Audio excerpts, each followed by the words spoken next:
Mark Bickley will be joining us shortly. He's got some commitments down on the ground.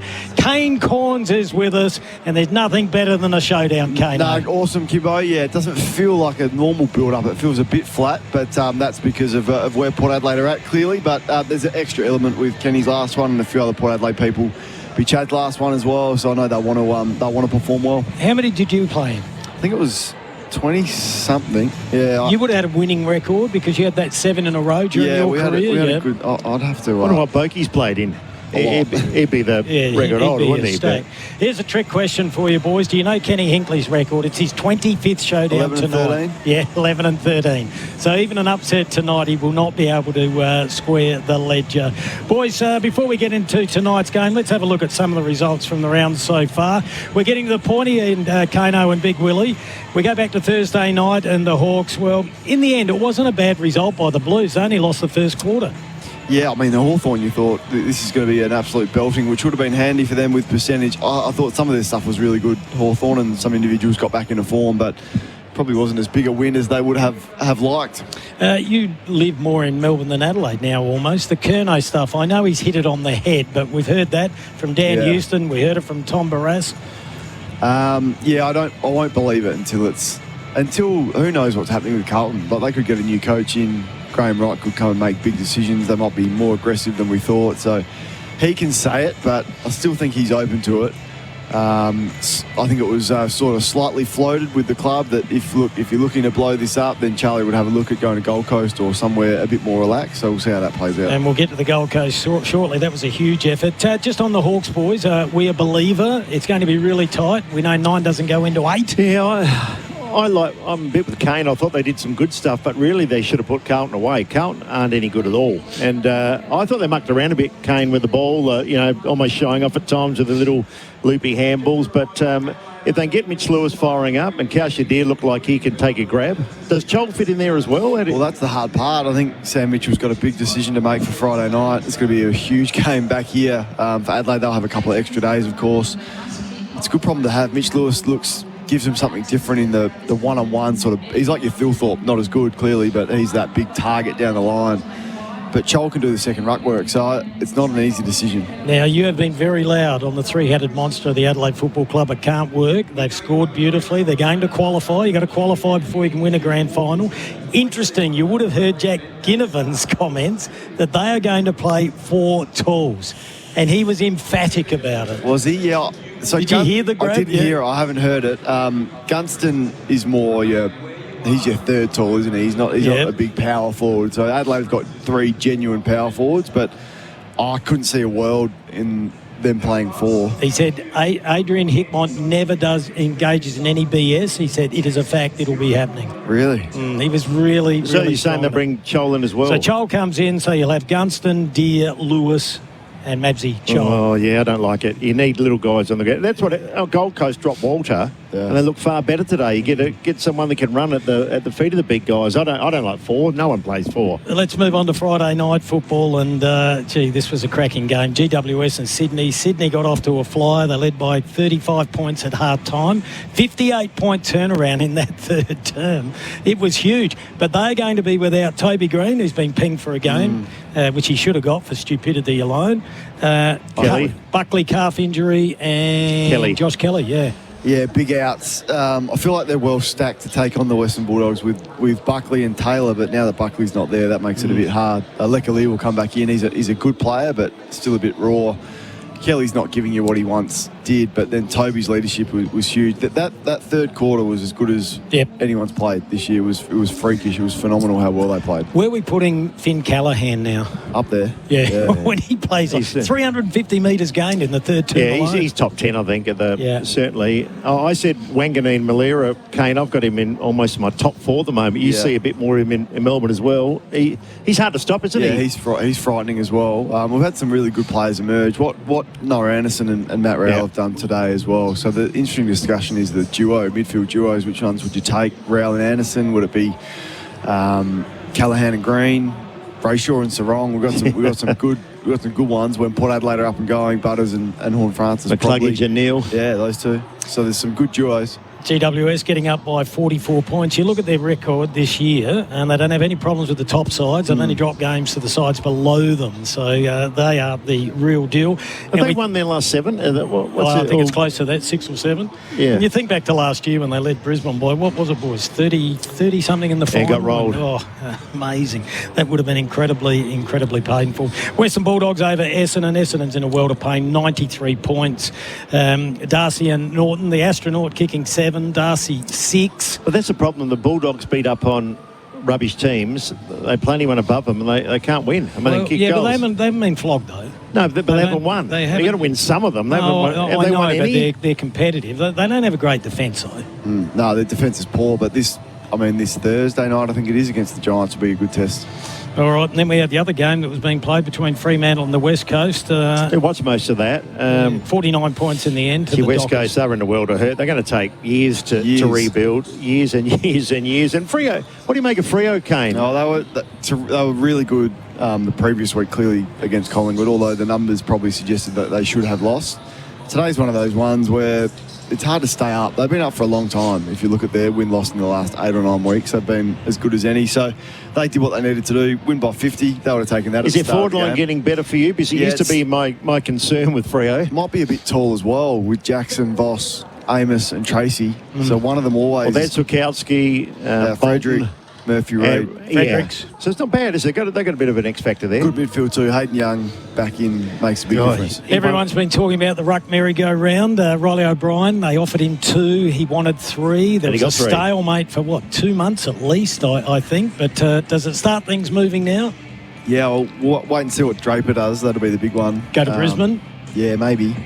So we'll see. But there's always a home for a half-decent ruck. What about Darcy Cameron then? Because he hasn't signed. Would he be sitting there when you look at these Godfather offers going to TDK for 1.7 and he's thinking, hang on, I'm arguably the best or second best ruckman in the competition? They'll pay him more, I think. I think Collingwood generally keep who they want. They got rid of a couple in, was it Treloar and Stevenson? But I think they need a ruckman. They've got to throw everything at him. Yeah, and they're having a nice crack at Jack Silvani as well. Do you think that's a good move? Well, I don't mind it because I don't think it'll cost him a whole lot. I think he'll get a good wage, but it won't be a high draft pick. And Jack's been good, so they'll continually get slightly younger, but not young, and they just want to start at the top. So, I think that's almost a money ball pick with Jack Silvani, so it's not a bad move. A lot of matchups we're going to look at. We've got plenty of time to do it shortly. I'm struggling with a few, so I'll be interested in your thoughts. Just quickly on Jordan Sweet, played his best game for Port Adelaide last week. Internally, I've heard that backing it up, Tyson Goldsack told us that yesterday, backing it up is the big problem for him. He has a good game and then he disappears. Good game last week on Meek, but he's had a okay season at best, I think. So Port Adelaide, for a number of reasons. He couldn't get in. Vicentini had his spot there. Hey, there's a late change for Port Adelaide. We all heard about it yesterday. Isaac Cumming would have been playing his 100th game. Yeah, would have been playing his 100th game. Braden Cook comes in for that one. Interesting, we've got a couple of milestones as well. Jordan Dawson plays his 150 total. Yeah. And where does he sit? Where do you see him? He's a unassuming captain. Well, way Adelaide are going, I mean, Adelaide coming from 15th could arguably be top, and he's going to have a good year and be in Brownlow contention, and best and fairest will win it. I mean, he's going to be right there. I think him and Anderson are the two that, like captain-wise, I think would be really good picks. And, so he's 29 in April. He's probably got another 100, 150 in him. I wonder where he'll sit amongst the Crows greats by the time he's done. I mean, it all depend on success in September, clearly, but he's rocketing up pretty highly. Well, we talked to Bickley last week. We said you might not be the only premiership captain. Kane should be his third BNF too in 4 years. So that's getting up there. And there's no reason he can't win it again next year. I mean, he's just a class of, unless Isaac Rankin has a real breakout year. But, he's consistent. Bergman's the only one that's got hold of him this year. Yeah, and the other milestone games for a man, Mark Kane. What a career. 50 games. I was having a look at some of the stats this morning. He's given away 20 free kicks in the defensive 50.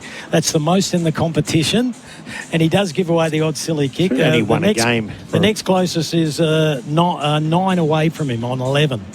Yeah, won a game. I mean, his full back, they jostle, don't they? They take arms out. I don't think that's too bad. No, and he's new. He's new to the game. He played as his well. first game for the Crows, I reckon. It was in a showdown against Charlie Dixon and did really well. Did really well on the big Charlie. So, yeah, 50 games he's clocked up. Well done.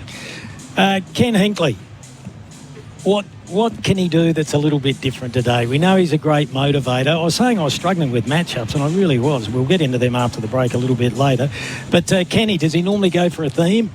He'll have a theme, yeah. It'll be usually driven by one of the assistant coaches, though, but maybe he takes over this week. But, yeah, I don't know. Just personnel-wise, I'm a bit pessimistic coming into this game. I just look at the season-ending injuries to Horn Francis and Radagalia.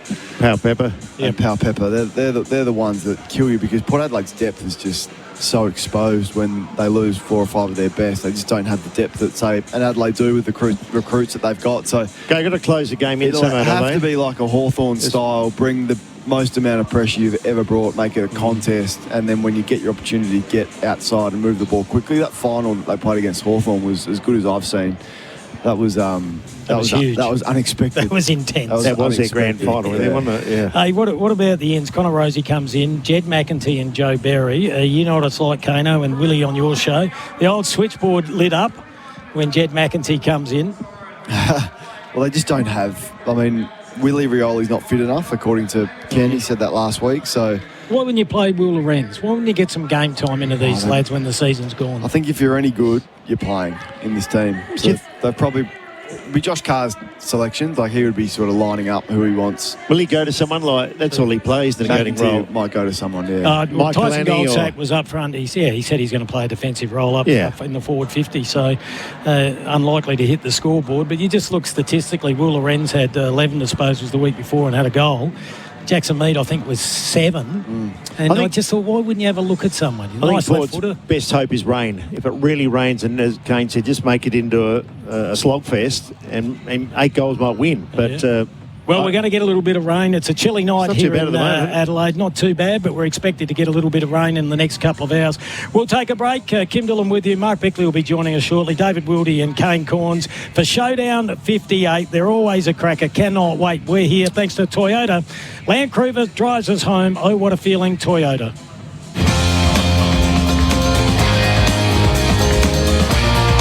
You're listening to The Showdown for Hyundai.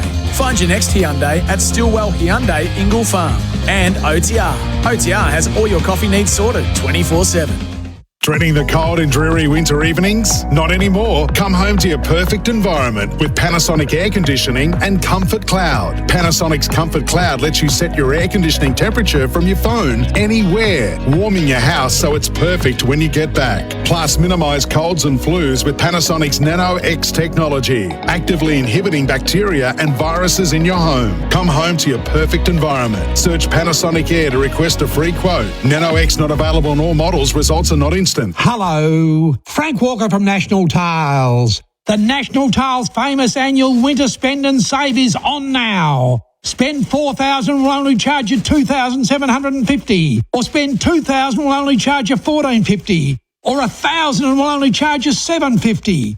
Don't miss the National Tiles famous annual winter spend and save on now. So rush into a National Tile store near you, or go online at nationaltiles.com.au now and save. Conditions apply. The Big Arch has arrived at Macca's. 2 100% Aussie beef patties, 3 layers of cheese and tangy Big Arch sauce. It's big. New Big Arch for big Macca's hunger. Available after 10:30am. Everyone agrees. Adventure starts with an Isuzu D-Max. No matter where you go, the Isuzu D-Max has your back. With 5-star ANCAP safety rating, towing capacity up to 3.5 tonnes, and total peace of mind with Isuzu Ute Service Plus program, including 5-year flat price servicing, 6-year warranty, and 7-year roadside assistance. So let's go. Explore the range at your local Isuzu Ute dealer today. T's and C's apply. Toolkit Depot's 10% off almost everything sale is on now. Stock up on your favourite tool brands with 10% off almost everything. Hurry, and Saturday, in-store and online. 10% off almost everything on now at Toolkit Depot. T's and C's apply. An Australian-owned energy company that supports South Australian small businesses, the arts and local communities. We're Lumo Energy South Australia. Join today for a brighter SA. Lumo Energy SA not available in all areas. Eligibility criteria and conditions apply. The future is not set. There's no fate, but what we make for ourselves. OP Canola, providing growers, especially those in the medium and lower rainfall zones, a lower risk and more profitable option. OP Canola's back. Visit opcanola.com. If you're a landlord looking to sell but worried about disrupting an awesome tenant, McGain Real Estate has buyers ready to purchase and keep your tenant, saving you thousands on marketing. There's a reason you keep seeing signs saying sold by McGain. Again, visit mcgain.com.au. Score a screamer of a deal at BWS. Get 2 30-packs of West End Draft Lager cans for $115. Save $19. Hurry, end Sunday. T's and C's apply. Choose to drink wise. Milwaukee redemptions are on now. Milwaukee delivers the performance, reliability and durability that professional trades need to tackle any job site. Simply buy a Milwaukee product on redemption at an authorised retailer and redeem online to receive bonus Milwaukee product. Get to work. You can see the full range of Milwaukee redemption offers at milwaukeetool.com.au. Hurry, offer ends September 30. T's and C's apply. Milwaukee, nothing but heavy duty. After a new work ute, the 100% electric Ford F-150 Lightning 4x4 has arrived at Sustainable Vehicle Solutions, your South Australian electric vehicle specialist. With a range of 500 Ks, a 4.5 tonne towing capacity and 1,000 Newton metres of torque, the F-150 Lightning is built to withstand the toughest conditions in Australia. Experience it for yourself. Book a test drive today at sustainablevehicles.com.au.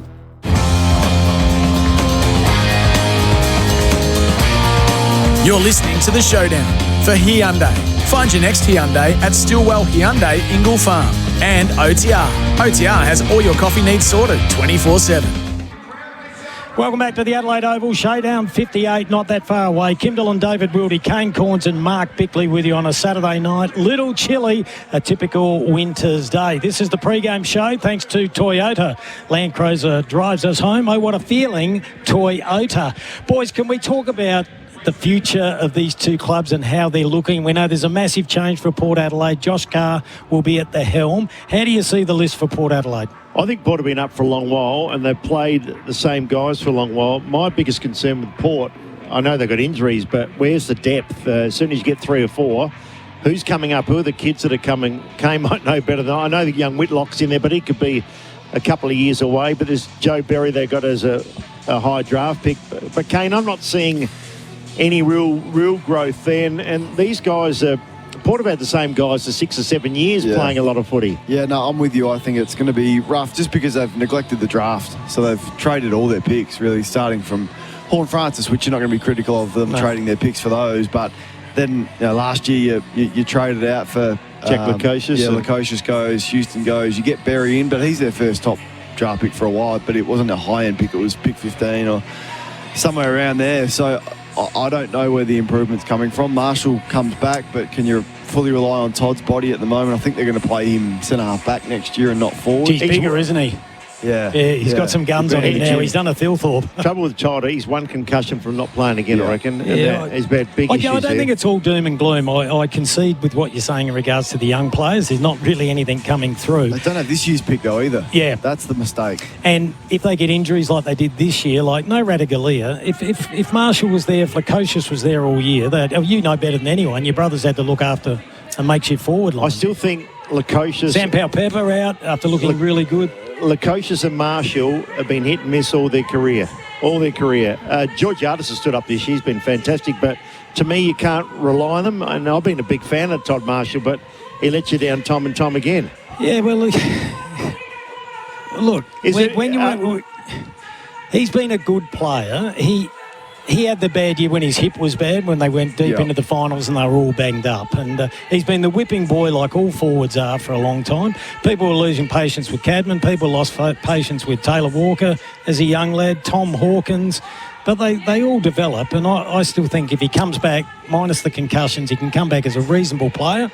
Lukosius is the one. He needs to be the third forward. Take the pressure off him. If he was playing in Adelaide side or Collingwood side, doing what Membry's doing, Jack Lukosius would be a star. Well, you're a bit more glass half full. Can you see Port making the 8 next year? No, I haven't got him in the 8. Well, there you go. It's a tough competition, though. Yeah. I didn't have him in the 8 But this Adelaide year. have been building for years, and they rightly should be starting to come good. 5 years, but they should be. They should be good with all their picks and getting.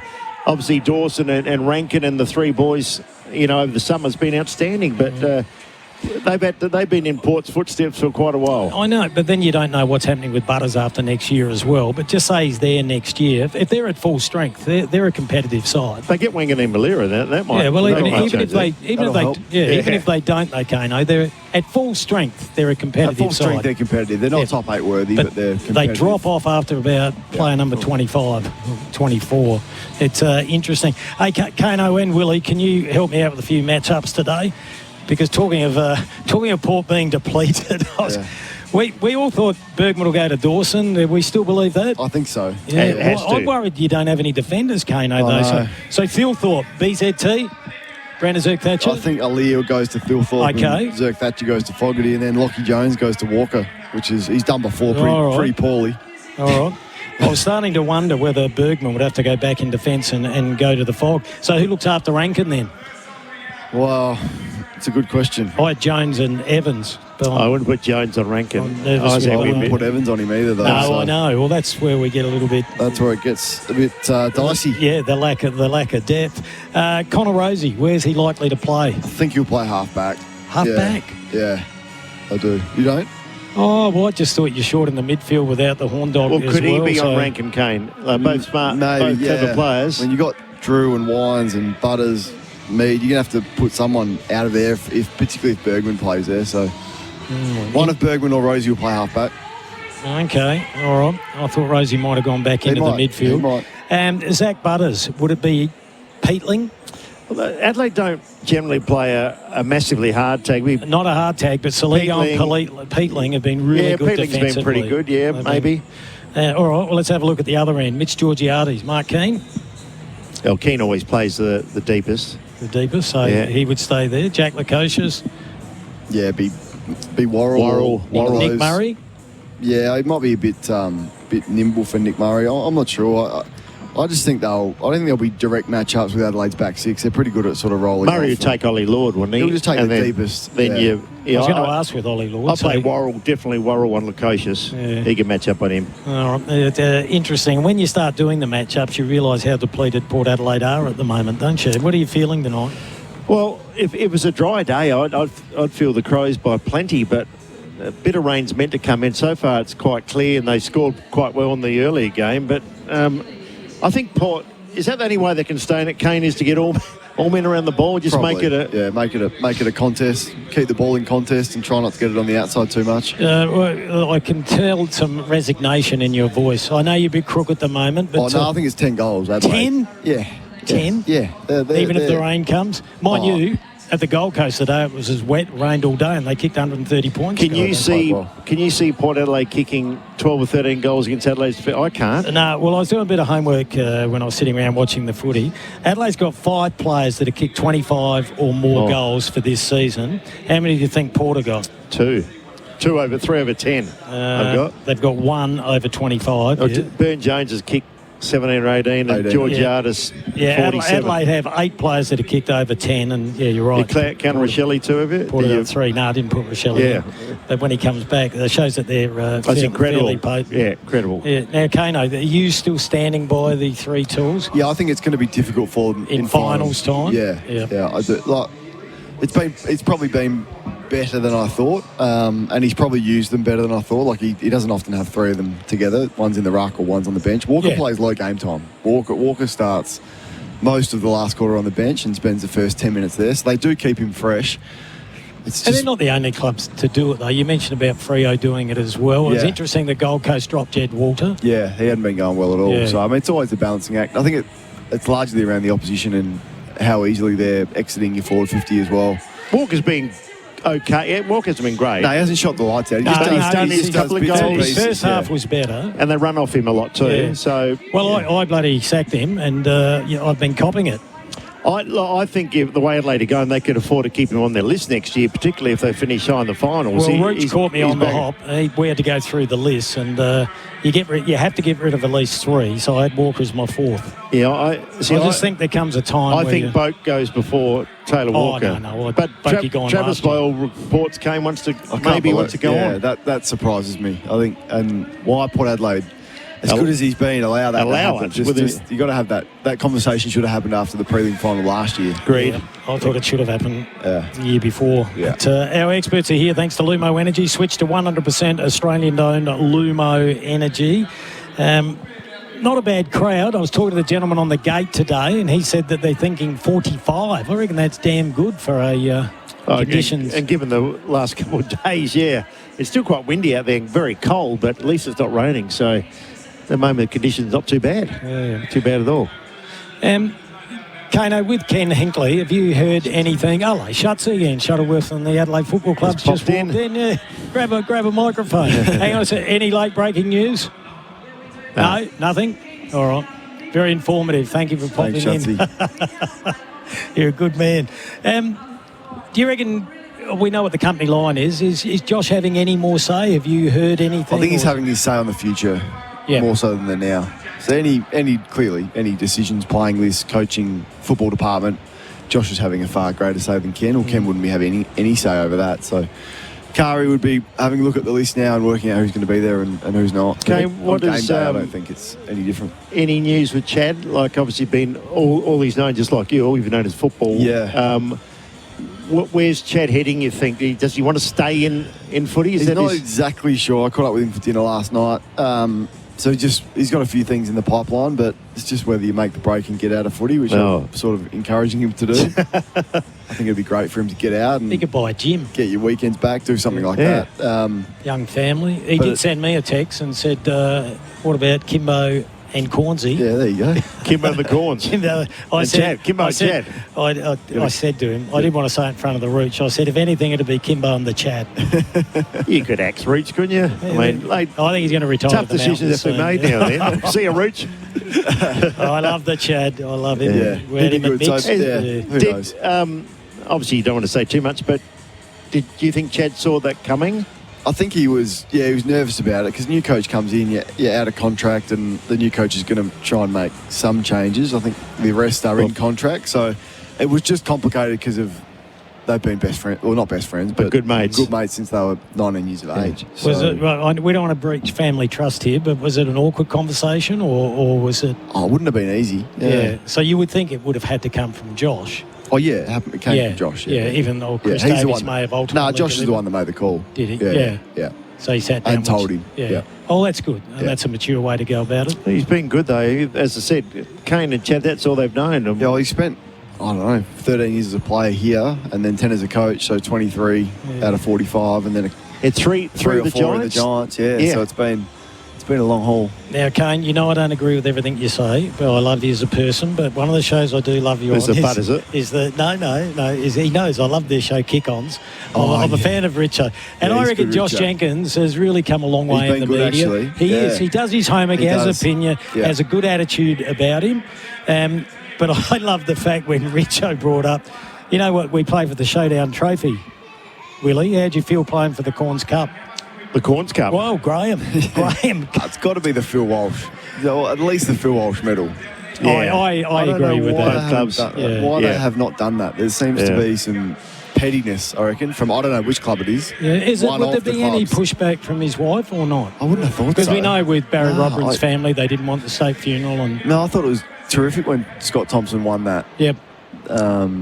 So many years ago. I think it'd be so more meaningful. Yeah. It would be brilliant. And Quinn, his daughter, presented it to Tomo, so it was that was a good moment. I think it's 10 years ago. We all remember exactly where we were, don't we? Oh, well, yeah, very much so. After the Sydney game? Well, Kane was very close to him as his coach, so it's difficult for him.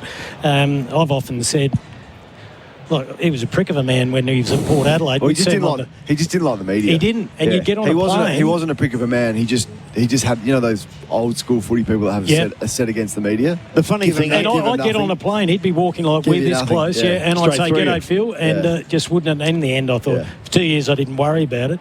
When he came to the Crows, I couldn't get enough of him.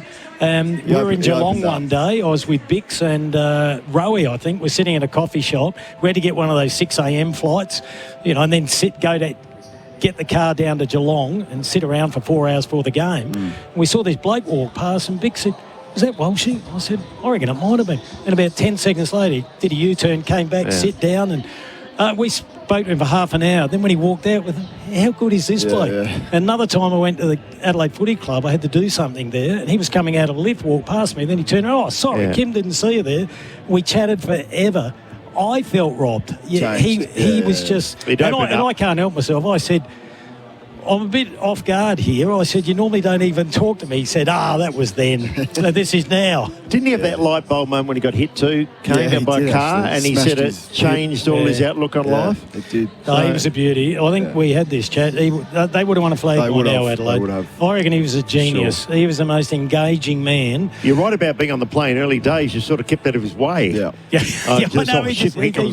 wouldn't talk. Hey, we're going to jump into a break, then we'll start digging in this game a little bit more. Showdown 58, not far away. This is the pre-game show, thanks to Toyota.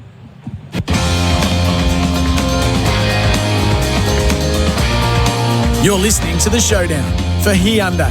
Find your next Hyundai at Stillwell Hyundai, Ingle Farm. And OTR. OTR has all your coffee needs sorted 24/7. Hello, Frank Walker from National Tiles. The National Tiles famous annual winter spend and save is on now. Spend $4,000 will only charge you $2,750. Or spend $2,000 will only charge you $1,450. Or $1,000 will only charge you $750.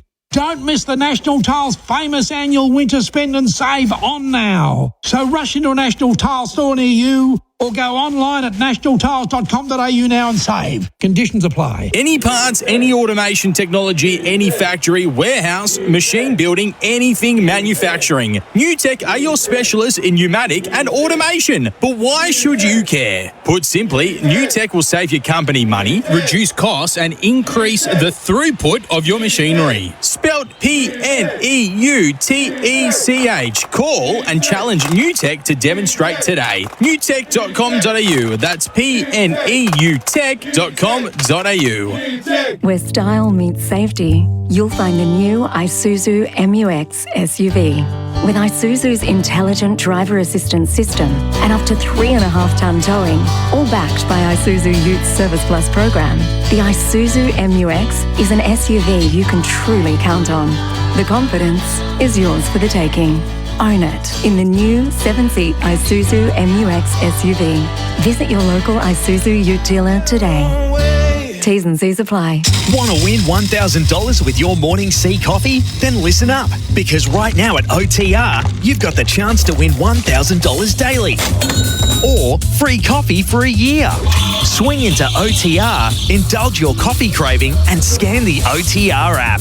Miss out on the cash? Never fear. You might win yourself free coffee for a year. Ends 2 September. T's and C's apply. SAT25/835. OTR. Serving up seriously good coffee. Did you know that groundbreaking treatments come to life thanks to people like you and me? That's right, we hold the power to change lives. Your participation in a CMAX trial today can contribute to discoveries that could pave the way for better prevention and treatment of diseases tomorrow. CMAX values your safety, comfort and time above all. All participants are paid about $400 per night for their contribution. Keen to see if you would be eligible for a CMAX trial? Log on to cmax.com.au. That's cmax.com.au. Want a coach in your corner for insurance? At Aviso Group, they take the time to get to know you and your business to coach you through the complexity of insurance. With access to policies from over 100 insurers, they'll help you understand your cover so you can make decisions with confidence. And when it comes time to claiming, your broker is there to help you navigate the process to achieve the best outcome. Get your insurance game sorted. Visit avisogroup.com.au. You'll be referred to an Aviso Group broker who will provide advice and broking services to you and holds an AFS licence. One weekend,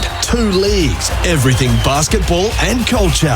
Hoops Fest is coming back to Perth. The ultimate celebration of basketball is back in WA for the 2nd straight year. Don't miss blockbuster Hungry Jacks, NBL and WNBL matchups across 4 unforgettable days. Hoops Fest, the ultimate fusion of sport, culture, music and entertainment. January 15 to 18, 2026 in Perth. Pre-register for tickets now at hoopsfest.com.au. We see you out at Golden Grove watching the match from inside your car. Those kids keep you busy and keep growing. That's why our Credit Union SA mobile lending managers come to you, even here, to help you understand how a bigger home can fit within your goals. Free property reports and flexible payment options are all part of the home ground advantage. Keep your money close to home with Credit Union SA. We see you, South Australia. Conditions, fees and lending criteria apply and are available on request.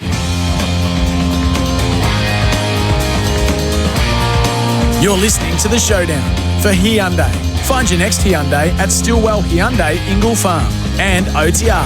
OTR has all your coffee needs sorted 24/7.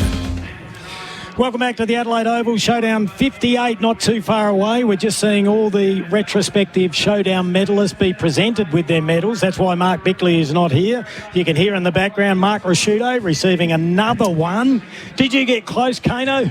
I got a 3 Brownlow votes, I think, once, but didn't win the medal. I think it might have been one of the first ones. Might have been the first one here. A winning game? Yeah, we won. Yeah. Can you remember who won the medal? Might have been Hamish Hartler, but I'd have to look that up. The Hammer won one. I forgot about that. Hey, we're here thanks to Toyota. Land Cruiser drives us home. Oh, what a feeling, Toyota. Whilst we've got time before the next break, let's take a look at the top 8. We know that 9 don't go into 8, and the top 4 is still yet to be decided.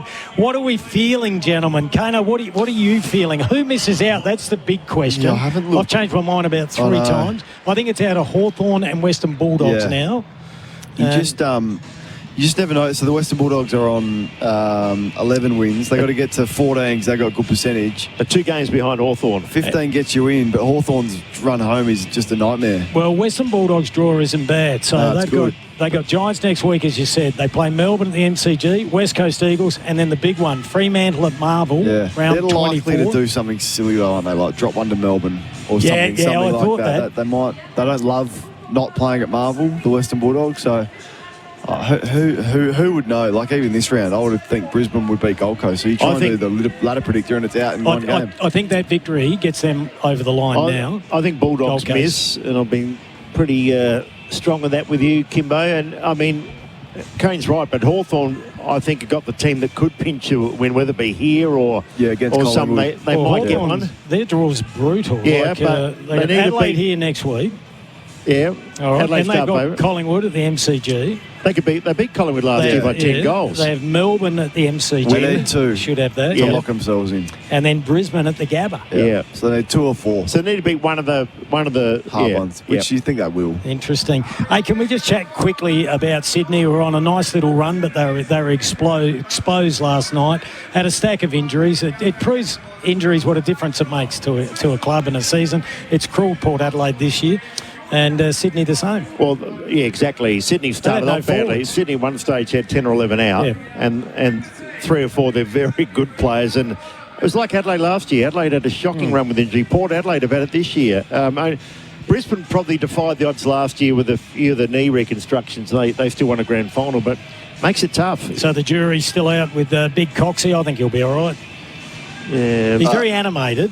Dean, I think they'll be fine. Yeah, I think they can bounce pretty well next year. Yeah, and do you like him as a coach? I like him. Yeah, I think he's got maybe a touch too serious. He can intense on the. Yeah, he's very animated. He's just got to open up just a fraction. But your old mate didn't have any aura. Now he's got too much, has he? Or not? He doesn't still quite have the aura, but he's done a good job, Richmond. They've been impressive this year. Yeah, they have. John Longmire gave nothing away at presses. John Longmire is an absolute beauty, and he got very animated, but he was up stairs, and now you've got Coxie on the box. On the bench. And we know that, well, supposedly Brendan Bolton was almost sacked because of his facial expressions. And just on that, Michael Voss looks a shell of a man. He looks defeated, doesn't he? He does. Vossy. The last month, I reckon he's looked defeated. Yeah. So whether he's been told something, I don't know, but his body language just looks like a broken man. I agree with you 100%, and you know him better than me, but I've met him on plenty of occasions. He's a ripper too. You feel so sorry for him. He's you just larger want him than to do life, well. and he's a shell of himself. And even the way he was shrinking back into the corner of the coach's box and shaking his head. Hey, we've got to jump into another break. When we come back, we'll pull this game apart. We're not far away from Showdown 58. Should be a cracker in front of a big crowd, and we're here thanks to Toyota. Land Cruiser drives us home.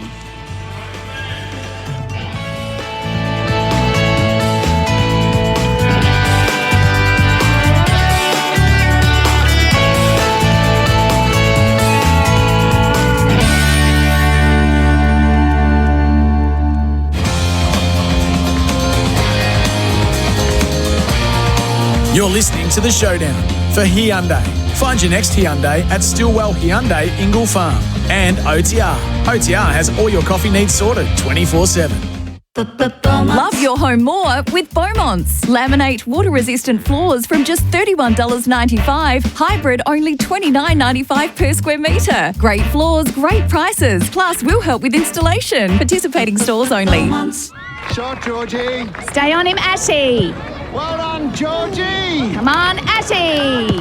Get him, Go, Georgie. Ashy. Go, Ashy. Ashy, go faster. Go, girl. Jeez. You know what's more competitive than those two? Hyundai's offers. Across a wide range of new and demonstrator models like the Dynamic Tucson.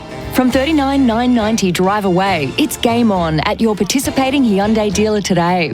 T's and C's and exclusions at hyundai.com.au. At our home of cricket, Adelaide Oval, we've seen some great digs. It's the same at Loadex. Excavators, tipper trucks, rock breakers, skid steers, Loadex love to dig in. Established in 2008, Loadex Equipment Hire are a South Australian-owned business and proud to be your trusted partner for all construction and excavation needs. Get 2 days for the price of one every weekend. For delivery on site, phone direct or jump online. Find the equipment you need with your partner to grow. Get onto loadex.com.au. Want to win $1,000 with your morning sea coffee? Then listen up, because right now at OTR, you've got the chance to win $1,000 daily. Or free coffee for a year. Swing into OTR, indulge your coffee craving, and scan the OTR app. Miss out on the cash? Never fear, you might win yourself free coffee for a year. Ends 2 September. T&Cs apply. SAT25/835. OTR, serving up seriously good coffee. This ad is about neighbours Ryan and Jack. Ryan's home has been affected by recent damp weather, with mould appearing all over his walls and ceiling. Meanwhile, Jack is relaxing in a mould-free home. That's because Jack installed a Panasonic air conditioner with 24-hour Nano EX air purification and mould-inhibiting technology. Jack's Panasonic air conditioner means he enjoys clean, fresh air in a mould-free environment. And you can too. Search for Panasonic Air online to request a free quote today. It's never been more important to buy Australian than right now. Our local manufacturers and growers produce world-class products known for their quality, safety and reliability, all while generating local jobs, supporting our communities and helping Australian families now and into the future. So look for the trusted green and gold kangaroo logo. Buy Australian now. Visit australianmade.com.au. That's the sound of saying yes to another Spressy Marts with the girls and other fancy bevies like that. Say yes to cheap trips so you can do more. Say yes, Ididi. In this week's Metricon AFL record, it's rivalry round. Well, sort of. The battle for bragging rights outside Victoria is up for grabs. So we take a deep dive into these 4 big games. Richmond's 2024 draft class was unprecedented in size and quality. 1 year later, how are these Tiger Cubs faring? And the Bulldogs have named their 25 greatest players. Where does the Bont feature on this famous list? With Macca's 24-page matchday section, grab your Metricon AFL record round 20 edition. On sale at all grounds for just $6. $6 or via aflrecord.com.au. We see you out at Golden Grove watching the match from inside your car. Those kids keep you busy and keep growing. That's why our Credit Union SA mobile lending managers come to you, even here, to help you understand how a bigger home can fit within your goals. Free property reports and flexible payment options are all part of the home ground advantage. Keep your money close to home with Credit Union SA. We see you, South Australia. Conditions, fees and lending criteria apply and are available on request. You're listening to The Showdown for Hyundai. Find your next Hyundai at Stillwell Hyundai Ingle Farm and OTR. OTR has all your coffee needs sorted 24/7. Welcome back to the Adelaide Oval. Showdown 58, not far away, about 9.5 minutes away from the opening bounce. This is the pre-game show. Thanks to Toyota. Land Cruiser drives us home. Oh, what a feeling, Toyota. And I can tell you the subs for both teams. Chase Jones for the Adelaide Footy Club and Hugh Jackson for Port Adelaide. Our experts are here thanks to Lumo Energy. Switch to 100% Australian-owned Lumo Energy. Kane Corns has been here for the last hour. Mark Bickley has just arrived. And congratulations, Bix, Showdown medalist. Thank you very much. Yes, it's a nice touch, isn't it? And creates some symmetry for the Showdown medal. Now they've all been attributed. Conditions. 57. You were down on them. We saw you didn't slip over. What's conditions like? But I must say the oval is really wet. I know we've had a fairly big day rain-wise. Look, coming down now. Oh, the rain is starting to come down, and it was nice down there. There was no breeze. It wasn't all that cold, but as we see now, a bit of a light mist starting to sort of drift towards the northern end, and it's going to be really wet underfoot there. Yeah, the old blue coat told me down at the gate that we were going to get quite a bit of rain. Hey, before he came up, we were talking about Showdown medalist with Kano, and he suggested that it should be renamed the Phil Walsh medal.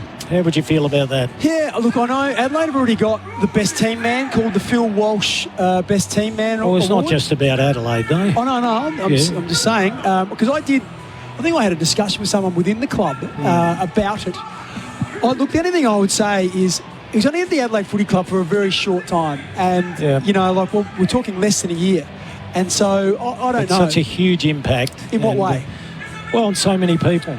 Well, only the 30 or 40 players that were there. Well, as a supporter and someone, I thought he's absolutely brilliant, and it celebrates his contribution to football as well. Yeah. I know he's at many clubs. I think it's a perfect fit, so I don't know who it would offend. Yeah, I'm just saying, I know that it's been floated, been discussed. Not a big endorsement, Kano, was it? Eh? No, I get the point. I think Port Adelaide would love to have it that way, just because of the enormous contribution for a long period of time. I don't think you'd get anyone upset if they did name it Phil Walsh medal. I don't know if there's. I just think it needs to be named after someone. I don't know who. Clearly, I think that's the best fit. But yeah, no, I'm with you. Well, we have the Showdown trophy for the teams. Why couldn't you have if Port win it, a Phil Walsh medal, if Crows win it, whatever? Well, once again, I don't know. We do. We name everything, and I'm ambivalent. It doesn't really bother me. Once again, I wasn't there at the footy club, so I don't know the impact. And he did. He had a huge impact. Do you want the Mark Bickley medal? No, not at all. The only thing I'm saying is this something? Is it something that we want to celebrate every year? And think of the family. Do they want to come back? They would have to. I thought it was a beautiful touch when Kane was saying earlier when his daughter presented it. I think it just makes it really meaningful. I don't know. I just wonder whether they want to do that every year. Well, we digress. Let's get into this game, boys. Gee, it is bucketing down at the moment. Our experts, thanks to Lumo Energy. Let's see how good they are. Let's talk about the best offenders today, boys. Thanks to Murray Pest Control. Play pests at their own game with the team from Murray's. Who will this suit? Well, what was interesting during the week was listening to Daniel Hoyne talk about Kane and Worrell. Worrell was the number one and number two intercepting defenders in the competition. So they've had remarkable seasons. And look, I don't think there's going to be a whole lot of intercepting tonight, to be fair. I think there's going to be some ball on the deck. So, yeah, I think for Port Adelaide, who probably don't have the sort of marking power that Adelaide do in front of the footy, I think this suits them. They're not going to get outmarked all that often. It's whether they can have a presence on the deck and whether they can lock it in that area. They keep the ball in, don't they, Port, today? Can't let on the outside. This rain should help, Vic, so it should make it a little bit slipperier. one take might be hard. Mightn't be a big man. It might be someone like Rory Laird that excels in these conditions. Michael Aney, I just can't speak highly enough. Yeah. He reminds me of Ben Hart for some reason. Bix, I don't know.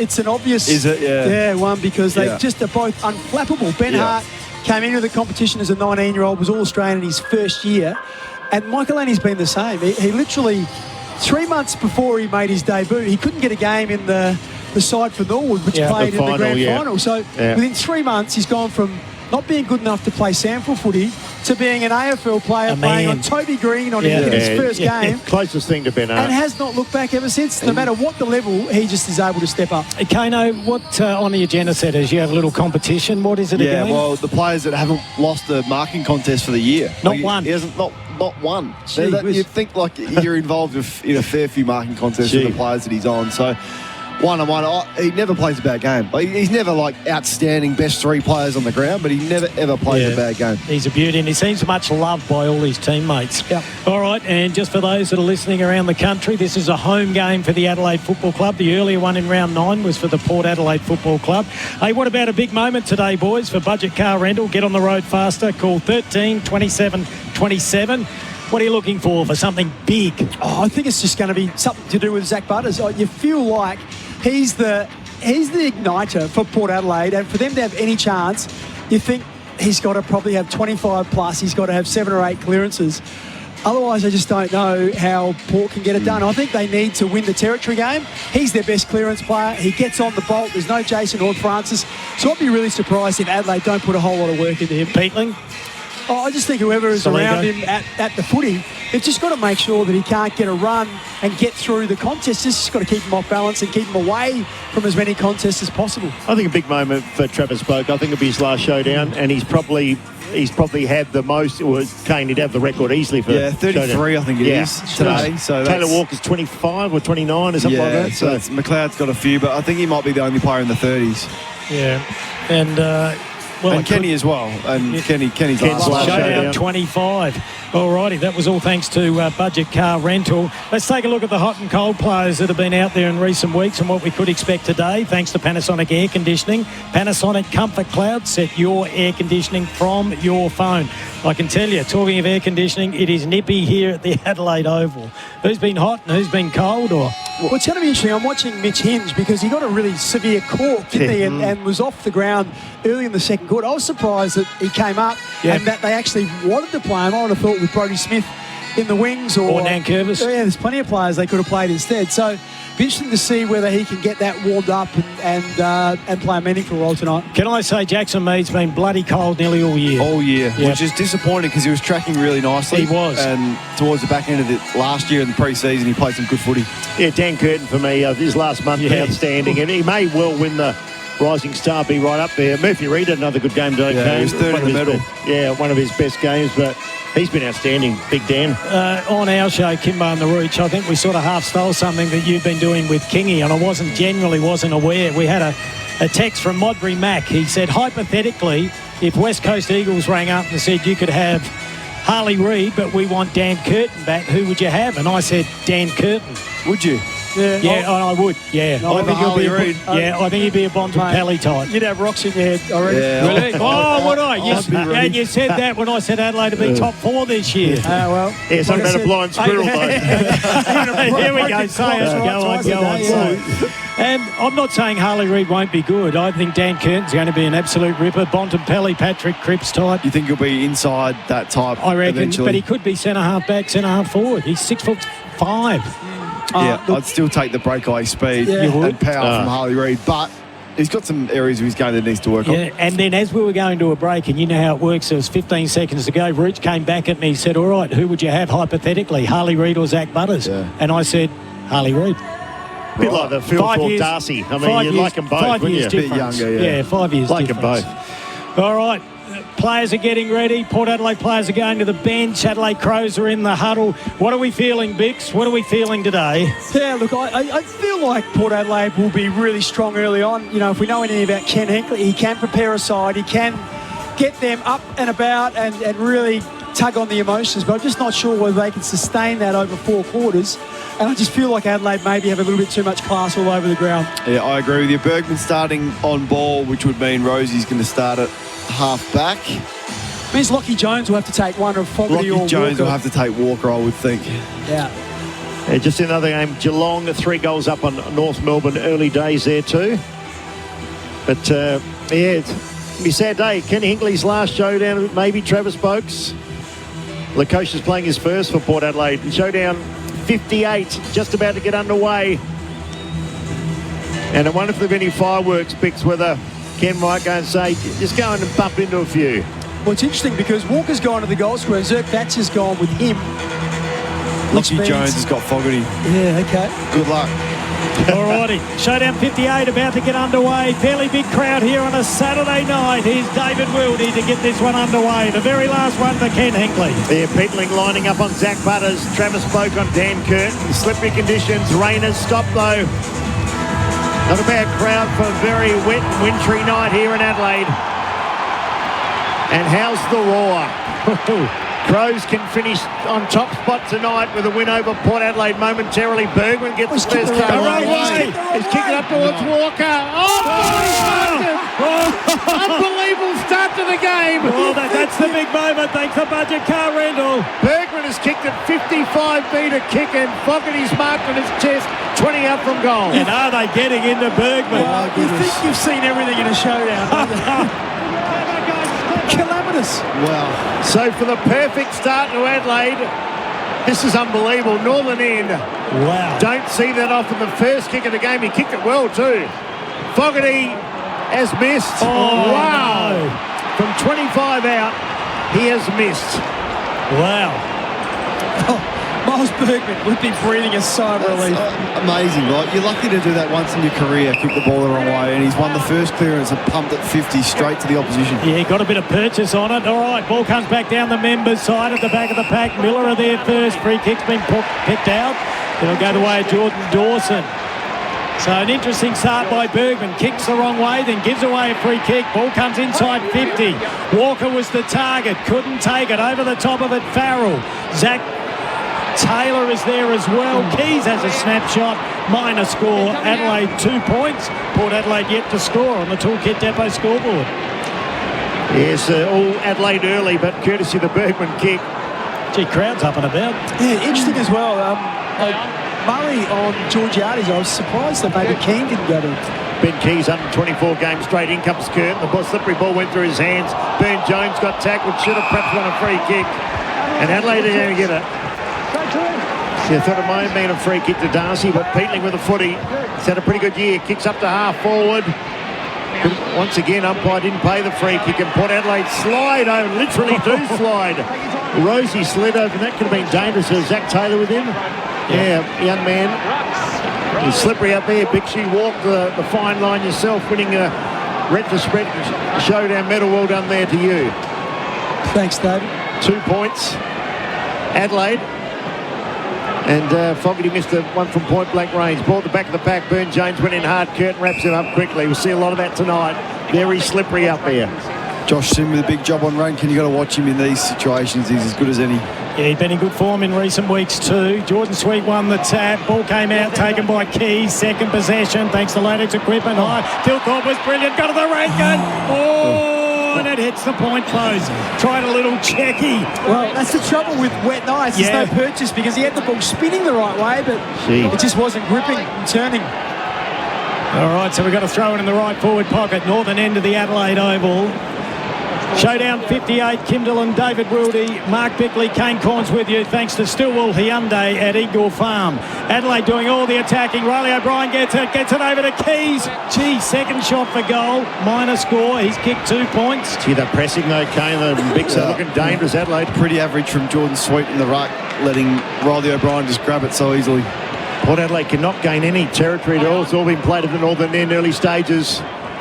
They played and kick to the wing, the western wing right in front of us. Lukosius didn't jump it, Philthorpe did, comes down towards Curtin. Ball's knocked out of his hands and goes out of play. Yeah, Worrell down there it was there, Big Willie. They look very similar. Probably could have kicked that one, Joshy Worrell, on his left. He's a natural left footer. So we'll get a throw in right in front of the AFL Nation commentary They could box. be twins, I reckon. I think Curtin's a bit bigger. Yeah, 6'5", and Josh Worrell, his grandmother, at the age of 80, has won a gold medal for the hammer throw. That's a fact. So he's got some good sporting bloodlines. Now Curtin kicks it up to centre half forward. Ball comes down to Bergman this time. Kicks the right way. Crowd gives it to him as well. You love the theatre. Georgiades nearly a one-hander. Ball goes over the line just on the offensive side of the centre wing here at the Adelaide Oval, members' side. And the scoreboard, thanks to Toolkit Depot, has Adelaide 3 points. Port Adelaide yet to score. Yeah, interesting start. Adelaide haven't made them pay yet. Port Adelaide haven't had it inside their forward 50. So play in neutral territory. Ball to ground again. Peatling grabbed it. So he said he's had a really good year. Was sliding through there was Connor Rosie. Now chance for Keys. He started well too. Just bangs it towards the half-forward flank of Port Adelaide players everywhere. And Fogarty came out like a steam train. Bergman this time went with a hand. Little slippery ball. Saligo now. His kick up towards Lear. Did he mark it? No, he didn't. He fumbled, dropped it. Not holding the ball off the ground goes Farrell. It's like a cake of soap at the moment. Port Adelaide just hanging in there. Now they work it forward. Marked by Lukosius. Goes over the top to Wines. Ollie Wines kicks up into the forward pocket. Slippery ball. Kane intercepted beautifully. Back to Wines. Wines dishes it out wide. Ends up with Richards on his left towards goal. Out of bounds on the fall. Wow. Good build-up. That's their first actually build-up. A couple of dumb overlaps from Adelaide, just pressing forward when they were never going to impact. And but for an error sort of hack kick forward, if it was just a bit more direction, Port Adelaide should have scored. Thought Ollie Wines could have done a little bit better there. Yeah, no doubt. Ball goes out to the outer side, front position. Jordan Sweet, strong mark. We'll give that him again, real estate mark of the day nomination. Good hands in these conditions. Yeah, beautiful mark. And he puts it to the left forward pocket. River Torrens in. Big mark taken by Lukosius. I'm going to put this one down, boys. Yeah, he's good around the goal. Kimbo. He's right on the boundary. No, you don't reckon? It's a silly thing to put the Moz on him. No, I wasn't trying to. Just a big rap for his kicking ability. He's on his right boot, which is his natural boot. Now he plays on, snaps. He's missed too. Kimbo. I didn't do that deliberately. You said you're putting it down. Well, Yeah, Josh Worrell was a bit lucky there because he wasn't even in that contest. He trailed Lukosius in, who ended up taking an uncontested mark. In his first showdown, Jack Lukosius, his first moment, he didn't hit it. Philthorpe comes out. That's a strong mark. Terrific grab. Now they overlap to Dawson. Had a bounce, he didn't sit back with him. It's good enough to get it back. Kicks to half forward. Out comes Farrell. Did well. Got the ball to ground. Keys working overtime. Got the head pulled off. Wins a free kick. Ben Keys, Energizer, Bunny. How well has he gone since coming to Adelaide? Outstanding. Kicks up to Walker almost. Chexy took a couple to get him down. He did get it down now. Aaliyah over the shoulder, back to half back. Dawson couldn't take it. Led good. Free kick again. Dawson. Gee, I wouldn't mind having a look at the free kick count. Geez, how well Dawson started. Yeah, just a dangerous spot to kick the ball from Aaliyah. It probably needed to be another 15 metres towards the boundary side. So Bergman not going with him at the moment? Bergman's gone back. There hasn't been many stoppages to try and identify that yet. Okay, so Jordan Dawson, we know he loves the goal. Peatling's gone to Butters. A couple of best and fairest have been outstanding since coming from Sydney, the captain. Adelaide for their first goal. Kick on his way, keeps it low. It gets a carry, but once again misses to the right-hand side. Adelaide, it's like a soccer scoreline at the moment. They lead 4-1. Toolkit Depot scoreboard. Yeah, 3-point advantage to the Adelaide Crows, so no damage done for Port Adelaide at this stage. We'll get some stats courtesy of Latex Equipment Hire very shortly. Team stats and some individuals. Ball comes out to Butters, in fact Sin. Now he's deep in defence. He's on the members' side, northern back pocket. Drives it down with that natural left leg down towards the wing. Ball taken by Laird. Jams it on the boot. Another inside 50 for Adelaide. Mark was dropped there by Rosie. Pressure applied by Rankin. Little bit of soccer work there. Now Zerk Thatcher gets it. They want deliberate, and the umpire says yes. Seriously, bring in last disposal, get rid of the guesswork. It's just living in Adelaide's forward half. Port Adelaide can't exit. This will be their 7th entry already. Well, thanks to Lodex Equipment, hire your partner to grow. Dawson pumps it back in again, looking for Walker. Big fist by the Thatch. Take it off hands. Farrell kicks it back out. The members win. Good mark taken by Lukosius. Yeah, it was a strong mark. 2 plays onto one-on-one. Haven't seen too many of those. Miller gets back, takes a nice mark. It's hit around the ears for his trouble from DBJ. Now they work it out wide. Big switch. And Michael Annie, as Kane Corns endorsed him before the game, what a young star he is. Now to Cook, who came in for Cumming. Cook goes along the boundary. The big man in front. The big bear that was Fieldthorpe at the back of the pack doing it like a rover. It was Riley O'Brien. Back to Riley Fieldthorpe on his left. Shorts it. Sin couldn't corral the ball. He gets it back now. Dangerous here. Once again, Lukosius bangs it out of danger momentarily, but Adelaide have all men back. They got 3 or 4 to pick it up. Kane playing game number 50, did really well now to Worrell. Warren go to the wing. Players in the middle. Goes to Miller, and Miller marks on the half-back flank. All right, we seeing anything special, boys? Just to how well Adelaide is set up behind the ball. Put Adelaide under pressure, just hacking it back, and it's living in their front half. Pete Ling gets another possession on Zach Butters. He misses the target. It was a big switch to the outer side. Plenty of space, though. Michael Annie has time, and a beautiful right foot kick finds the chest of Riley O'Brien. Getting a little bit of love from the crowd as well after re-signing for 3 years. Puts it inside 50. Where would Port be without this man? What a recruit he's been. Just Adelaide, they're doing really well, except that last kick inside forward 50. I reckon they've kicked it to a group of 4 or 5 players, and that's 6 times, and just none of those occasions have they been able to get a super contest. And they did that against Melbourne a few weeks ago as well. The kick's a terrible one. Who was that? Was that Farrell? Gee. Don't say that very often. No, normally the best kick in the side. Put it out of bounds on the full, so Adelaide will reload. Well, he got it out of danger, though. At least there's 2 kicks out from goal. Port Adelaide get numbers back. So the Crows have been threatening without hurting him on the scoreboard. Riley O'Brien in the pocket. That's a poor kick. Almost did exactly what Farrell did, who took the mark. I think he juggled her over the line. Okay. Had 2 bites of it. It just shows how difficult the conditions must be. Like, they're just players really battling just to try and kick the ball 45, 50 metres to a position. Yeah, well, Fogarty missed from only 25 out, literally dead in front after the start of the game with Bergman kicking the wrong way. Sweet. Riley O'Brien's been busy again. Now Fieldthorpe got it towards Neil Bullen. Neil Bullen off the ground. This might slide through. It does! Goal to Adelaide. Back up his game last week. His best, probably personal game he's ever had. Alex Neil Bullen kicks the first goal of the night. Goes to Adelaide. 1-4-10. Port Adelaide a point. Well, it was always going to happen. Port Adelaide's defence just must be saying to the midfield, come on, give us some time in forward half, give us a break. They've absolutely been under the pump. Adelaide on track for 80-plus entries, which is just going to be a pretty difficult night, and eventually you get your opportunity. And Neil Bullen was the best game I've seen him play last week.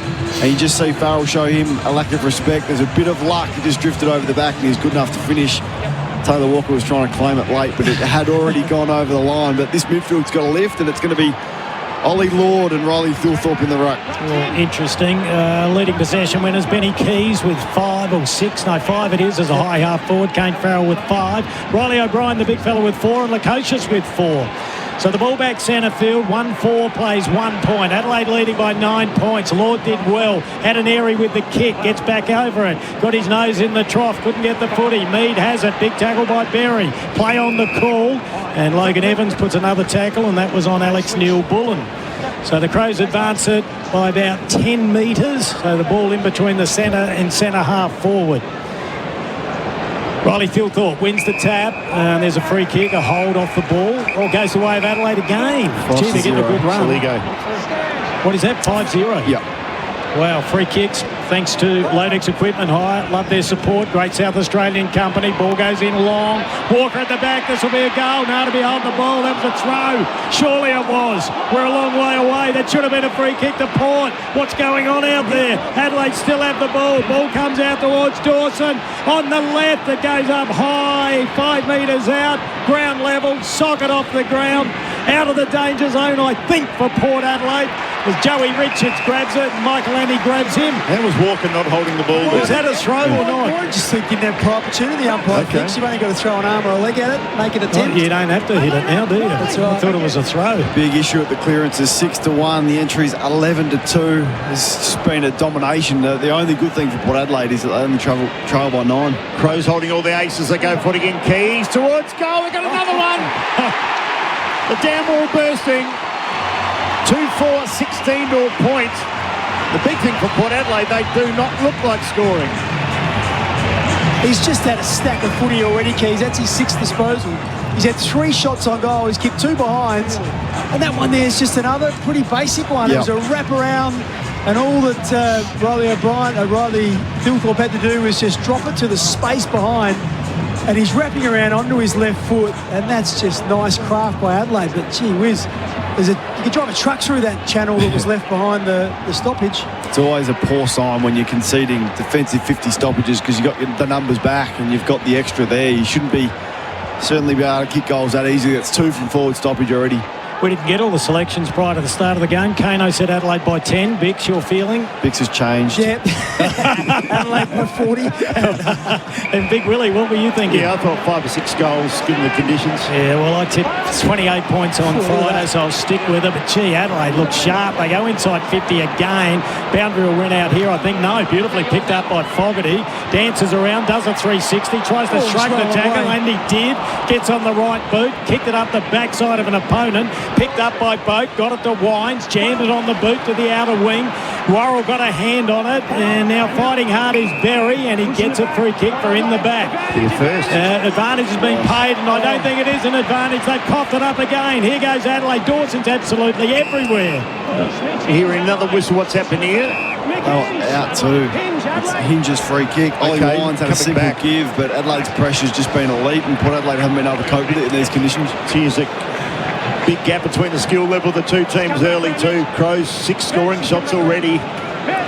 The coach is the only one for Port Adelaide. He missed with a tough angled kick. So it's getting halfway through the first quarter, 15 gone. The kick out towards the boundary line. Fogarty dropped off his mark. They paid now, called him to play on. He bounces up and down. No free kick forthcoming. Saligo, he got collared as well by Drew. First time we called him, Philthorpe got it back into play, runs the boundary line. It might go out now, it does. Logan Evans, last man to touch it. What's the rule there? The umpire did blow his whistle. Could Darcy Fogarty just put his hand up and claim it? Claim it? Because in the end... Is he allowed to change his mind, an umpire? Oh, in the end, he blew it and it dropped it and then called play on. So might be a footballer with a conscience. Ball to be thrown in on the outer side, 60 metres away from the Adelaide goal. They're kicking to the northern end of the Adelaide Oval. Showdown 58. Adelaide have been all over Port Adelaide at this stage. They're the red-hot favourites. On the ground, a hammer kick there. That was courtesy of Saligo. He gets it again. Quick hands. Handball came out to Cook. Got it to Laird. Puts it inside 50. Mark nearly taken. That was dropped by Pedler. It's a greasy conveyance at the moment. And the ball goes out of play about 40 metres away from the Adelaide goal in the right forward pocket, known as the Eddie Betts pocket. Yeah, I think Port Adelaide need a bit of Butters and rosy magic at the moment. Neither have really been prominent. So Riley Philthorpe, big strong man, up against Ollie Lord, got the ball first, wanted the free kick, bends down to pick it up, they pick him up, goes to ground. Umpire said no prior. Looks like Drew's gone over to Dawson after his hot start was 7. A couple of inside 50s and Butters just the one. Well, Philthorpe again, really strong. He's going to land in the square. Might go the way. Oh, hit the post. I reckon the wind took hold of that. Hit the post about halfway up, so 2-5 to a point. And toolkit depot scoreboard. Well, it looks like Adelaide have a breeze when you look at the flags down there. Yeah, with the paper breeze on the ground. Not that much though. Going to the southern end. All right, we'll keep an eye on that. Connor Rosie to bring the ball back into play, the captain for the Port Adelaide Football Club, and they are under the pump at the moment. Curtin got a hand on it, ball close to the boundary line. Joey Richards takes it over the line. There's a massive advantage for Curtin. We saw it against the Western Bulldogs when he was opposed to Riley Sanders, and you get a one-on-one. Moments ago, he was alongside of Joe Richards. He absolutely dwarfs him. Reminds me of Dipper when he was playing on the wing back in the day. He was a huge wingman. Riley Thilthorpe tried a gentle tap, didn't work. Taken by Richards, got a kick forward. Defensive spoil. Laird's there, used his body well. Little toe poke as well. Now the ball gets flicked back to Worrell. He'll need to be clean, and the big fella was. 6'5". He got down to the ball like a rover. Now the handball over the top. That went into Kane. Put a teammate under pressure. But Miller is like the magic man. They can't put a glove on him. Goes back to Kane. Mark dropped by Rosie. That's his second one he's dropped. Big tackle applied to the captain on the wing. And we'll have a ball up right in front of the AFL Nation commentary box. It's interesting because we're, 18 minutes in, and there's only, both teams are on 9 tackles. You think there's been a bit of pressure on, but players still able to get their hands free and get the ball moving forward. Ball tossed in again. Port Adelaide edge it forward. Mark dropped there by Lord. Wouldn't have been the full carry anyhow. Crows, just as we said, the skill level was high. Now Butters worked it to a one-on-one. At the back of the pack, Worrell coming in off his line was Boat. Boat grabbed him. Here comes the cavalry. Murray did well to Hinge. Hinge goes short and spots Miller. They're so good at doing that, getting back with the extra in their defensive 50 and the ground level wins that they have. They had it moments ago with Worrell. They're so clean. Kane calls there for Luma Energy, and got so many fantastic players in defence now, Adelaide. They go forward again towards half forward. Taylor Walker there. He made his opponent there to Zert Thatcher. The other thing they do, Kane, really well is always got the deepest, haven't they? So, like, if you're one-on-one, rarely do you see them taking super aggressive positioning in front of their man like many teams do.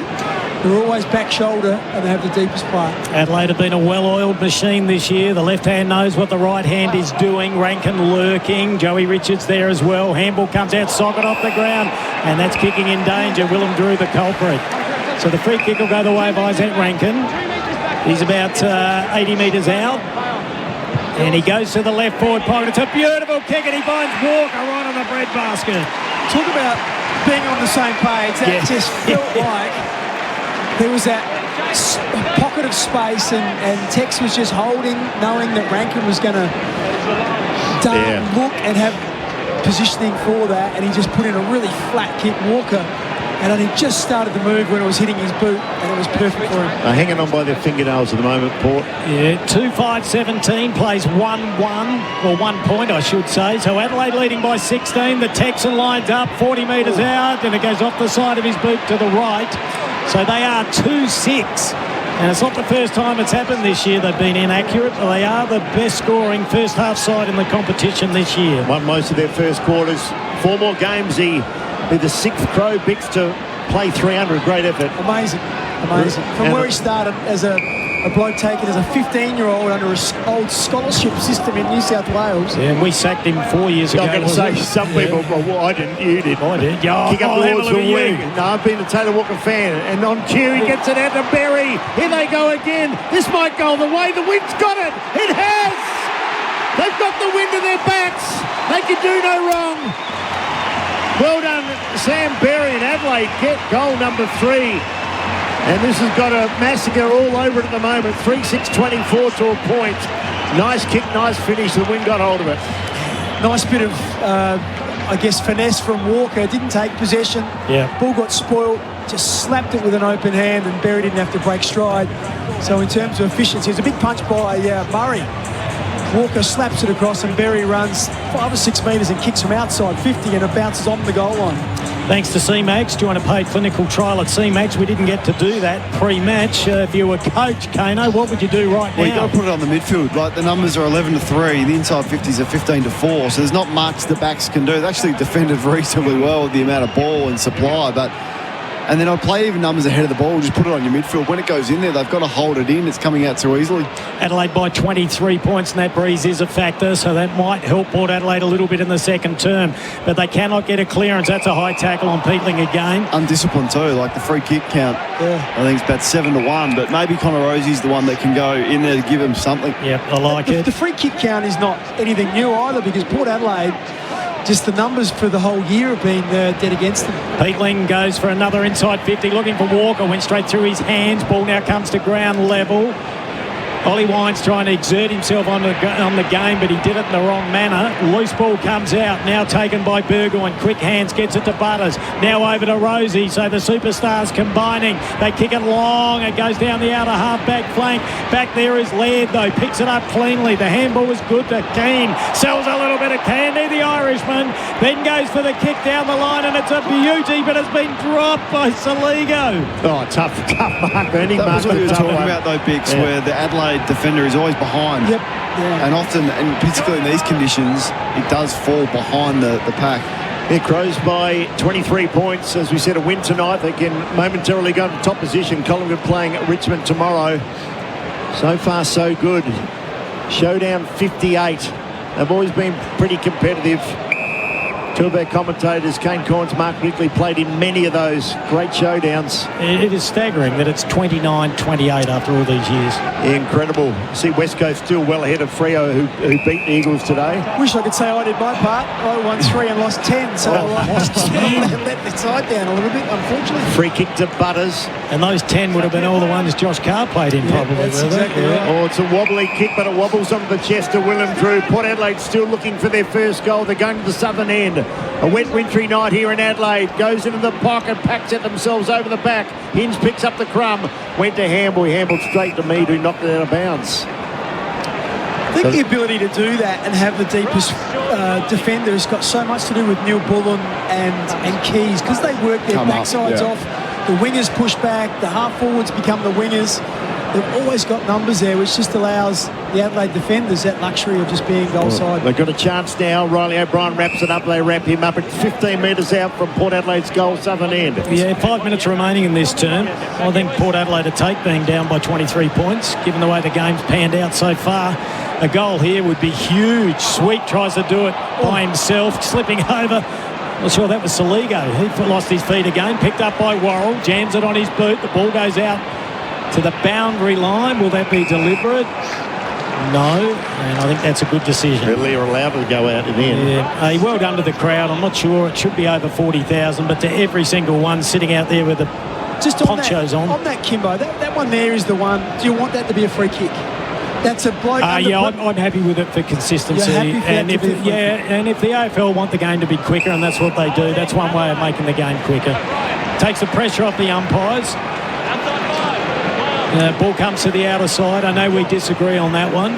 Ball goes down long. Walker used his body well. Should have done a little bit better, maybe. Leaves it for Fogarty. He's more agile. He gets on his left. Drives it in long. Danger, danger, danger. But good defensive work by Port Adelaide. And the ball punched over the boundary line in front of the old scoreboard that has Adelaide 24, Port Adelaide 1 point. Looks so dangerous going forward, Bix. Yeah, they are. And Dawson had a running jump at that. And we thought there's every chance he might mark it. I'm just looking at the hill. The hill is packed. They are general admission. It hasn't been the general admission that haven't turned up. It's maybe some of the members, but that's a great result. Sweet. The Rucks go at it. Keys had it lost. It spills out the back of the pack. Burgoyne's in there. Free kick and take the legs. Port Adelaide will get it. Willem Drew. Only 2 players from their last final playing tonight. Has he had a position lately, Willem Drew? He seems lost this year. He did a great job on Newcombe last week, so I think that's his best role. Yeah. That cooler run with midfielder who can still win his own footy. Well, when you ask who's improved from last year, it's struggling to find too many in the Port Adelaide side. That's a very simplistic way of looking at it, but it's fact. Ball on the outer side. Yeah. Oh, the other thing as well, you lose an All-Australian. That doesn't help. Oh, they've got, and plus they've got 3 or 4 of their better players on the injured list. Jason Orme-France will be loved these conditions tonight. He's not there either. Yeah. They wobble it forward now. What can they do? Ollie Lord's got it. Trying to spot a man. This is where they've broken down. Burn Jones got hammered into the ground there by Laird. Burgoyne again. Back to Butters. They need him to really get cracking. Zachy Boy kicks it up to centre half forward. Ooh. Gee, Hinge's fist came from behind. Walker helping out there. What's he doing down there? Comes to Laird. Slips out a handball to Neil Bullen. Had it lost. Did they grab him? Almost holding the ball. Umpire allowed play to go on. Bit of latitude there. Alia comes in off his man. Takes a nice defensive mark. Thought he's a little lucky, Neil Bullen. Once you put the ball up in the air, trying to evade the tackler. Alia called to play on, so he puts it up really high. That's a 9-9. Not the best kick. Makes it hard. Georgiades got up really high. Ball comes to ground level. Taken by Mead. I think he might have socketed it through. I reckon he has. Mead's kicked the goal. It's a great goal. Wow, so they get their first one. Margin goes down to 17 point. I need to see the replay then. Well, it was an elite crumb. Ali just hacked it up, and Georgiades nearly took an absolute specky in these conditions, but Mead was just at speed hitting the crumb. Didn't quite finish on the first occasion, but it just fell to him, and he hacked it off the air and got a bit of luck, but the crumbing was brilliant, and it just got over the line with a much-needed goal. Yeah, that might help his confidence a little bit too. Well, for all that, Bix, Adelaide only 17 points up, almost quarter time. Yeah, it's a good result if you Port Adelaide, all things considered, because they've certainly been up against it. And their defence has held on. You think about the amount of entries that Adelaide have had. 17-7. Yeah, just bombed it a little bit too much to some big packs, thinking that something will happen. But Port Adelaide held up pretty well. In the other game, Geelong, 43 points clear of North Melbourne. Approaching half-time, Butters again. Came out with a footy. It goes in hard. Zach Butters.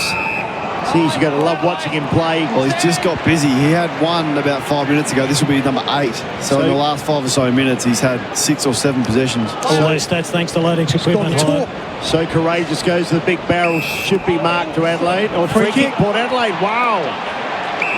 Sweet. It's going to Jordan. Sweet. Wow, this is a big moment. He's a good kick too. I don't mind that from Butters. Like in these conditions, like a bit unpredictable. Get it on the ground. Test Adelaide's defence on the ground. They're pretty good. They're pretty flawless, but it feels like Kane Port should be 6 or 7 goals down, but he kicks this at 11 points. Especially if there is a slight breeze. I mean, they've been nowhere to start the game. This would be a miracle to be this close. Jordan Sweet, normally a reasonable kick for a big man. Standing the mark is Riley O'Brien for 2 in a minute. Sweet hits it, and the umpire hasn't moved. Umpire hasn't moved. He's kicked at the big fella. Game on.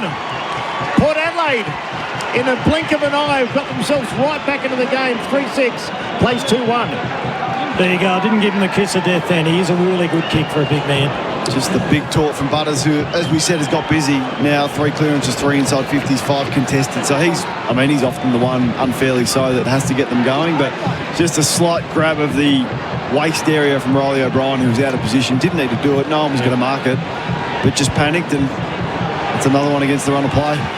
Recipient of the 4 umpire system. We see a lot of those now. They perhaps wouldn't have been paid when there were 2 and 3 umpires. So the ball back centre field. This is good by Port Adelaide. 2-1, plays 3-6, 24-13. Adelaide leading by 11 points on the Toolkit Depot scoreboard. They've got a massive clearance sale, and it's on now. Riley O'Brien against Sweet. Ball came down to ground level, taken by Dawson, jammed it onto the left. It's about 55 out from Adelaide's goal. They're up and about now, Port Adelaide. Free kick was paid, advantage paid. Mark taken by Boak, plays on quickly. Drew's got the ball. They turn it. It's almost a coast to coast. Playing for a free kick is Kane, and I reckon it's Murray.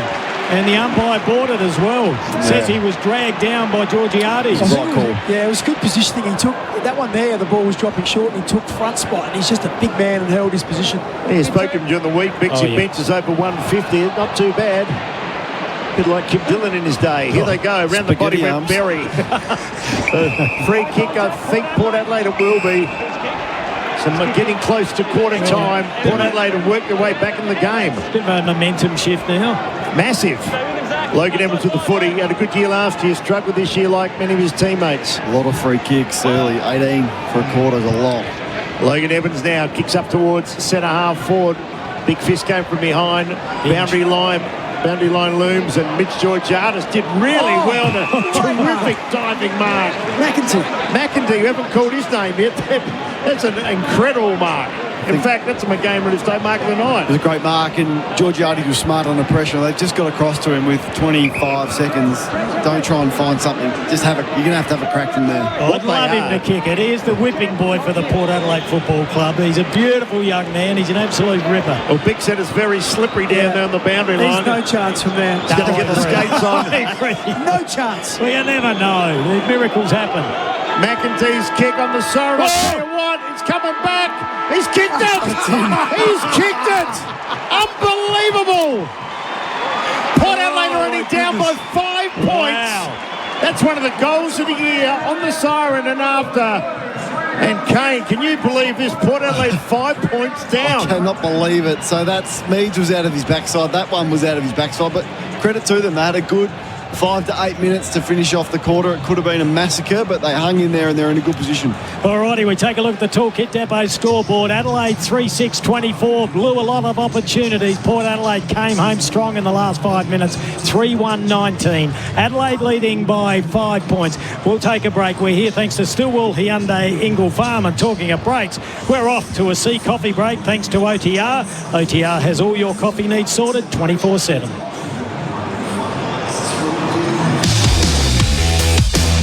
That quarter on AFL Nation was for Toolkit Depot. Toolkit Depot's 10% off almost everything is on now.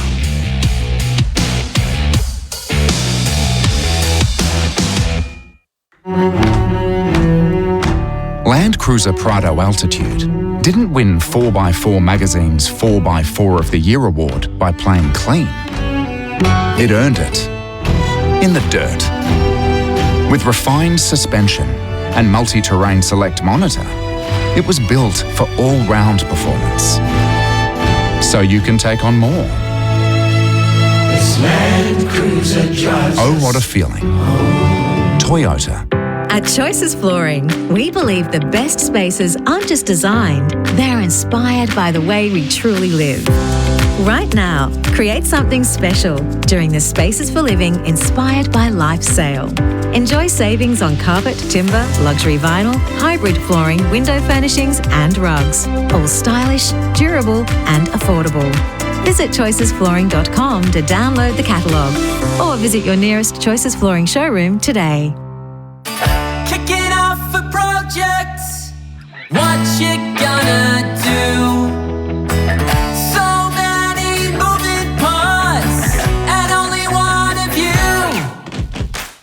Why don't you just go say, make every project sing? Yeah, make it sing. It's coats in your corner, make sure you're ready for anything. Why don't you just go say?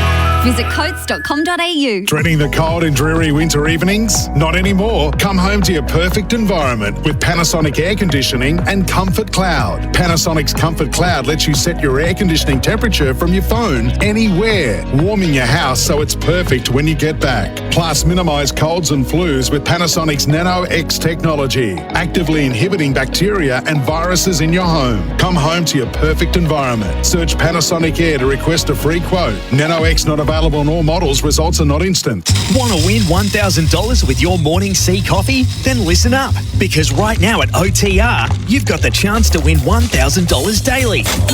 Or free coffee for a year. Swing into OTR, indulge your coffee craving, and scan the OTR app. Miss out on the cash? Never fear, you might win yourself free coffee for a year. Ends 2 September. T&Cs apply. SAT25/835. OTR. Serving up seriously good coffee. That's the sound of saying yes to another Espresso March with the girls and other fancy bevies like that. Say yes to cheap trips so you can do more. Say yes, RD20. It feels like a grand final weekend. The 2025 Host Plus Sandford Women's League Grand Final is this Sunday at Stratorama Stadium, Glenelg. Witness Eagles take on South Adelaide from 2:15pm to see who will be crowned Host Plus Sandford Women's League Premiers for 2025. It's also a Sandford Super Match with heaps to do, including giveaways and inflatable activities. Get your tickets now from sandford.com.au, and it's free entry for under 18s. The Host Plus Sandford Women's League Grand Final. Nothing beats it. Installerine, Installerine, Installerine. For the hottest of hot party you've ever seen. Ream comes on steady, hot and strong. It just keeps on and on. Save on hot water energy use by up to 73% with Ream Ambi Heat Heat Pump. Installerine. Accept nothing less than Australia's best. An Australian-owned energy company that supports South Australian small businesses, the arts and local communities. We're Lumo Energy South Australia. Join today for a brighter SA. Lumo Energy SA not available in all areas. Eligibility criteria and conditions apply.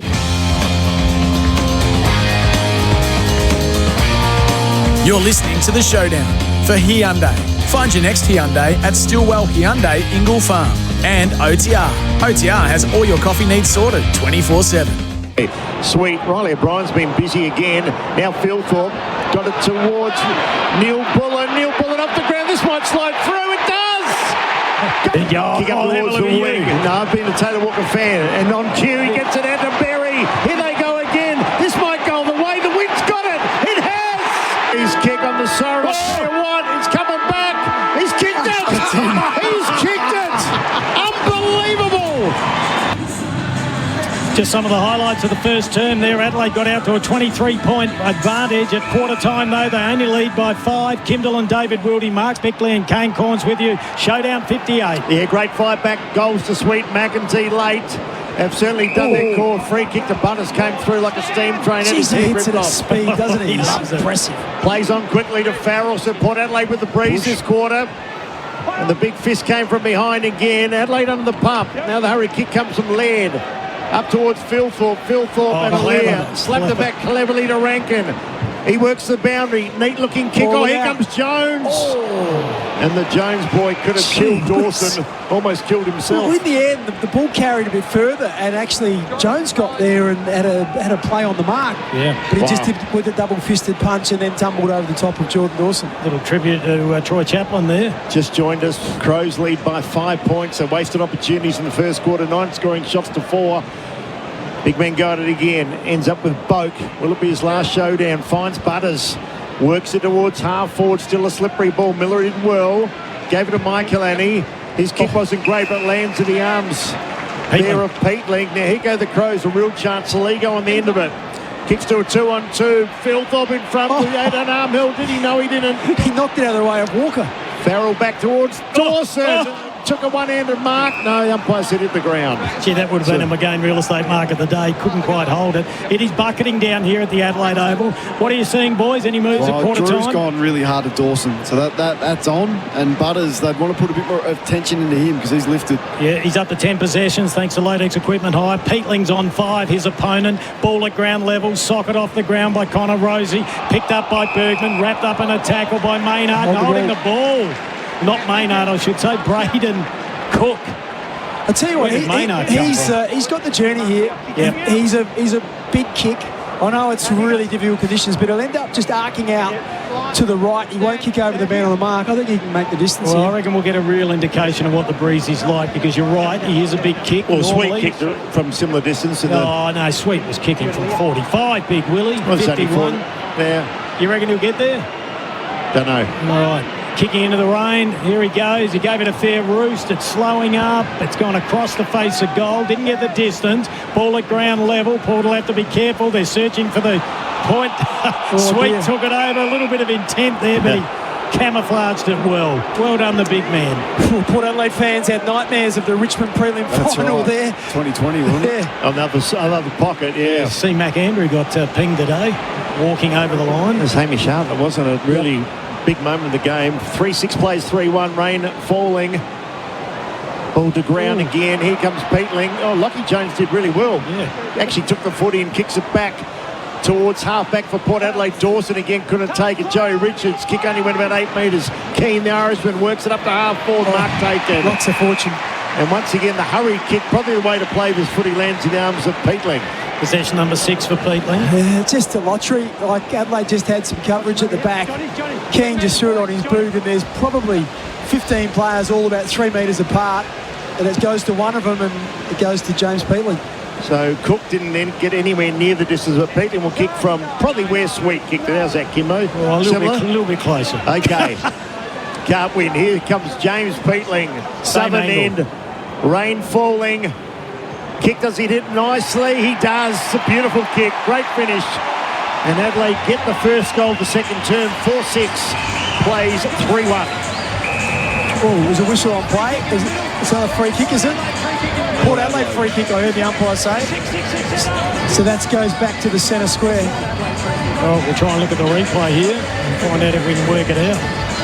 So free kick to Port Adelaide, so you take advantage of this breeze. Margin out to 11 points. That's on the Toolkit Depot scoreboard.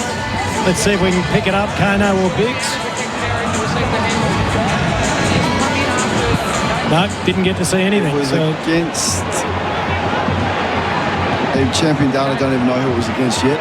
Yeah, trying to work out who's taking it. It's going to be goes to the ruckman. That's who's, and they're all just confusion reigns supreme. Yeah. All right. Okay, so Sweet unloads, goes long. That's the best tactic with this weather as well, and they have the breeze. Worrell was the destroyer. Joey Richards had an airy, picked up by Worrell. Handball went out really wide. Then it's punched forward. Philthorpe did well. Jammed it on the left. They try and keep it alive. The ball comes out to Farrell. Handball to Jones. Wasn't good. Adelaide a chance, maybe. Picked up by Keys. That wasn't bad. Taken by Dawson. Intercepted by the Thatch. Then he does a big torpedo punt inside 50. Umpire said play on. And there's a push in the back, I think. A throw. So free kick will go to DBJ in the outer forward pocket, and it will take his best kick from about 40. Yeah, we've seen some nice goals, though, considering the conditions. Free kick was against Rankin on Butters, just threw him to the ground, not a whole lot in it. Kane Corns, expert comments. Thanks to Lumo Energy, 100% Australian owned. They don't allow the players to do a lot nowadays. Over-umpired in my humble. Here we go. Darcy Byrne-Jones, an All-Australian as a defender. Lines up, kicks it from 46. It's going to be fisted over the line, and it is. Minor score. Margin back to 10 points, thanks to the toolkit depot. Not a bad attempt there from DBJ. All-Australian as half-back flanker. The last few years he's been a defensive half-forward, but he does kick goals. He's got 18 this year. He's a good shot. So Murray. Good to see him back too, just trying to find his feet. Nice kick into the breeze. A bit on there. Zerk Thatcher comes in and marks it full-chested. They'd be disappointed with that. That's a long kick to the centre of the ground. They don't get one player to be able to compete. Zerk Thatcher takes it uncontested. Mark Bickley there for Lumo Energy. The kick up with Bergman. He's been really quiet apart from his first kick of the game, which went the wrong way. Off the ground goes Worrell. Ollie Wines puts his big body on the line, shoving it out quickly, but not quick enough. Saliga was in there as well. Lockie Jones off the side of the shoe. George Yardis hasn't been able to get warm yet. Tough condition for full forward. Goes out of play in Eddie Bett's pocket, right full forward pocket, northern end. David Wildy, Kim Dillon, Mark Bickley, Kane Corns with you. Lockie Jones, interesting career. Sometimes he looks like he's going to launch, then he regresses, then he gets injured, but having a reasonable night. It's just all about the ball use for Lockie Jones, I reckon, and some of his decision making. But physically, got great attributes. All right, ball thrown in, snapshot towards goal. Butters it was, and it's gone across the face of goal. We'll have a throw in left forward pocket. Northern end members side of the Adelaide Oval, about 20 metres away from the Port goal, and they trail by 10 points. Yeah, Lockie Jones just got to slow down a fraction. He's often got more time than he thinks. He knows that too. The coaches tell him that, but he's been around for a long while. So, chance for Port Adelaide now. Left half forward, flank, ruckman go at it. Willem Drew had it lost at Peatling in there working hard. It went off the ground, went about 2 metres. Led in there, also got a quick kick to Saligo. Tackled by Richards. He's strong though, strong body struck off the tackle. Now the ball's with Fogarty. Adelaide working the boundary line really well. Keys around the body. Walker should mark and does. So they could be out here. They're going to all run forward. He's got enough ahead of the ball. Sit 300 games in 4 weeks' time. Beautiful kick to Philthorpe. Arms chopping. Not much you can do. Wins a free kick, plays on. Not sure what to do, but he's going to go for home. Left. He's kicked it on the left. It's gone all the way. Oh, it's raining goals here at Adelaide Oval. Literally, that was a beautiful kick from the big Riley Philthorpe. And it just slid on the turf and it slid straight through. And Adelaide get the first two of the second term. Unbelievable skill. Yeah. I thought Zerk Thatcher did really well to close the distance. Gave a free kick away for an arm chop in the end. Would like to have another look at that, but it was Adelaide's work from half back, but they were just so tough in the contest. They were able to release. It started with Fogarty, got the ball on the outside. Walker's kick to Philthorpe was perfect. Just have a look and see whether this is an arm chop, though. I mean, I'd hate to be a defender. There's not a whole lot you can do. Yeah, just come on. Drag down his left arm. Drag down the left arm, and the umpire was right there. But what about the finish? Almost amongst 5 Port Adelaide players, not one of them thought, hey, we better go close that space. Kane Corns, thanks to Lumo Energy, our expert, along with Mark Bickley. Fair dinkum, it's almost a non-contact sport. In a lot of ways, Bix, I know you hate it when I say that, but I feel for defenders. Ball back centre field, hit away there from Dawson. Ball still alive. Saligo, very classy one-handed pickup. Just try and mark it as a defender. Don't just rip the arm of the people. I didn't think he got much on the arm, though. I thought he dragged down his left arm. Oh, dearie me. I did play in a different era. Ball comes down to ground level. Wines was good. Got it to Burgoyne. Notice Kenny Hinkley spoke to Burgoyne at quarter time. Yeah, Berry got it. Nice handball. Good hands. Curtin's been quiet. Had to farm out a handball. Burgoyne will pick it up now, but he's wrapped up in a tackle. Good pressure by Neil Bullen. He's an absolute professional. So the thing about Neil Bullen, when you say he's an absolute professional, it would have been so easy to give away a free kick then, but he's just careful enough to make sure he went low on 2 tackles in a row, and he earns his team a ball up. Yeah, 30 possessions last week, 3 goals for Alex Neil Bullen. Burgoyne wobbled it forward. Port Adelaide just struggling to hit the scoreboard. They've got the breeze at their back. Berry worked it forward. Port Adelaide keep it in now. Ollie Wines works it over his right shoulder. Mark not taken. The back of the pack. Crows have numbers. And they can work it forward. Was that the Irishman up towards O'Brien? Yeah. Now Sweet had it, lost it. Riley O'Brien did really well. He's had a super year. Now Dan Curtin kicks for home. More almost kicks to touch. This might be a free kick to Port Adelaide. Wait on the umpire. What's he going to say? No, throw it in. We check that score. 5-6 plays at 3-2. Crows lead by 16. See, if it was last disposal, he wouldn't have gone so close to the boundary line. Well, I don't think he tried to go to the boundary line. I think he just tried to kick it long down the line. I just think it takes the pressure off the umpires. Ball thrown in. Sweet front position. Riley O'Brien got the 2-fister from behind. Rankin had a touch on it. Free kick, Port Adelaide. Free kick will go the way Connor Rosie. He's had a great year, Riley O'Brien, hasn't he? Yeah, he's been a beauty. Workhorse. Best year of footy.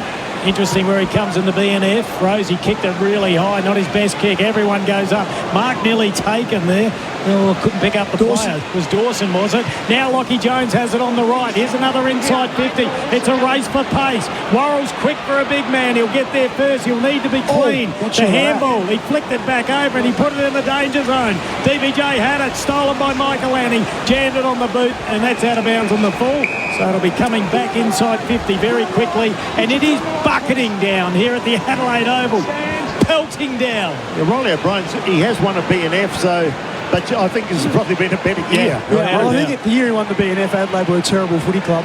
So they've played much better this year, and he's been great. Mark Bickley there for Lumo Energy. Ball on the outer side. The rain is coming down really, really hard. Lockie Jones been good so far today. Richards got wrapped up. Gang tackled in the end. He's not getting out of that clamp. They put the handcuffs on him. He's wet. How are these conditions? Don't play in these conditions very often. Put out last week we played in really tricky conditions. Yeah, defenders love these conditions. Forwards hate it. I haven't seen too many forwards. Bergman hasn't been himself tonight, Kane. No, he hasn't been himself for a month. I reckon since he signed that contract, it's just 3 touches. One of those went 55 metres the wrong way and laced out Fogarty. So it's not a great night. I tell you, he struck that one nicely, though. A lot of talk that he needs shoulder surgery. He thought, how good's this? How good's this? I won the first appearance of the Showdown. I'll pump at 55. No one's chasing me. Where's the pressure? Look on his face as Prices. He's lurking in the back of the pack here. Sweet went off the ground. Only going metres now. Everyone's trying to soccer at the moment. Now Spill's out the back. Lucosa's picked it up. Game with him. Here's a chance at Port Adelaide. Good tackle there. Worrell. And that's not coming out. Tell you what, Adelaide will be very happy with the fact they got 2 quick goals before this started bucketing down. Just gives them a little bit of breathing space. Throw up in the right forward pocket. Northern end of the Adelaide Oval. Ball taken by Butters. Tried the impossible. Kicked it over his head. Umpire said not 15. Laird making out he didn't hear it, because he had no chance to get it out. So we'll have another ball up, this time 35 metres away from Port's goal. We got no goalkeeper back there at the moment, because the ball will come out pretty quickly. Expect a quick snap or a soccer. Ball's still alive. Paddling it forward. There's the soccer. Came from Georgiades. Out of bounds on the full. Good call, Kimbo. Came out quick, right? Did. Got a bit of purchase on it. Actually went 25 metres, hit the fence on the full. When's the last time you've sat out in the rain like this watching a game of footy? Hey? I did it today, actually. Out with the kids. Yeah. I take it back. Well done, Bix. Kick on the outer side. Rankin still yet to get warm. Wasn't his best kick. Will hug the boundary line and Zirk fell over. Is that deliberate? No, it's not. I thought it was. Umpires, a little bit of leniency in these conditions, but just looking at the fans, they're in their ponchos, they're saturated. Good on them. Yep. As we said, a list can change quickly. Only Laird and Walker from that 17 disappointment grand final. Crouch, of course, played pretty well today, Bix, too, in the stack of footy. Reserves. Yeah, he's just a ball magnet. Here goes Rankin again, wants a free kick. Probably Hawthorn don't mind this. Extra couple of days off and seeing Adelaide slog it out. Sort of stat, Kano. Crouch had 37 in that losing grand final. You had 37 in 07 not in a losing grand final. Not one that I remember fondly. That's a big number for a losing side. I think Chad had 30-odd as well. Low 30s. Cheapies. Up they go. Free kicks, in fact, kicks. Anything's hard to come by at the moment. Any clear possession as the rain wasn't happy keeps with tumbling that, down. Farrell, with the tackle. 11 and a half minutes remaining in the second term. Adelaide leading by 16 points. That's on the Toolkit Depot scoreboard. They've got a massive clearance sale on now. Pop down to Toolkit Depot. Butters has been huge. Probably favourite to get the Showdown medal at this stage, even though he's in the losing side. Mind you, Dawson's been pretty good. That was well done by Murray. Handball came out, nicely taken by Berry on the left. Everything was good apart from the kick. And it's gone out of bounds on the full. Well, he's running away from where he's trying to kick it towards the boundary line, trying to hook it back on his non-preferred. That's almost impossible tonight. Mark Bickley and Kane Corns, thanks to Lumo Energy, switched to 100% Australian-owned Lumo Energy. Umpire blew the whistle. There was a push in the back. Will go the way of the Adelaide Crows. Mark Kane, just been pretty good. He'd like these conditions, the Irishman. Solid player, yep. Irish golfers love their elements like this, Kimbo. He's got sunscreen on. Come on, Shane Lowry. This is a summer's day in Ireland. Yeah, he's got the fair skin like M. Bickley too. The ball back towards out of wing or slipping over the field for. Lear did okay in front now. Lukosius bounced off his chest. Richards in there. Led with the head. Now comes to Bergman. He's gone the right way this time. Tackled by Cook. Boundary line again out there. It's led. Everything's been played on the boundary. Rain. It's heavy going, isn't it? If it stays like this, how many goals do we see for the rest of the game? I think 10 or 11 will win it. 11 or 12. Big should win it. It's amazing that Port Adelaide now in front in inside 50s when it was 14-3. So they've evened that up, but pretty messy, pretty scrappy. Adelaide defending well. So, Willie, you're saying maybe another 6 goals will still be scored? I think so. No. For the game. One here. One's gone forward or bouncing. There's one. Right on cue, Georgiades. Oh, he thinks he's touched it. I reckon he touched it on the line. Yeah, I reckon he fell over and Georgiades might have kicked it into his hand. Wow, that's an opportunity lost. Let's listen to the umpire. Umpire scores it behind. Please check it was touched. John. Yeah. That's what it looks like. Hand on, is it? I don't know. Oh, yeah, it's hit. Yeah, it hits his forearm. Does it go back onto the boot? Nah, don't think so. Well, let's have a look at this. Comes off the arm here. And back on the boot. Or back on the hand. Arm. Hand. Boot. And then back to hand. boot. Back to boot. No, back to arm again. Or it might have hit his watch. And he called a point. Behind. Yeah, I think that's a point. I'll tell you what. I think. We're waiting. In the end, not a bad call, but it is in fact a Well, he's point. in perfect position. So in the end, if you can't decipher, you take the umpire's call. He couldn't have been in any better position. Yeah, geez, have a look at him. He's right there, isn't he? Bix, how's your rain gauge going today? Well, I had 29 millimetres yesterday, so I haven't checked today, but I know a lot of happy farmers around the place. The few of the boarders from the footy team today. Do you have a garden, or you just get off seeing how many mils? No, I've got a garden, a rather large garden, and that's why I don't like watering it and paying for it if it's rained the night before. Gee, they're taking a long time here, Kano. It's one of your pet hates. Well, you'd think that's going to be exclusive. The longer it goes, the more it goes to umpire's call, surely. And I think we almost should put a time limit on it. If you can't work it out in 2 minutes. We've just seen 10 versions of it here. It looks like it's come off his forearm. The forearm, yeah. The crowd that went cold. Here we go. Sufficient evidence to determine. Oh, really? Well, hello. Fixed it that 10 minutes ago. Yeah, exactly. We talked about all his garden habits in that time. Jeez. Margin back to 15 points, and that's on the Toolkit Depot scoreboard. We could have checked some stats. Tell you what is interesting, though. Imagine if he had a call to goal. Yes, there's insufficient evidence to say one way or the other. So, in the end, the soft call was really good point. Here goes Miller. This time we've had the ball on our side. First time for quite a while. Free kick will go to so many free kicks. Adelaide and Fogarty. No, it's going to Philthorpe. Let the players play. It's a big Riley Philthorpe. Don't hold on to him. Talk about body shape changing. He's really put on not the best kick. Port Adelaide may see it over. They do. And quite happy. You haven't called much of Boakey. What's Travis Boak's stats? 3 handballs. Yeah, haven't noticed him at all. He equals Robert Harvey's games today, number 7 all time in the history of the footy. He'll pass him next week if he plays again. So what a career he's had. Travis Boak. Phil Thorpe. Too easy. Took the ball out of the air. Good mark. Really good mark. Fogarty on his chest. They're all running back towards goal. He doesn't waste any time. It's 2-on-2 at the moment. Dawson's up there. And the back of the back. Walker! Too good. Doesn't matter whether it's raining or sunshine. Taylor Walker can do some magical stuff. He read the ball best. And he kicks his second goal. First goal was a Gimbo. First goal to Taylor Walker. Adelaide got all three in the second term. Well, I've been living in Port Adelaide's front half, and that's what Adelaide have done on transition. Just scored against the run of play, and it was Phil Thorpe from the ruck against Ollie Lord. That's the advantage. Just grabbed it out. Fogarty was in front.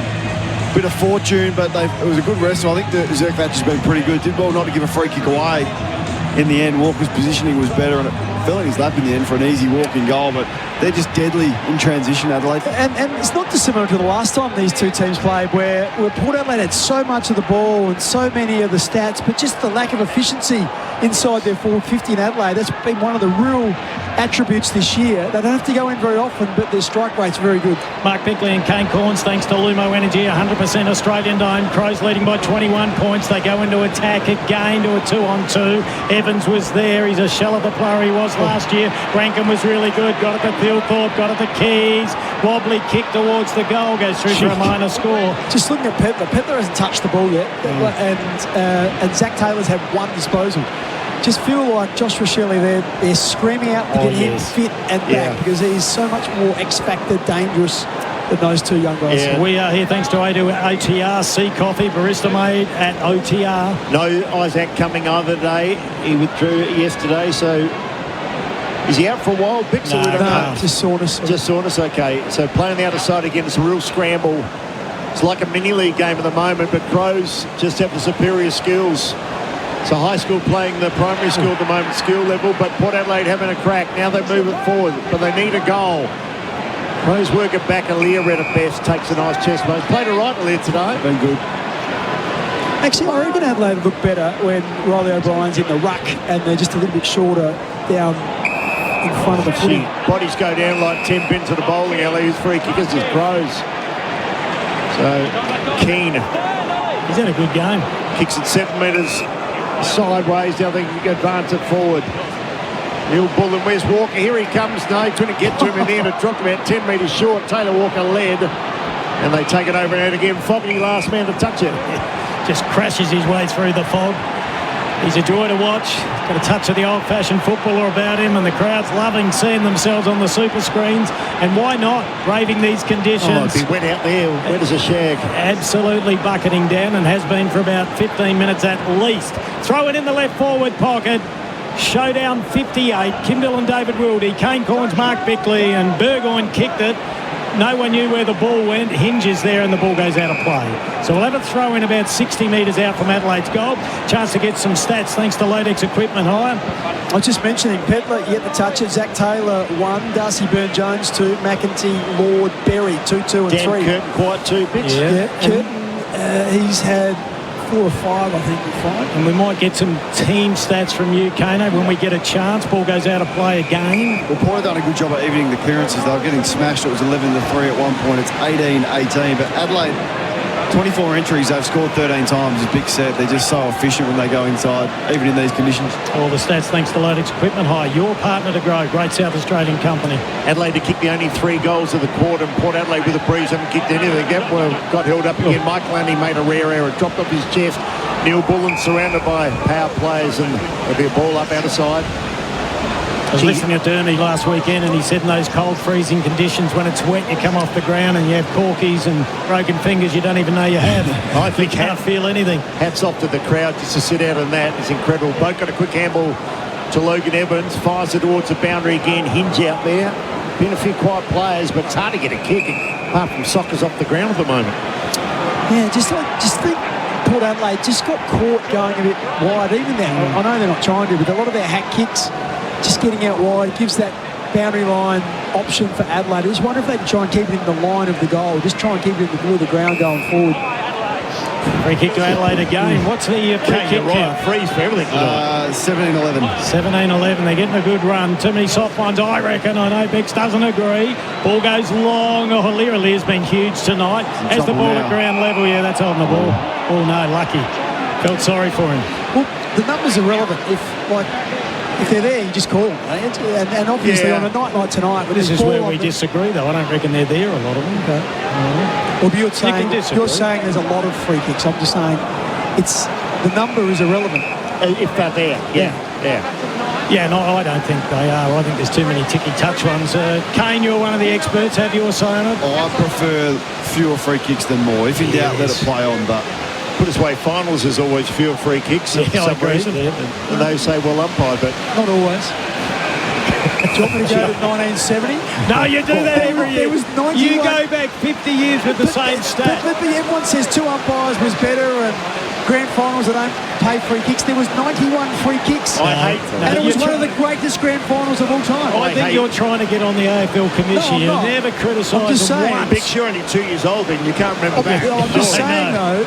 Here go the Crows forward. You want to be able to back up your stats. We'll argue at half-time. Free kick, I think, to Port Adelaide or to the Crows? Port Adelaide. It's rain. Well, have a look Can it get heavier? Well, yes, it can. Yeah, that is really heavy. Now, how many mils would this be? Oh, I couldn't tell you. It's probably a good... I think they're saying 15 tonight there was going to be. Here comes Rosie off his chest. So 27 minutes gone. How long left in the quarter? They go short now. You got 6 minutes left, 6 minutes 10. So Berry with a footy. Young man. Kicks up towards half forward. Boat gets after it. Worrell as well. Laconically just gathered the footy, gave it a hinge. He works it back towards the wing. Taylor Walker is ambled in to create a contest, and you could hear the umpire say, Neil Bullen, short free kick. Yeah, against Joe Berry, that one. And he played to win a premiership on the ground at the moment. Who's that? Neil Bullen. Yep. Yeah, ball comes up the centre half forward. Comes down. Good stat, that one. Where'd that one come from? Philthorpe gets it. He's been good. I reckon he's done his best work when he's been ahead of the on ball. Wobbly kick forward. Get the feeling something's going to happen here. Yeah, ball's been picked up. Peatling goes towards goal and he misses. You always mark it for me there. It was a simple chest mark in these conditions. Just punched it to a dangerous spot. 23 points the margin on the Toolkit Depot scoreboard. Just listen to that rain. We've had more rain. Hang on, just listen. Than an hour. Hang on. Than all summer. Hang on. Oh, it's radio. You can't have you silence. You can hear it. You can hear it. Well, yeah, we did hear it. How long do you want to hear it for? We've been hearing it for half an hour. Play on the other side it's again. Loud in there. They're taking our word for it, Kimbo. That's Mark Bickley, the sound effects in the microphone. But look at the brave crowd. Wow. 27 minutes gone. The only goals in this quarter have been Crows, and we thought they were kicking in the breeze. On a serious note, this might be good for our golf and all the algal bloom. Hopefully we can break that up a little bit. Ball comes at the back of the pack. What do we got, boys? We've got 5 minutes left. These boys are battling their hearts out in the toughest of conditions. At ground level, Bokey's in there again. We'll have a ball up, I think. Umpire's letting it go. It squirts out. Picked out by Neil Bullen. Tried to get the handball to Keys. He couldn't control it. Ball's still alive. Peatling was good. Got it to a ruckman and Riley O'Brien, who'd kicked it straight to the boundary line. Will they pay deliberate? No. Throw in because he kicked the ball forward. Look at the crowd out there. Well done to the host broadcasters, putting a bit of love on the spectators. Poor old Shawnee Burgoyne down on the bench. Take that, Sean. He didn't even have a rain jacket. Oh, my goodness me. That's not good preparation, Kane. No, it's not. I told him. I need a big jacket. We knew the weather. His Butters did pretty well too. Most of the plays been on the outer side here from our commentary position. Slipping and sliding. Off the ground went Richards. He might go after it again, but Worrell came in off the other side, did really well. Worrell, what a season he's had.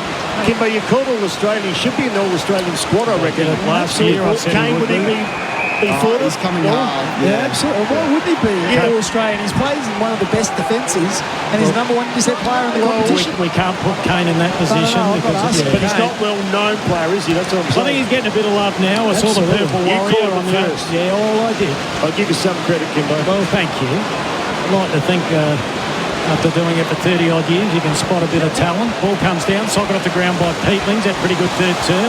Oh, is that on the fall off the boot there of Brandon Zerk-Thatcher?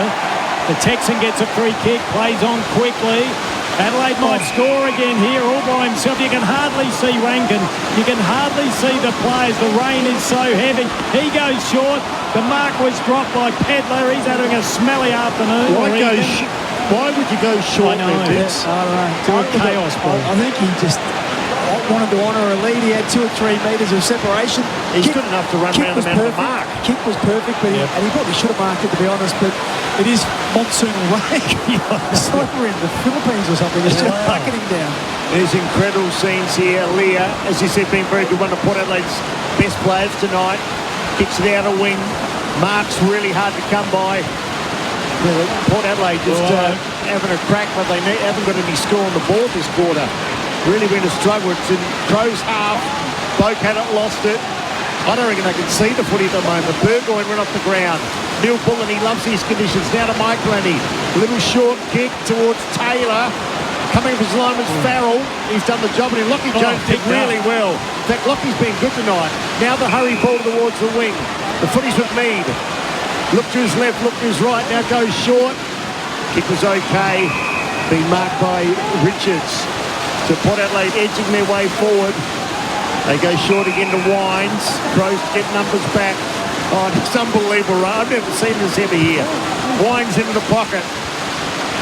The defenders go after it. Can Port Adelaide just conjure some sort of goal late? Berry picked it up. Couldn't do much with it. Keys over it. Here's a chance now. Sin kicked it up and down the chimney.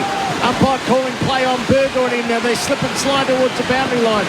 McEntee, Michaelani, they're all in there. Now Laird got caught by McEntee. Gives it a Rankin. Crows dodge a bullet. Sweeten the way. Had time to get it and fumble. And it may come back. Oh, they've taken the legs there. Free kick to Adelaide. Pedler gets one, Kano. Yep. Well, Adelaide's defenders are just so good at defending the ground ball. I see it every single time. 31 minutes gone, 2 minutes left on the clock. Just always outnumber as well, Kane. Whenever it's one extra. Just kick Pedler kicking on the man on the mark. He always looks absolutely stuffed, Pedler, when he plays. He's always sucking him in. Never looks fit enough. And it's, I don't know, probably an illusion, but he's always out of breath. Ball goes down the boundary line. Dawson's there. He was busy early. Boundary line close. Dawson kept it in. Taken by Rankin.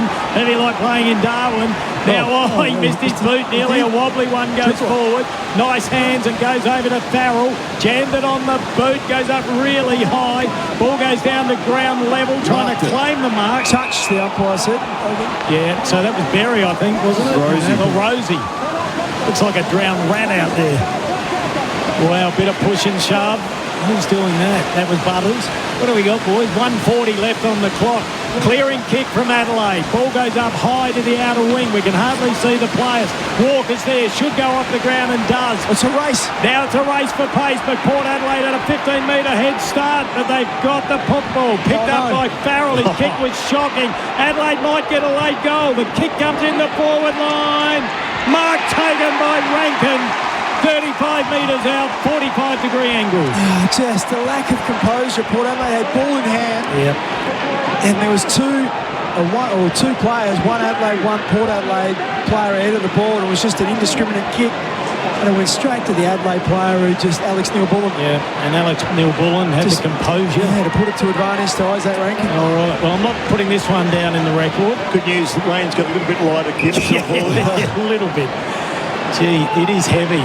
So much rain, and don't we need it? The farmers need it, as Bick said. This normally would be bread and butter. Oh, and it is. He puts it straight through the middle. So they go in at half-time. They should go in with a 29-point lead because there's only 38 seconds left on the clock. Bick summed it up pretty well. It's a dagger. Walker just hacked it forward, and Port Adelaide had the numbers back, and Farrell was the one that won it pretty well. He just didn't get any purchase on the kick. It needed to be either an extra handball and give yourself a bit more time and space, or long and high. He had Wines there for an extra handball. He kicked straight back to Neil-Bullen. And then off the turnover, front half. Good night. Port only kicked 2 points this quarter. Yep. Yeah, hard to win games with a breeze like that, but Crows have been very effective. Just moving the ball forward. It looks like it's coming sort of straight down. I don't know if that breeze has dropped. The flags aren't moving. I don't think it's breeze a factor, Kim, just more the slipperiness. Yeah. It's just unbelievable out there. 34 minutes gone, long quarter. Few seconds left. Still time for either side. They need a clearance. Port Adelaide through Butters. I just threw the ball out the back door. Comes to Berry. Berry now, you can see actually a bit of water slip up in. As Berry kicked it forward, Walker couldn't take it. Sin had to go hard. He did. They go after him. He's slipping and sliding again. They sit on top of him. Neil Bullen came in late.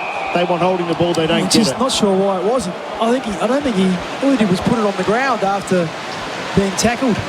So last few seconds of the first half, played in really tough conditions. Adelaide, we think will go in top spot after the conclusion of the game. Rosie kicks it forward towards Lukosius, who's got away. Off the ground went Lukosius to a one-on-one. Lord again, it's more like a soccer. They're not picking it up. Lukosius again, soccer. The siren sounds and ends a very wet half of football. But Adelaide lead decisively, 7-8-50. Port Adelaide goalless in the second quarter. 3-3, 21 the margin, 29. Yeah, margin 29. It was 5 points at quarter time after Adelaide got out to a 23-point lead early in that first quarter. Port came home late in the first term, but it's all Adelaide now, 29 points. We'll jump into a break quickly, so we have plenty of time to go through all the stats thanks to Lodex Equipment Hire, and we'll hear from our two experts, courtesy of Lumo Energy, 100% Australian-owned. Mark Bickley and Kane Corns coming up. It is Adelaide leading by 29 points thanks to Stillwell Hyundai Ingle Farm. We're off for a sea coffee break thanks to OTR. OTR has all your coffee needs sorted 24/7. That quarter on AFL Nation was for Toolkit Depot. Toolkit Depot's 10% off almost everything is on now.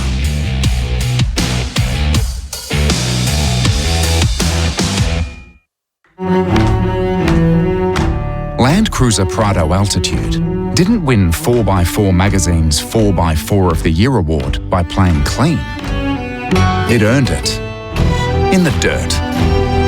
With refined suspension and multi-terrain select monitor, it was built for all-round performance. So you can take on more. This Land Cruiser drives Oh, what a feeling. Toyota. This ad is about neighbours Ryan and Jack. Ryan's home has been affected by recent damp weather, with mould appearing all over his walls and ceiling. Meanwhile, Jack is relaxing in a mould-free home. That's because Jack installed a Panasonic air conditioner with 24-hour Nano EX air purification and mould-inhibiting technology. Jack's Panasonic air conditioner means he enjoys clean, fresh air in a mould-free environment. And you can too. Search for Panasonic Air online to request a free quote today. At Choices Flooring, we believe the best spaces aren't just designed, they're inspired by the way we truly live. Right now, create something special during the Spaces for Living Inspired by Life sale. Enjoy savings on carpet, timber, luxury vinyl, hybrid flooring, window furnishings and rugs. All stylish, durable and affordable. Visit choicesflooring.com to download the catalogue or visit your nearest Choices Flooring showroom today. We see you out at Golden Grove watching the match from inside your car. Those kids keep you busy and keep growing. That's why our Credit Union SA mobile lending managers come to you, even here, to help you understand how a bigger home can fit within your goals. Free property reports and flexible payment options are all part of the home ground advantage. Keep your money close to home with Credit Union SA. We see you, South Australia. Conditions, fees and lending criteria apply and are available on request. It feels like a grand final weekend. The 2025 Host Plus Sandford Women's League Grand Final is this Sunday at Stratorama Stadium, Glenelg. Witness Eagles take on South Adelaide from 2:15pm to see who will be crowned Host Plus Sandford Women's League Premiers for 2025. It's also a Sandford Super Match with heaps to do, including giveaways and inflatable activities. Get your tickets now from sandford.com.au and it's free entry for under 18s. The Host Plus Sandford Women's League Grand Final. Nothing beats it. Bendix General CT brake pads are the everyday braking solution with stealth advanced technology for smoother, quieter, more comfortable driving. Blue titanium stripe technology eliminates the bedding in process, while noise-absorbing shims reduce vibration and noise. For improved stopping performance, low dust, low rotor wear and enhanced durability, ask for Bendix General CT brake pads at your next service. Bendix. Put your foot down with confidence. Looking for your next fishing weapon? Bar Crusher is Australia's leading fishing boat builder. That's because Bar Crusher boats lead the industry in design excellence and quality to ensure they produce the most advanced plate aluminium fishing boats on the market. Get your ultimate fishing weapon in 2025. Find Bar Crusher boats at Pacific Marine and RV, 8 Tapleys Hill Road, Royal Park. Or build your dream boat online at barcrusher.com.au. Kia's most awarded SUV, the 7-seat Kia Sorento. Available in petrol, diesel, hybrid and plug-in hybrid powertrains. Fine-tuned for Australian roads and conditions for all 7 passengers.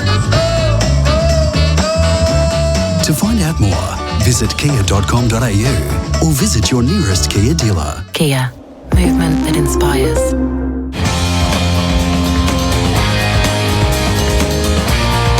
You're listening to The Showdown for Hyundai. Find your next Hyundai at Stillwell Hyundai, Ingle Farm.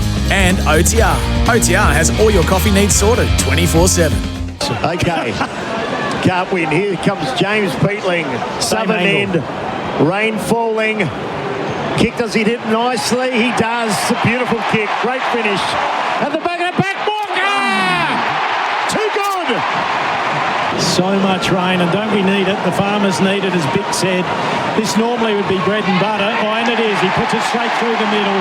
So they go in at half-time. They should go in with a 29-point lead because there's only 38 seconds left on the clock. And they do go in with a 29-point lead. Adelaide leading 7-8, 50 to 3-3, 21. Kim Dillon, David Wildy, Mark Bickley and Kane Corns with you. This is the halftime show thanks to Powell's. Next to Roulette's Tavern, Kings Road, Parafield Airport. It's an absolute beauty. Welcome back to the Showdown thanks to Hyundai. Find your next Hyundai at Morn Team Hyundai. A great dealership all around South Australia. Kano, looked like Port Adelaide had got themselves back into the game, but pretty impressive second term by Adelaide given the conditions. Yeah, they were awesome. They defended really well, and then when they had their opportunities to go forward, they went there with ease to kick 4 goals in that quarter of footy with the rain, which is just hard to describe. I haven't been at a game like this with as heavy rain and to do it as efficiently as they did. 13 inside 50s for 6 scores was awesome, and an even performance. They're defending well, and they're the real deal. Yeah, interesting. They've already kicked 50 points. Surely they won't crack 100 in these conditions. We know they're a high-scoring side. Let's get through a few of these. Best offender in the first half, thanks to Murray Pest Control. Play Pest at their own game with the team from Murray's. I reckon you got a few to choose from. Yeah, Ali's been pretty good for the side that's struggling, so I think he's been good. I think Zerk Thatcher's done a reasonable job on Walker, apart from one moment in the goal square. But for Adelaide, they've all been good. Kane's been terrific. Laird's been solid. And Worrell and Michael Aney are always just rock solid. So hard to find fault with their back 6. We love it, the team from Murray's Pest Control. What about a big moment today, thanks to Budget Car Rental? Get on the road faster, call 13-27-27. Probably that last goal with Farrell just butchering the footy and kicking it straight back to Neil Bull and found Rankin. Just so deflating. The margin had been in control until probably the last 10 minutes of that second quarter. So that was a deflating one, but Adelaide's good players. Thilthorpe kicked that big goal as well. Yep. That was a big moment on the left as well. Thanks to Lodex Equipment Hire, your partner to grow. What stat really stood out for you in the first half? I just think their efficiency going in. So firstly, their ability to defend Port Adelaide's 26 entries and keep them to 3 goals. They did the same with Gold Coast last week. Gold Coast had 58 entries and didn't score in the first half. But then when they get their opportunity, they get you on the counter-attack and get you off turnover. So if you look at where the goals have come from, Adelaide have kicked 4 goals from stoppage, which is a big number as well. So that stat's a big one. We love Lodex Equipment Hire and the support they give us. Go out and see Jason Carey, great South Australian company. Put your coach's hat on, thanks to CMAX. Join a paid clinical trial at CMAX. What are you suggesting here to get Port back into the game, or for Adelaide to really pull away? Yeah, so Adelaide will be pretty comfortable with where it's at in these conditions. They don't have to do a whole lot. They're well structured. For Port, I guess it's just on the midfield. They need someone other than Butters to step up through there, whether Rosie goes through there a bit more, but they haven't had anything from Bergman today, which has been a shame. Jordan Sweet and O'Brien have probably evened the points, but O'Brien probably on touch. But there's not a whole lot they can do because they just don't have the personnel to be able to do anything with. Very true. And it's interesting, the 3 biggest ball winners are all from Port Adelaide. Zach Butters, 18, Kane Farrell, 15, Ollie Wines, 14, who's tried to rough up the Crows a little bit. All righty, we're going to take a break, Kano, so we can rip into these Villies pies and pasties here. It's Adelaide leading by 29 points. We're here thanks to Hyundai and Morn Team Hyundai. On the other side of the break, David Wildy and Mark Bickley will have more stats for you. We're off for a C coffee break thanks to OTR. OTR has all your coffee needs sorted 24/7.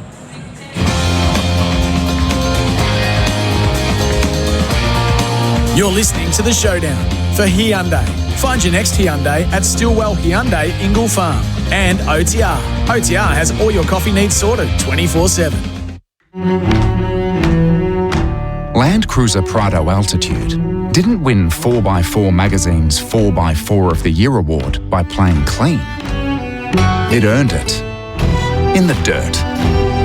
With refined suspension and multi-terrain select monitor, it was built for all-round performance. So you can take on more. This Land Cruiser drives Oh, what a feeling.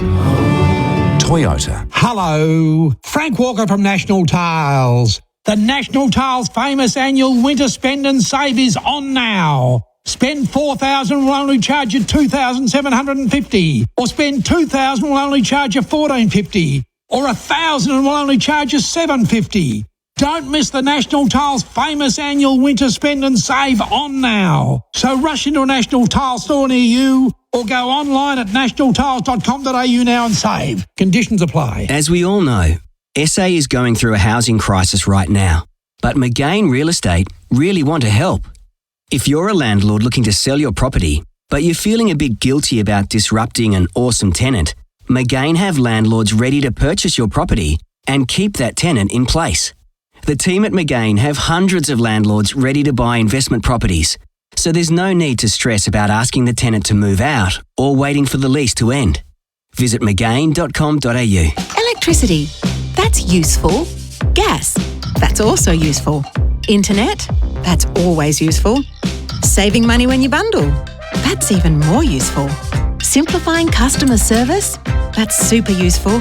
An app that puts you in control, undoubtedly useful. Perks and rewards for being one of us, that's extra useful. A company that does all this and more, that's all kinds of useful. Origin, all kinds of useful. A GJ Gardner home is crafted with all the details that make a house feel truly yours. Like natural hardwood floors that stand the test of time, high, raked ceilings that elevate your space, and seamless indoor-outdoor flow that brings nature in. A GJ Gardner home feels as good as it looks with joy in every detail. Shape a new home around you with GJ Gardner Homes Adelaide. Feel the joy building.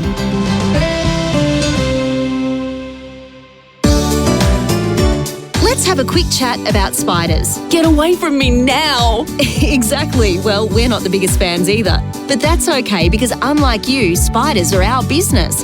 I'm Mel from Murray Pest Control and we've been solving spider issues for over 50 years. So put away the broom and slippers and leave it to us, okay? Give us a call or book online and we'll be round in a jiff. Spiders? No worries. We've got this. With the team from Murray's. MurrayPestControl.com.au. Dreading the cold and dreary winter evenings? Not anymore. Come home to your perfect environment with Panasonic Air Conditioning and Comfort Cloud. Panasonic's Comfort Cloud lets you set your air conditioning temperature from your phone anywhere, warming your house so it's perfect when you get back. Plus, minimise colds and flus with Panasonic's Nano X technology, actively inhibiting bacteria and viruses in your home. Come home to your perfect environment. Search Panasonic Air to request a free quote. Nano X not available on all models. Results are not instant. They said launching a ute in Australia was an uphill battle, and the new Kia Tasman wouldn't have it any other way.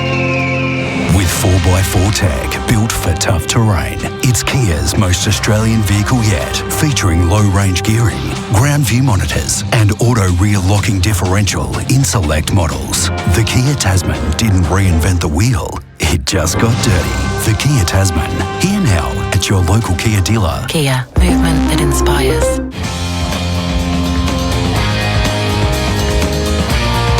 You're listening to The Showdown for Hyundai.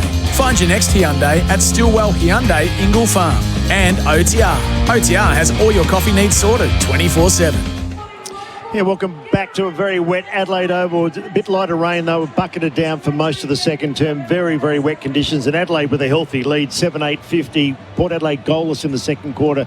3-3-21, a margin of 29 points. David Wildy with Mark Bickley. Bix, who's been the hot and cold player for Panasonic Air Conditioning? Panasonic Comfort Cloud. Set your air conditioning from your phone. Well, I think we can start comfortably with the hot player, and that's been Zach Butters. He's had 16 disposals, 11 kicks, 5 handballs. He's had 7 clearances, if you don't mind.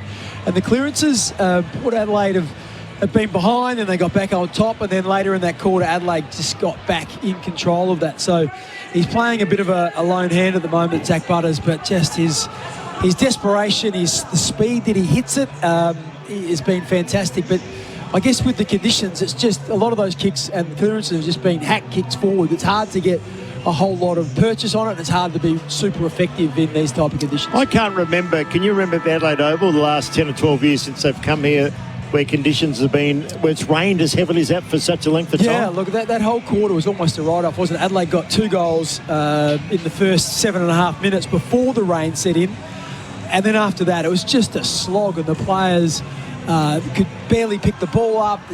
Kicking the ball was very difficult, so like it just... Adelaide did have some moments and just looked more likely going forward. They just were able to manufacture some moments and a couple of bits of individual brilliance. But look, we spoke about the efficiency and the inside 50s. Adelaide have had 30, Port Adelaide 26. But Adelaide, have, from their 30 entries, have generated 15 scoring shots. So they're 50%, which is about the AFL average. That's in dry conditions. So that's a great effort in wet conditions. Port Adelaide have had 6. They've kicked 3 goals, 3 from 26 entries. So what's that? That's 1 in 4, really, almost. So it's a stark difference. And just Adelaide look, like I said, more likely. They generally get the ball into better areas, and they've just been able to finish their work a bit better. This is an important one too. The mark for the first half, McGain Real Estate, sold by McGain again. I've got one. I want to hear what you think, but... No, you help me out, because I don't remember too many great marks. I thought the McEntee sliding mark, when Georgiadis went down the line on the siren, he almost took a slips catch and then delivered with a goal. I mean, marks are really tough today, really tough. Absolutely. They've been really few and far between. I know Mike Dobbin, he wouldn't mind me saying that not a great night for marks. He wouldn't have been a very good player tonight. He was one of those outside flashy Fair types. weather, yeah. Didn't like body contact. No, or mud on the knees or mud under the fingernails. So he'd have the dressing gown on with a double knot tonight. You wouldn't see much of him, I wouldn't have thought. So we probably won't be mentioning a whole lot of the McGain Real Estate marks of the night. Okay, the power play rankings for Red Energy switched to 100% Australian-owned Lumo Energy. Let's have a look. Looks like to me that Wayne Miller is the highest-ranked player on the ground. And when you look through his stats, he's only had 9 disposals. But what he has had, he's had 7 tackles. Jeez. So that often racks the points up. So he's on 65. Rodney Philthorpe is the second best player on the ground. He's had 59. What Philthorpe's been good at, he's actually done some really nice work around stoppage. He's had 6 clearances. I remember a couple of times Kane talking about his ability just to ease his opponent under the ball and then grab it and move it forward. He's also, when Ollie Lord was against him, he got a couple of free kicks where, is often the case, the lesser experienced ruckman sometimes hangs on or goes high. So he's been fairly effective when he's gone on ball. And then you've got Connor Rosie and James Peatling both on 58, and they've Rosie's had 14 disposals, Peatling 11, both with some clearances as well. Bix, 8 of the top 10 lowest disposals are Port Adelaide. Go through the other end. I mean, there's some players that really need to get a wriggle on. I know it's tough conditions, but you need to touch them more than 2 or 3 times and a half. Yeah, that's right. It's been difficult going, and a bit of that has been the way that the Port Adelaide have entered it inside their forward 50. They've gone in 26 times, but often it's just there's been a lot of hack kicks going forward. So Darcy Byrne-Jones with 2 touches, Jed McEntee 2, Travis Boakes played on the wing all afternoon. He's had only 3 disposals, 3 handballs. Ollie Lord's had just the 3 disposals as well. Jackson Mead has been up and around the foot. He's had 4. Joe Berry 5, Logan Evans 5. So you compare that to Adelaide, the blokes who haven't really had much of it, Zach Taylor's had 1, Luke Pedler 2, Nick Murray, who's key defender, he's had 4, and then you've got Braden Cook, who's had 6. So as you said, It just feels like the load's been spread a bit more evenly across Adelaide's side. Half-time show for Powell's next to Roulette's Tavern, Kings Road, Parafield Airport. We're talking Powell's second half not far away, still light rain falling. You can actually see for the first time some puddles there at St R Ford Northern End, Bix, where they'll be sloshing through. Very rarely see rain where it's sitting on the surface, but it has rained for the last probably 45 minutes. Yeah, I think we had about 6 or 7 mil, I'm led to believe. I'm hearing that from our weather guru, Craig, up at the back. And remembering there was about 14 or 15 millimetres of rain throughout the day. So a lot of that would have got soaked in, or would have soaked into the sort of sandy base here at Adelaide Oval. But once that absorption has happened, then it does tend to sit on top. And I'll just, correction, 3 millimetres during this game. So that surprised me because it felt like it was heavier for longer. Okay, Kane Corns rejoins the second half, just about to get underway. It's a big margin, Bixon, at 29 points given the conditions. It's hard to see Port getting back into the game. Well, what they need to do is they need to get some goals in early on. They got on a roll. They kicked 3 goals in 5 minutes to kick the last 3 goals of the quarter in quarter one, but then didn't score at all in terms of goals in the second quarter. So they need to get multiple goals and get themselves back in this game. Still light rain falling. Second half underway. And chance of me to get clean bowled as the ball goes towards the interchange gate on the western wing. Off the ground they go. We've seen so many socks today. It's so hard to pick it up, and we can see water. Says players slide. Very rarely see that. Zerk Thatcher with a long sleeve. Got boot the ball just. Umpire rushes in for ball up. Rosie's the one that's gone inside on ball. Started the third quarter at the centre bounce. Good on you, Kane, for Lumo Energy. Here's Rosie almost on cue. He must have heard you. Up the ground went Neil Bull, and now Saligo. Saligo's kick. Partly smothered, goes up the outside towards Philthorpe and Aaliyah. Aaliyah and Philthorpe, 2 big bodies there. Fogarty, another big body. So too Jones. They go off the ground, slithers and slides. And finally goes out of play, 25 metres out from the Crows' goal. Jeremy Cameron just kicked his 9th straight if we go around the ground at three-quarter time. Could he kick 100, Kano? Well, he's going to get close with finals. Has he kicked a 10 or is that career high? I think he. I know he's got 9. Double figures, I reckon. Okay, the Giants. I'll tell you what, they don't play anyone inside the top 9 for the next 4 weeks, so he could fill up his boots. Here's Dawson. Crows pressing again. Now Neil Bullen, little clever kick, although too clever in the end. It slides towards the boundary, goes out. This time left full forward pocket, Northern End for Adelaide. They lead by 29. 29-point lead. What are we predicting, boys? Can they mount a charge, Port Adelaide? It's going to be hard. I don't think so. Showdown 58, Ken Hinckley's 25th showdown. His last showdown, his record is 11-13. He'd like to add one more. Ball gets thrown in and goes towards the boundary line, and Port Adelaide gain about 5 metres. So the ball thrown in, left forward pocket, northern end of the Adelaide Oval members side. Trevor spoke only the 3 possessions. You, as we said, probably will be his last showdown. Yeah, I would imagine so. A nice farewell with Kenny against Gold Coast. Round 24 here at the Adelaide Oval, maybe. But he sounds like he wants to play on, surely not. And, well, I thought Sam Doherty got his timing right. I think it'll be realistic. He's been a fantastic player, Bokey, but the last couple of years' output has certainly diminished. Yeah, all right. We don't want to rain on his parade. There's enough rain here at the moment. Ball came out to Dawson. Hamble missed the mark, and the ball goes out of play. Right on the 50-metre line on the half-forward flank. Kim Dillon, David Wildy, Mark Bickley and Kane Corns with you. They're our experts today, thanks to Lumo Energy, 100% Australian-owned. I think they qualify, Willie, don't they? Oh, they're experts, 500-something games. How many did you play, Bicklebum? 272. 272. Oh, 572. That's not bad careers. Ball comes out to Burgoyne. Hasn't had the year we thought we'd see from him this year. He's no Lone Ranger. Picked up there by Lord. Got the handball back to Georgiades. 2-on-1. Now it's a 2-on-1. You'd expect Adelaide to win this, and they do. Ball goes back to Mitchie Hinge. Gets on that trusted left. And Dan Curtin, been quiet tonight, but that can happen when you play on the wing. Gets it to Laird, who gets it to Saligo. So Adelaide in control as we speak. Saligo along the boundary line again. Big jump by Dawson. Did all the he heard Zach Butters in too. Butters slow to get up. Dawson rose high. Did everything but hold the mark. Oh, he's holding the back of his head. He's holding his stomach. He doesn't know what to hold. Here we go. That's a good sit. He'll get up with that. He just bounced off the ground as well, Zach Butters. He's just counting his ribs and screwing his head back on. But the AFL don't care about those ones. Only the ones in a contest. Yeah, gee, would have been one of the marks of the year given the conditions. Just couldn't hold on. He's got sticky fingers, Dawson, the captain. He's off the ground getting a concussion test. He'll be all Australians. Hopefully, Zach can get back out tonight. Lockie Jones has been good, one of his better games. Oh, pushing early there.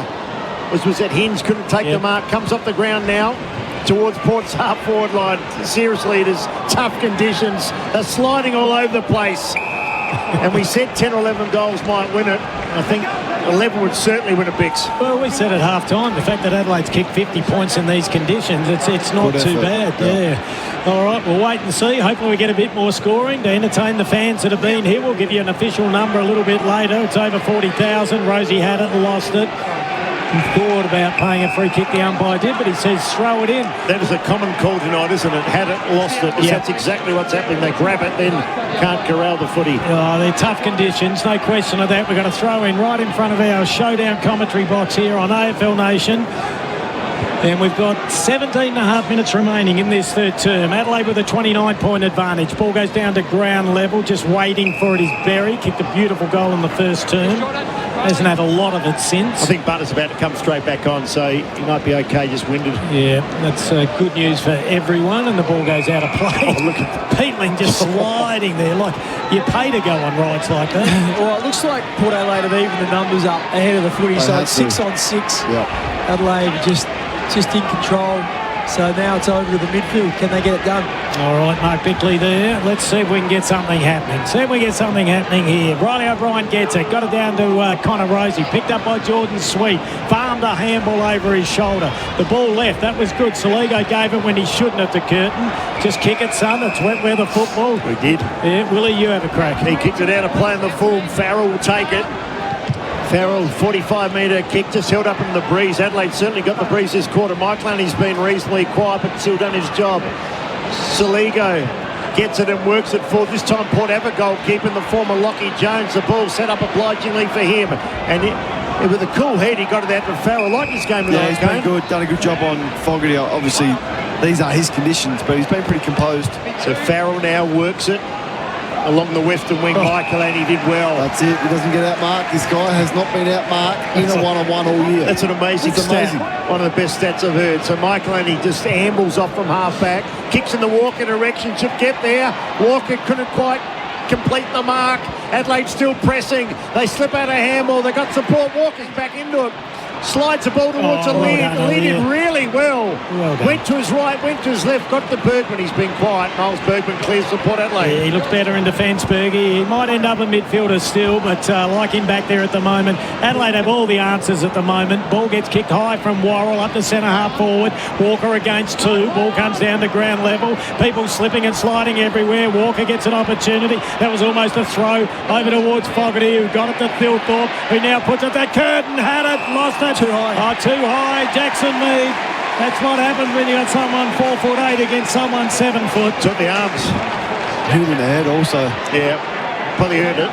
Oh, just ruffled his hair as well. Yeah, that's the beauty of him. Either sliding back behind the ball or pushing forward, which he's done with great effect. And that not on that occasion, but I feel like his teammates are starting to notice that mismatch. Yeah, he did give him a little massage, didn't he? A little yeah. All right, not easy to kick the footy tonight. This is a set shot from directly in front from only 35 out. He's gone back to 46 metres. He lines it up. He takes a big breath. The number 6. If it was Tony Modra, he wouldn't miss. Curtin's been pretty good in front of the goals. He's a left footer. And we're going to sack him from the left footers club, eh? There's your build-up then. I knew he was going to miss. Well, he took for bloody ever. What did you want? Silence? Well, we can listen to the rain again if you like. Well, it was loud. It was. Kick back towards half-back flank. And Mitch Georgiadis. Bix, would he be in all Australian in the squad discussions? Second or third on the Coleman? No, look, he's definitely in the squad, I would think. But whether he gets in the side, it makes it hard work. But you're always going to pick a couple of forwards, aren't you? Yeah. Well, he could go in the pocket alongside Cameron. Yeah. Again, Real Estate Mark of the Day nomination. Hinge fisted the ball, went up in the air, then he caught it on the second grab. So, gee, goals are really hard to come by. Just go short. Yet a little worm burn to the Peatling. So Adelaide just keeping control of the footy. Cameron's got 10. He's got 10. Wow. Career high. As we see Keys now on 2-on-2. That did it well. Doesn't hold the ball up by lets it no prior. Adelaide still pressing. They might end up with it again. Logan Evans, Keys, they're all trying off the ground. Philthorpe thought the ball hit the post in. They play it on. Rankin caught, collared. They're still going Adelaide. Neil Bullen to Curtin. Curtin kicked it 5 metres. Mark Berry. Geez, tough footy. Ends up with Drew. He can't do much with it. And that's deliberate. No! Throw in Richards. The umpire pointed to Connor Rosie and said, "Our player there." Well, they went straight towards the boundary, Bix. All the skies in, maybe. A little bit lucky there, Port Adelaide, and Adelaide had some chances. Ball thrown in, Sweet gets the tap. Adelaide have got the numbers, but it's well socket off the ground by Rosie. Over the top of it, Roy Laird's been great in these conditions. They are tailor-made. Gets it out to Peatling. He looked for Riley O'Brien. The big fella dropped the centre. Greasy ball, but he should have held on to it. Ball is still inside 50. That was a Falcon, I think. He did. He kicked it straight into Willem Drew's head. Oh, no, I think it did. It hit Rankin's head, I think, and he's just rubbing his face. I don't think there's a replay. I reckon it was Rankin. Here we go. Watch this. Kimbo no sitters tonight. Hang on. No, it's ricocheted. It's hit 2. It's a pinball. It's 2 for 1. Ball's still alive. Adelaide, I just feel a goal might be coming here. Big crash tackle on Fogarty. Great tackle. Tried to do a scissor kick while he's on the ground. Now picked up by Neil Bullen. He gets that's Alex Neil Bullen. Gets a kick away. Ball comes out to Curtin. Handballs it, and he had a spent before he had it there. Was that Rankin? Then does a ridiculous Hail Mary handball over the head. More in hope than good management. Ball's still alive. I wish it'd go out, but it's not. They have another crack, Adelaide. Berry gets it. Kicks it to the hot spot. Ball goes to ground level. Willie, take over. Well, just get the feeling, guys, that if this was dry, Kane, this would be a big margin with a massive margin. 10 goals plus. Once again, inside 50s, 8-1 in this quarter. Exactly the way the game started. So Port Adelaide, resolute. They're having a crack, but they're outclassed at the moment, even though the margin is 30 points even. It's just so tough to score as we speak. Lockie Jones again. This time he didn't go with the footy. Keys. Clever to Philthorpe. Yes. He's got 2. They did it soccer style. Little Keys, that little toe poke for the big fella Philthorpe. 43 goals for the year. And Adelaide get the first of the third quarter. You almost think it's game, set, match. 8-9 plays, 3-3. Yeah, it's out to 36 points now, and just sheer weight of entries. They just kept pumping it in there, and eventually they had to find a chink in the armour, and that was a soccer kick through from Keys. Skidded along the ground. Riley Philthorpe picked it up and just, without really even coming up, just stayed bent over and just toe poked it through 8 metres. Might win the medal, Philthorpe. He's leading disposal winner for Adelaide. 9 score involvements, 2 goals and 6 clearances. Big set. His stuff in the ruck's been really strong. Good call.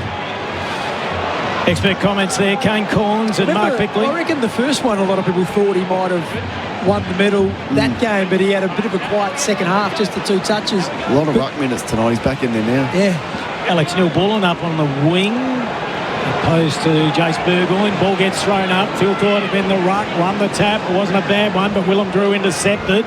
Picks it up cleanly, water going everywhere. Butters gave it back to Drew. He said, I don't want it. He tries to give it back to Farrell. It's damn hard work out there. Crashing his way through was Berry. Jammed it on the boot, shrugged a tackle, picked up by Zerk Thatcher. Just got the toe of his boot, then socket off. Chase Jones is on. We'll work out who's off in a moment.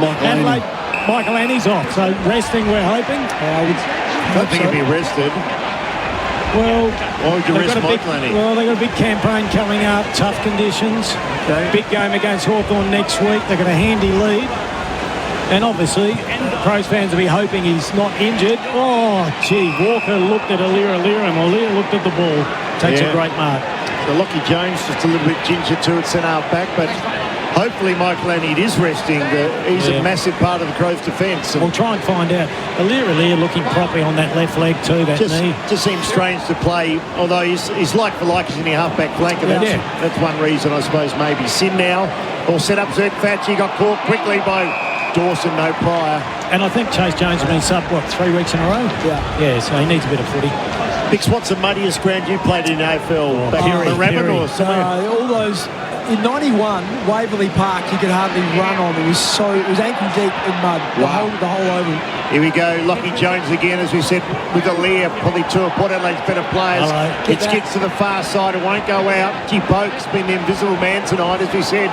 He joins Robert Harvey in the games. He didn't try and keep it in. He just slid and took it out. That's a good decision. Okay. Well, what do you think he tried to do? I'm not sure. I would have thought he'd try and grab it. He's hard to touch it tonight. There's a poor kick again. What's that? Last disposal? The sub, I think. Just looking to get Hugh Jackson on the ground. He was a good sub, actually. He's played some decent footy. These conditions might be okay for him. Been impressive. I like him. Left footer as well. Ball thrown in the right forward pocket in front of the old scoreboard, about 45 away from the Adelaide goals. They lead by 36 points on the Revo Fitness scoreboard. Terrible boundary throw in. Philthorpe had it, lost it. Picked up by Zachy Taylor on the boundary line. Tries to centre it. Ball at the back of the pack. It's a race for pace. Trying to soccer it there was Pedler. Picked up by Walker. He goes back to Dawson. Snapshot goal. Adelaide go out to a 42-point lead on the Revo Fitness scoreboard. Well, it's one-way traffic now. Adelaide had kicked the last 6 goals. We have to go back to the 31-minute mark of the first quarter for the McEntee goal. To find, when Port Adelaide kicked their last goal. They kicked it on the siren. Just weighted numbers again. Gets pumped in. Ball just spills over the back. Taylor Walker picks the ball up, gets it to Dawson, who just turns on his left.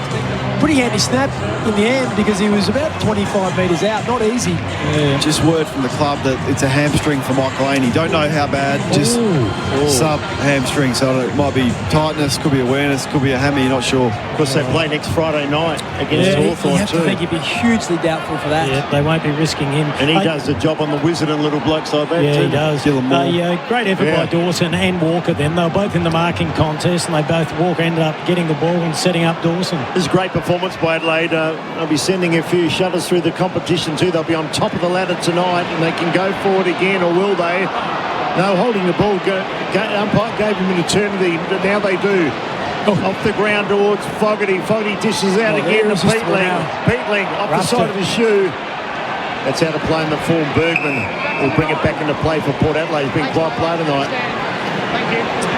They've got a lot of quiet players. You said the bottom 12 players, I think 9 are Port Adelaide in disposal. They'll work it back towards Riley O'Brien. Just so hard. It's just hard to see them scoring goals. It's been all living in Crow's End. They wobble it out towards the boundary line. Worrell's there with McEntee. And the umpire said insufficient attempt. A few of those played that one there, though, the ball literally just crossed the line as the player was stepping next to the footy. Yep.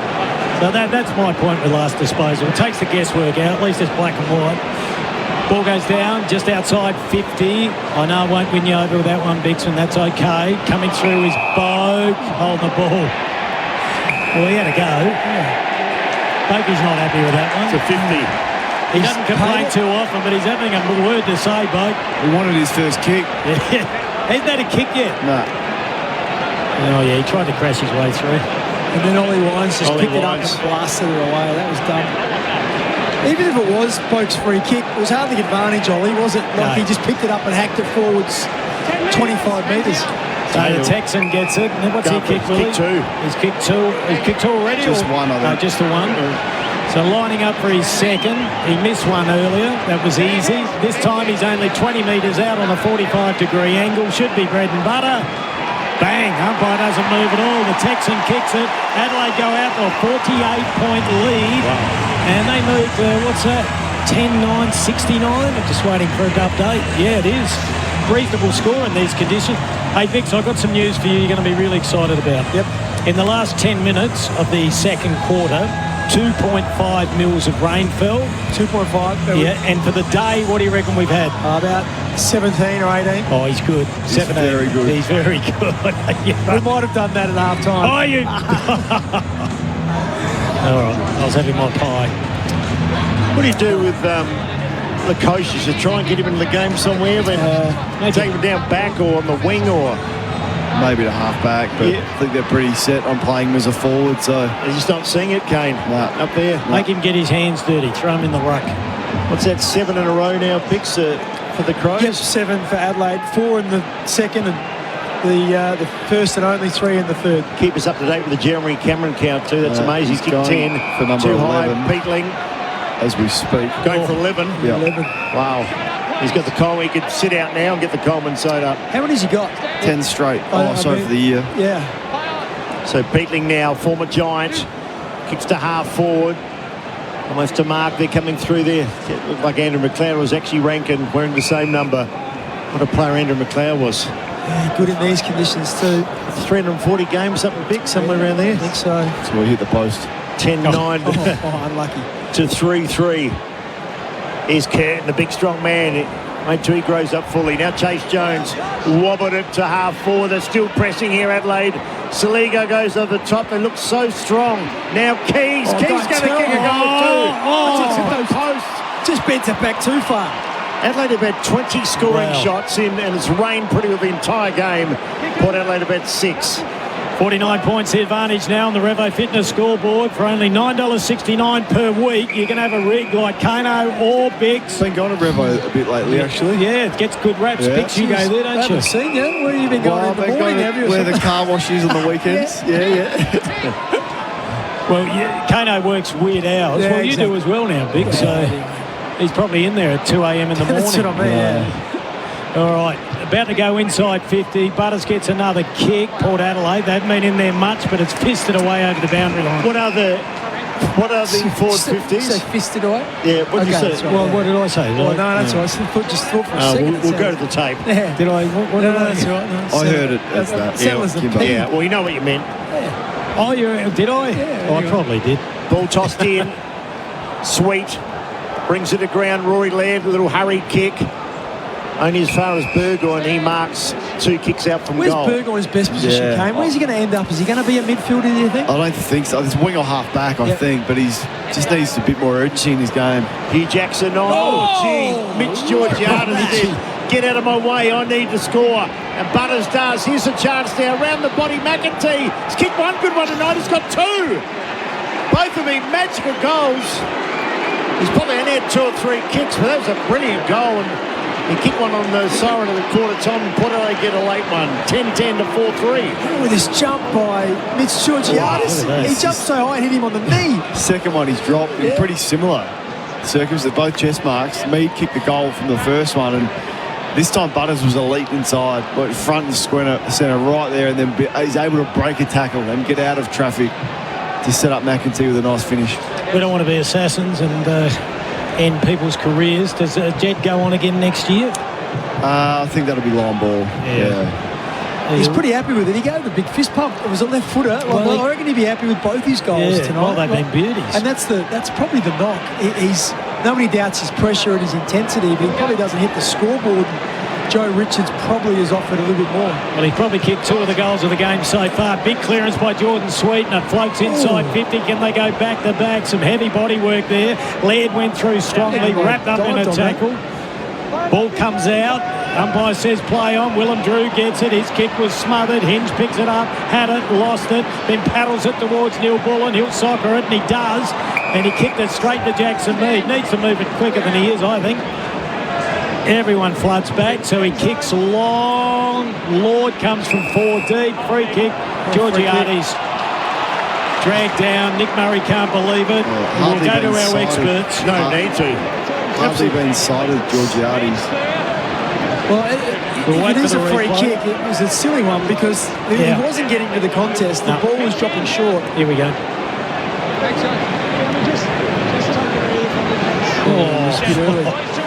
They just got tangled up. We didn't quite get the camera angle to be able to see it properly. Behind the goals we need. I'd suggest if Murray was the forward, he would have got the free kick as well. Maybe. Anyway, Georgiades lines up. He's had a wonderful career, or season, I should say. He lines up 30 metres out. He's got it. He's got it. He's got his first one. And what's he kicked? 48 for the season now. 48-34. So they kicked the last 2 goals, margin down to 37. So theoretically, still alive the game. Maybe.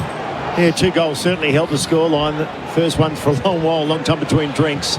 Rain getting lighter too for the first time for a long while. So Just never know. Makes such a difference when you get the ball out of the middle and you go long and direct. All of a sudden it's 3-on-3 in a marking contest, and blokes like Nick Murray, who's worried about his man jumping at the footy, you just get tangled up, you hold on, you give away a free kick. So that's just what Port Adelaide haven't been able to do, is just build that pressure by the repeat entries off them. Okay, so 2 in 2 minutes. Big men got it again. Sweet towards Wines, socket off the ground. Joe Richards came up his line, couldn't complete the mark. 50-50 ball. William Drew in there. Keys set so many sockets tonight. Just likes to get it on. Neil Bullen again. Dawson could hardly see him. He was surrounded by players, got boot to ball. Almost a great mark to Zerk Thatcher though. Berry with him, kept his feet, did really well. Got on the left boot. Aaliyah chases the ball down. Does he keep it in? No, umpire said he didn't. Deliberately took it out and then made out to keep it in. Well, Boundary umpire just caught him there. So we check that score 10-10-70 to 6-5, 3-33. 5:20 remaining. Yeah, Crows, times on their side too. They can keep taking it out of play. Riley O'Brien got to the ground. Dawson. But Adelaide do keep attacking. They don't play defensive footy. Taylor ran the ball over and out. Oh, well, I don't think they should either. No, they don't. I think 70-33. DNA's to attack. They haven't defended their lead on a few occasions, including round 9 in the last showdown when they held on for dear life. And gee, report coming then. Did we say Lockie Jones has been subbed out? He did. Yeah. No, we didn't say it. We saw him get hurt. Right, so an injury. We'll try and get an update on that. Port Adelaide go forward again. Keane tried to paddle the ball forward, couldn't do so. Picked up by Mead. Kick's not a great one. Diving mark taken. Or did he drop it? That was cool. G's been quiet. Does the don't argue. Touch. It'll be play on. Zach Butters. Oh, have a look. Saligo came off the line. He's turned it over. The ball goes to Curtin. Oh, fumble by Fogarty. They were out big time. The Fob trying to redeem himself. He's so strong. He gets it out to Saligo. Oh, falling down was Thilthorpe and taking the mark. He's been outstanding. He's a superstar. He's cramped up. They would be absolutely buggered with it. And Lockie Jones played his best game for a long while when he's been subbed out. A lot of soft tissue injuries, Lockie Jones. So Burgoyne's turned it over. It's really, really poor. And it's going to be marked at half forward by Fogarty or so. Go back and have a shot. This will test him. Yeah, I don't think he can get there. I think he might just be saying, I'll take 30 seconds, boys. Everyone draw breath. So Curtin sneaking out on his left. Darcy Fogarty, his best would probably make it, but you just feel like this ball's going to be pretty heavy, don't you? Most guys have struggled to kick it really well. 27 minutes gone, third term. Adelaide still with a big lead. To the right, I reckon. 37 points. Fogarty now. Round he goes. Strikes it okay. He's going to land on the head of the square. Getting back. Barnes marked it. And he plays on. Gives it to Keys. Keys kicks a goal, but umpire's going to make him play. Hadn't set the line. So the big Riley O'Brien, fresh off a 3-year contract. Will he try the left foot? Remember his first kick ever in AFL? He nearly missed the ball just here at centre. And Mary. So O'Brien, now Keys going again. Oh, what is going on? Well, Port should be manning up Keys. He's telling, why does he have to stay out? Like the umpire, like the pull him to schoolyard. Big Riley O'Brien. This will bring the house down. He's got it. Riley O'Brien has kicked it. That's a better result. Yeah, it is. Adelaide can do no wrong. 11-10 to 5-3. It's a massive margin given the conditions. The home and hose. Rain still falling, but it won't sort of dampen their parade. They'll go to the top of the ladder tonight. Yep, and Sweet Caroline plays. We don't hear it too often. That's his song when he goes. Just a bit ignorant here. Why does the Adelaide player have to be told to move away? You've got to be out of the area. Once they set the mark and they make the opposition players you're not allowed be 10 metres away, you're not allowed. Because it doesn't apply in field play. No, it doesn't. If the mark was taken. Once they set the mark, though. Well, for me, when the player takes a mark, if he drifts off the line, just call play on. And that way we don't have to worry about this whole setting the mark, and players will definitely not then just drift off and try and we could get rid of the stupid stand rule as well. I know I've got some support in the box. Please. I'm with you, Kane, 100%. Don't think we've won bits over yet, though. Ball comes down to Curtin. Oh, well done, Walker. Gets it to Berry's on his left. He goes long. He'll need a skidder. It's bouncing. Gets his second. Oh, bang, bang. Couple of quick ones. Margin out to 49 points on the Revo Fitness scoreboard. Smash your goals with Revo Fitness. Berry with 2 goals, both very similar. Well, their stoppage stuff's been elite today. They've kicked 7 goals to 1 from stoppage. Centre bounce. Just force it forward. Walker was in front of his man with a deft little handball. Thought it may have been a throw. Another look at it. Definitely a throw. Definitely an open hand, wasn't it? The umpire was right there too, so that was strange that he didn't pay that. But a terrific finish. His second finish from outside 50 today. That was... Crow's going to cause some headaches on a fast, dry track there. Yeah, he's going to keep Matt Crouch out of the side as well. He's got a bit more power. Well, he has, no doubt. And he's got that ability to kick on both feet. That one there, that's a goal from outside 50 on the run on his non-preferred. Bickley there for Lume Energy with Kane Corns. Ball back in the pack. Rosie picks it up. Kicks Port Adelaide in their forward 50. Getting back to the Crows' defence. They meet a full chest to try and keep it in. Bodies go down now. Power keep going forward. Rosie applies a big tackle. Kurt got one in the face and just a little bit sore. Berry's been good. Wobbles towards Philthorpe. Philthorpe and Aaliyah. Aaliyah took the big man down. And no Pryor. Gee, 2 big strong boys there. Riley Philthorpe and Aaliyah. How are we going for the Showdown medalists? Are you doing the voting? Any of you? No. What are you feeling then now? Because Philthorpe's gone a little quiet. Yeah. Tossed up again. One thing for sure, it's going to be a Crow. Oh, gee, Saligo got one high. Umpire saw it that way. Philthorpe's the highest rated player on the ground by a fair way. All right, so he's still made. That'll be his first Showdown medal. Saligo's been pretty good as well. I haven't looked at his numbers. 22. 22, thanks to latest equipment. Oh, what about Riley O'Brien? He's playing right too. Takes a strong mark. He can't kick 55. Oh, he's going to bounce one through. God, look at Tex saying, I'll let it go through for a point. Wasn't quick enough to get there. Dan Curtin's highly rated as well. He's had 10 tackles, I guess. That might have bumped up his rating, so... So we've got probably one of our most even ones, so the last quarter will be big. 50 points the margin now, 33 plays 83, and that's on the Revo Fitness scoreboard as Port bring it back into play. Yeah, it's a massive margin now. Saligo could almost mark. He got pushed in the back then too. Ball on the boundary side. Georgiadis with it. 12-11 plays 5-3.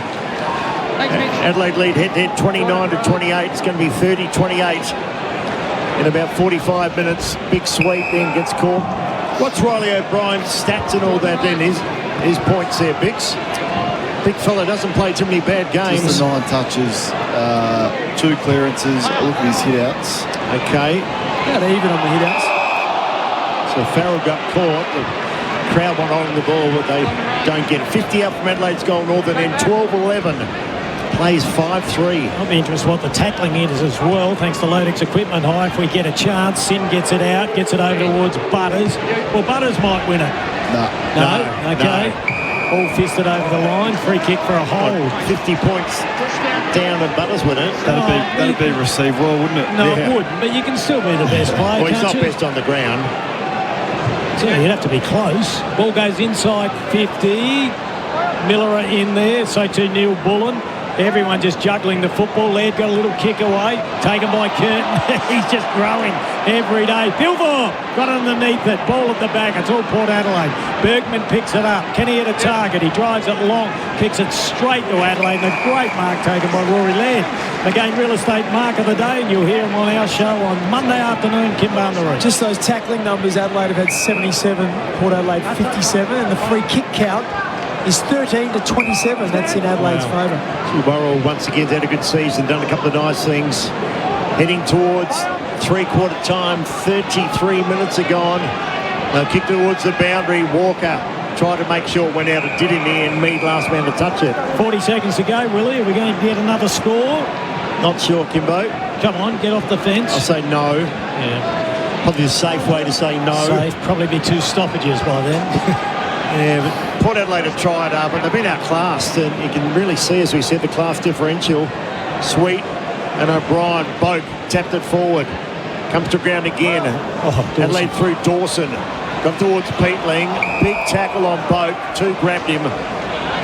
Just watching Chase Jones go about it. He's been assigned to Zach Butters, so he's fresh, and he's just trying to make sure Butters has no influence. Dying seconds.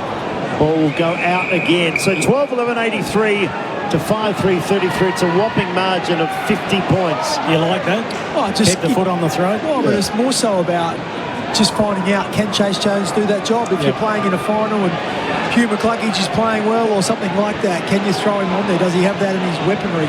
Good education. We'll keep an eye on him. Ball gets thrown in right in front of our commentary box. Goes down to Zach. Chase is right there. Zach gets the kick away around his body, went higher than further or longer, and we'll get 3 stoppages, Willie, in 30 seconds. Because the one thing that Jones has, he has the power, so he's got a big tank and he can run with those explosive type players. Yeah, he's fairly quick too, and he puts his head in the hole. Another throw up. Good Ball tackle. comes down. Well, Adelaide scoring 100 points plus in conditions like this. I mean, that's just remarkable. Couldn't believe Gold Coast kicked 130 today in wet conditions. Yeah, Brisbane were awful today. Yeah, Berry's been quiet. Joe Berry. And a young player. There's the siren to end the third term. Adelaide 12-11-83. Port Adelaide 5-3-33. We got a free kick, have we? Free kick. Someone's going to have a ping. From 58. No chance. Look at the big Texan running down to do some defensive work. Or he's going for a toilet break. One of the two. There's Zach. Oh, not a bad talk. Gave it a little bit. Was that a mark? Do you get that? Mark Kane, does he get gets another one? I don't think so. All right, we'll go for a break. When we come back, we'll have all the Lodex equipment, higher stats, and we'll hear from our experts, courtesy of Lumo Energy, 100% Australian owned. That's Mark Bickley and Kane Corns. It's Adelaide leading by 50 points. And we're here thanks to OTR. They have all your coffee's needs sorted 24/7. That quarter on AFL Nation was for Revo Fitness, from only $9.69 per week.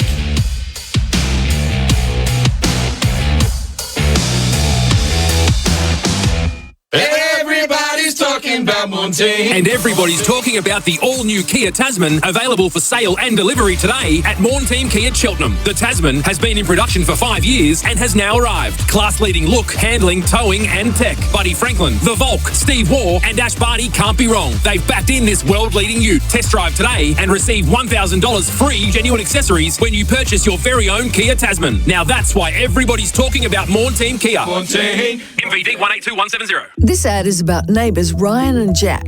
Ryan's home has been affected by recent damp weather, with mould appearing all over his walls and ceiling. Meanwhile, Jack is relaxing in a mould-free home. That's because Jack installed a Panasonic air conditioner with 24-hour Nano EX air purification and mould-inhibiting technology. Jack's Panasonic air conditioner means he enjoys clean, fresh air in a mould-free environment. And you can too. Search for Panasonic Air online to request a free quote today. Ugh, that's enough to send shudders down anyone's spine. Did you know termites cause more damage to Adelaide and Australian homes each year than fire and flood combined? That's over $1 billion. But there's a simple solution. Start with visual termite inspection from SA's leading pest control specialists. Your team from Murray's. No worries with the team from Murray's. Go to murraypestcontrol.com.au.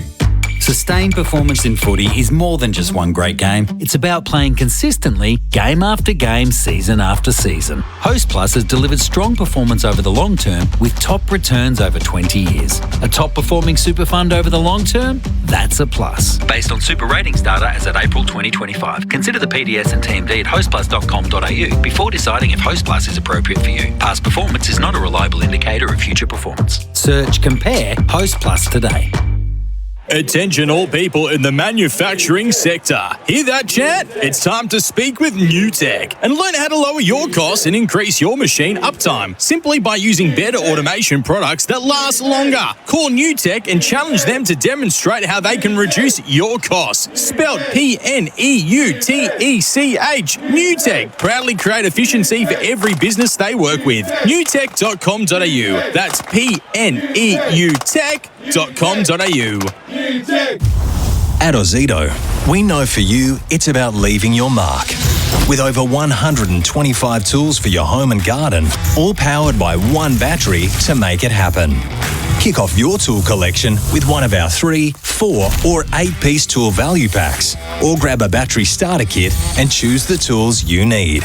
Because when it comes to getting things done, Do it yourself. Do it with Ozito. Only at Bunnings Warehouse. The Big Arch has arrived at Macca's. 2 100% Aussie beef patties, 3 layers of cheese and tangy Big Arch sauce. It's big. New Big Arch for big Macca's hunger. Available after 10:30am. OMF's winter sale is on. Time to get comfy. Buy any base, bed frame or bedroom item and get up to 60% off selected mattresses. Like the BC7 mattress, Queens for under $900. Or the Refresh mattress, Queens for under $1,400. This week only, get an extra 10% off selected already reduced mattresses. Plus, stay warm with great deals on Manchester and bedroom furniture. Don't miss out. Ends Sunday at OMF, the home of mattress, bedroom, bedding and furniture. Love your home more with Beaumont's. Laminate water-resistant floors from just $31.95. Hybrid only $29.95 per square metre. Great floors, great prices. Plus, we'll help with installation. Participating stores only.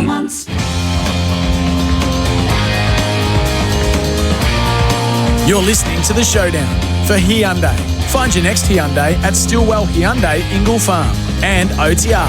OTR has all your coffee needs sorted 24/7. It's so tough to score as we speak. Lockie Jones again. This time he didn't go with the footy keys. Clever to Phil Thorpe. Yes! He's got 2. Need to score. And Butters does. Here's a chance now. Round the body, McEntee. He's kicked one good one tonight. He's got 2. Umpire like to pull him to schoolyard. Big Riley O'Brien. This will bring the house down. He's got it! Riley O'Brien has kicked it. That's a better result. Yeah, great goal by Riley O'Brien. He's had a good game. Adelaide leading by 50 points. It's 3/4 time. We're here thanks to OTR. They have all your coffee needs sorted 24/7. Tim Dillon, David Wildy, Mark Bickley, Kane Corns. What are we looking or expecting in this final quarter, boys? Well, you hope a bit of fight from Port Adelaide with Kenny's last game. Kern's gone on ball, which is a good opportunity for him. Have an honourable loss. Here's David Wildy. Had it been dry, I think Crows would have 120 points on the board at least by now. Just the toying with Port Adelaide, there really are. A few people in the crowd have sought some cover from the rain.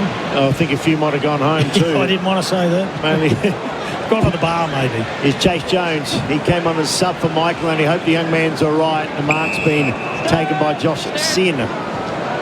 He's a player that just hasn't come on like we thought he may. Left footer. Kicks to I have not seen Lukosha since quarter time. I saw him then, the ball bypassed him.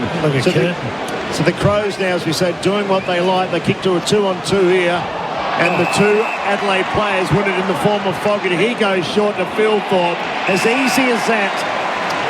In tough conditions, they're just using the ball beautifully. McGain Real Estate Mark of the Day nomination. Wow, it was a good one by Darcy Fogarty, wasn't it? Just getting back to Josh Sims. I had a couple of friends who were massive St Kilda fans, and they were irate when St Kilda took Messiah Wankley and Miller ahead of Josh Sims. And there was almost the Spanish Inquisition. I'll tell you what, they're not complaining at the minute. Yeah, well, Phil Thorpe's lining up for goal number 3. This is probably the last nail in the coffin. And look at the kick. He's a star. He may well have a Showdown medal too. 3 goals and plenty of possessions.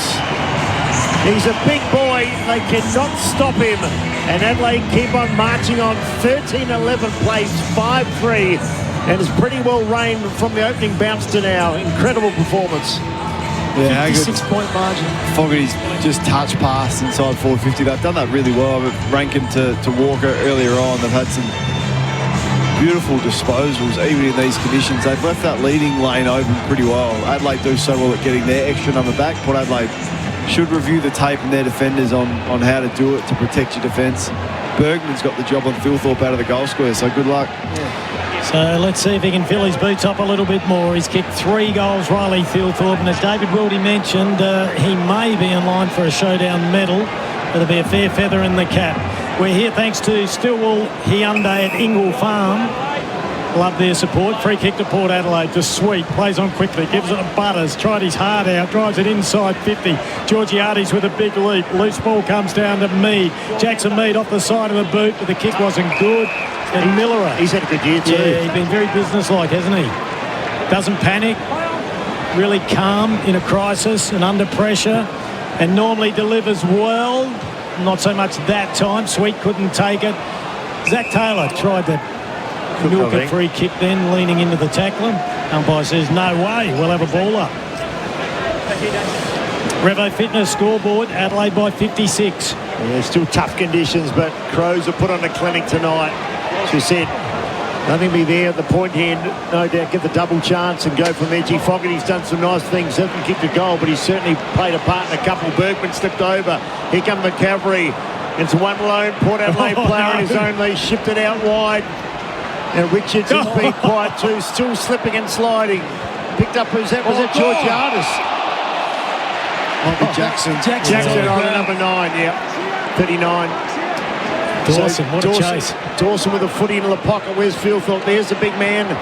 And took a couple to beat him. Sin came over the top.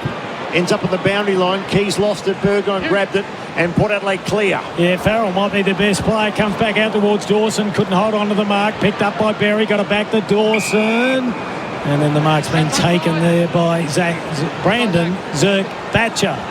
Better known as the Thatch. Plays on. Not a great kick. Oh, free kick given away. Hugh Jackson just showing a little bit of frustration there. Would have been a mark probably anyway. Have a look at the replay. Certainly a high tackle. Dragged him down. So Neil Bullen plays on. Puts it to the hot spot. Oh, Fogarty got front position. Couldn't take the mark. Oh, Cook applies a tackle. Umpire says dead heat. Might have been in the back. Just landed solidly, didn't he? Might get a stoppage goal here, Bix. What do you reckon? Pretty congested. Up they go again. It's only 10 out for the Crows goal. They're forcing it forward. They slide through and concede a point. 57. But just disappointing. Port Adelaide almost look impotent going forward. 5 goals, 25 scoring shots to 8. So they're really stamping their flag. The Adelaide Crows, 15th last year, on top of the ladder. Who could believe that? Here comes Lukosius, dropped the chest mark, comes back to him off the side of his shoe. Clever little kick. The Georgiadis direction. Ball slides to the ground. Coming through is Murray. Winds to Georgiadis. Here's a chance now to Butters. Oh, they've got a couple forward here. Rosie can get it there. But the defence came from nowhere. They came from everywhere, in fact. Now Miller hooks it back to the ball zone. Zirk Thatcher takes a defensive mark.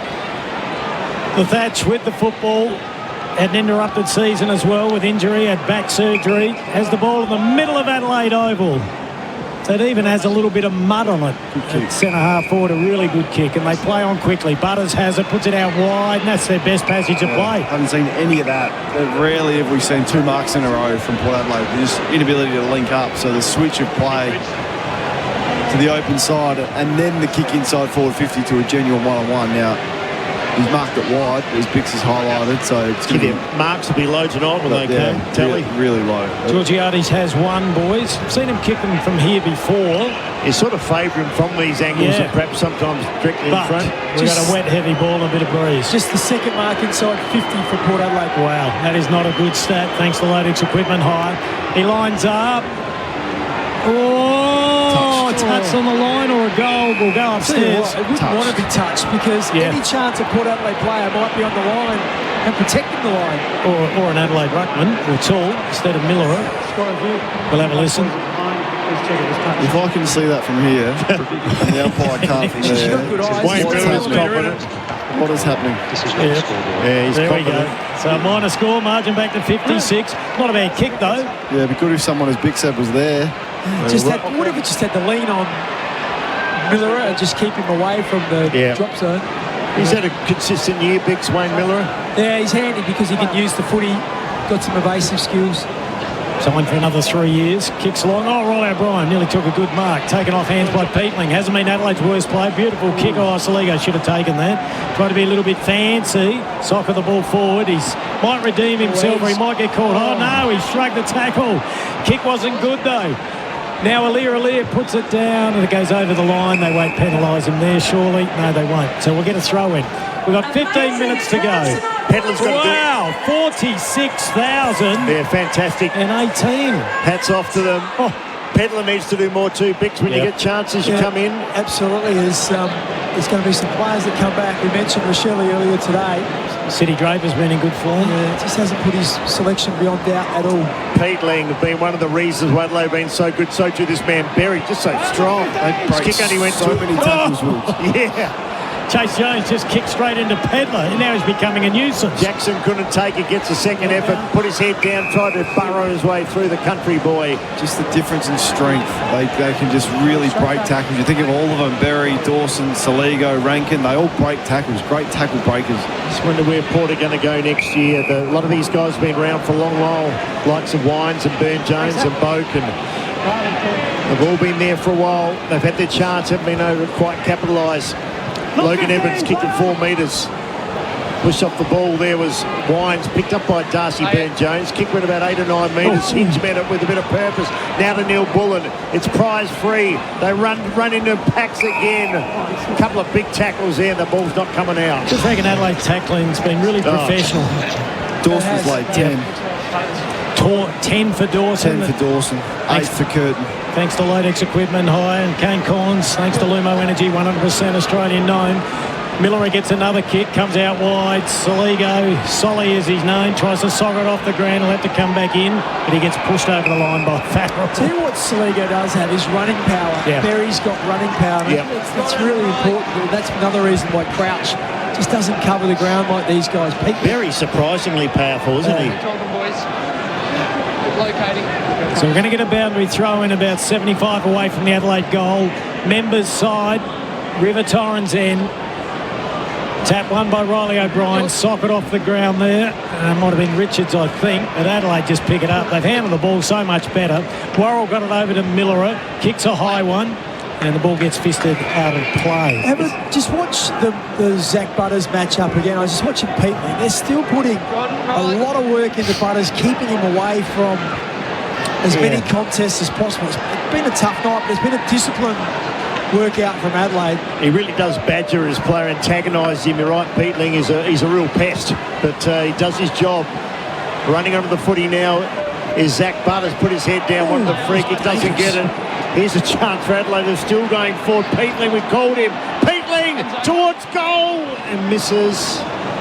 Bergman will kick it back in, but Adelaide still pressing. 91 plays 34. It's a massive margin. Yeah, you wouldn't expect them to be kicking 100 points tonight, but they probably will. We've got a little bit of time left, so the re-entry comes. Front position, Hinge.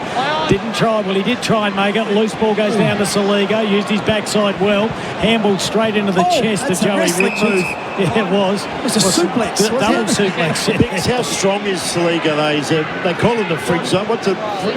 Look, I just think big shoulders. He grabbed his hamstring. He's about four years into his career now, so he's starting to get a proper body. And that one goes to Peatling. Yeah, he's been in everything this last quarter. He knows how to win a free kick as well. Good pick up. Yeah. Walker screaming for it in the back of the pack. All right, let's see if they go. Oh, he kept it right. It's a shocking kick. Bakey's going to get a kick. Does he have one yet? Let me just check. No, first kick. I reckon Peatling knew that. He kicked it straight. It was like a pass. All right, Worrell with a big fist away. The kick didn't go long. Wines gave it straight to Chase Jones. He kicks it forward. Here's a mark. And it's been taken by guess who? How many times has that happened tonight where Adelaide exited the ball and it's come straight back into a disorganised defence? Jake Saligo, normally a pretty good kick. How's he gone this year? He's 9-3. 9 goals, 3, Jake Saligo. I know Porter got a few out. This is disappointing performance, to say the least. Ken Hinkley's last showdown. Arguably Bokies and maybe a couple of others. Well, we'll find out in September how good Adelaide are, but they absolutely trounced the Gold Coast, so I reckon they're the real deal. Saligo lines up. That's a beautiful kick. He's got a good skill set. Adelaide officially get the 10.5 goal advantage. They lead by 63 points on the Revo Fitness Smash Your Goals with Revo Fitness scoreboard. Wow, that's a big performance. They hit 100 yet? Just under. Yeah, 97. 97. And they'll get another one. Yeah, but just, really well organised, set up, just making sure that got the wall built, and then the ball was just going back in, and it went back into, as Kane said, some disorganised Port Adelaide defenders. They just hadn't had time to try and pair off again and make your own luck as well, I guess. But 2 or 3 times it's been a hack kick forward. It's gone straight to an Adelaide player, but then you've got to be good enough to finish it. And Saligo was. Kano, you see a lot of the big clubs live in Melbourne. We talk about Collingwood being organised, being system and hardened and conditioned. I think Adelaide are getting there. No doubt. Here's a chance for Butters to clear. He's still trying his heart out. Curtin was opposed to in the big frame of Curtin. Picks up the footy too. Gee, went round the body, goes short to centre half forward. What Adelaide players, some can't get in. Aliyah's been outstanding, we mentioned that. He barrels the ball up towards half forward, lands in no man's land. Comes off the knee. There's Curtin again, working overtime.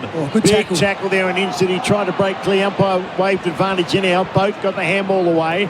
Now Drew, another quiet Port Adelaide player, getting in the way of his Laird, did really well. Short kick from Jones. Spots his man.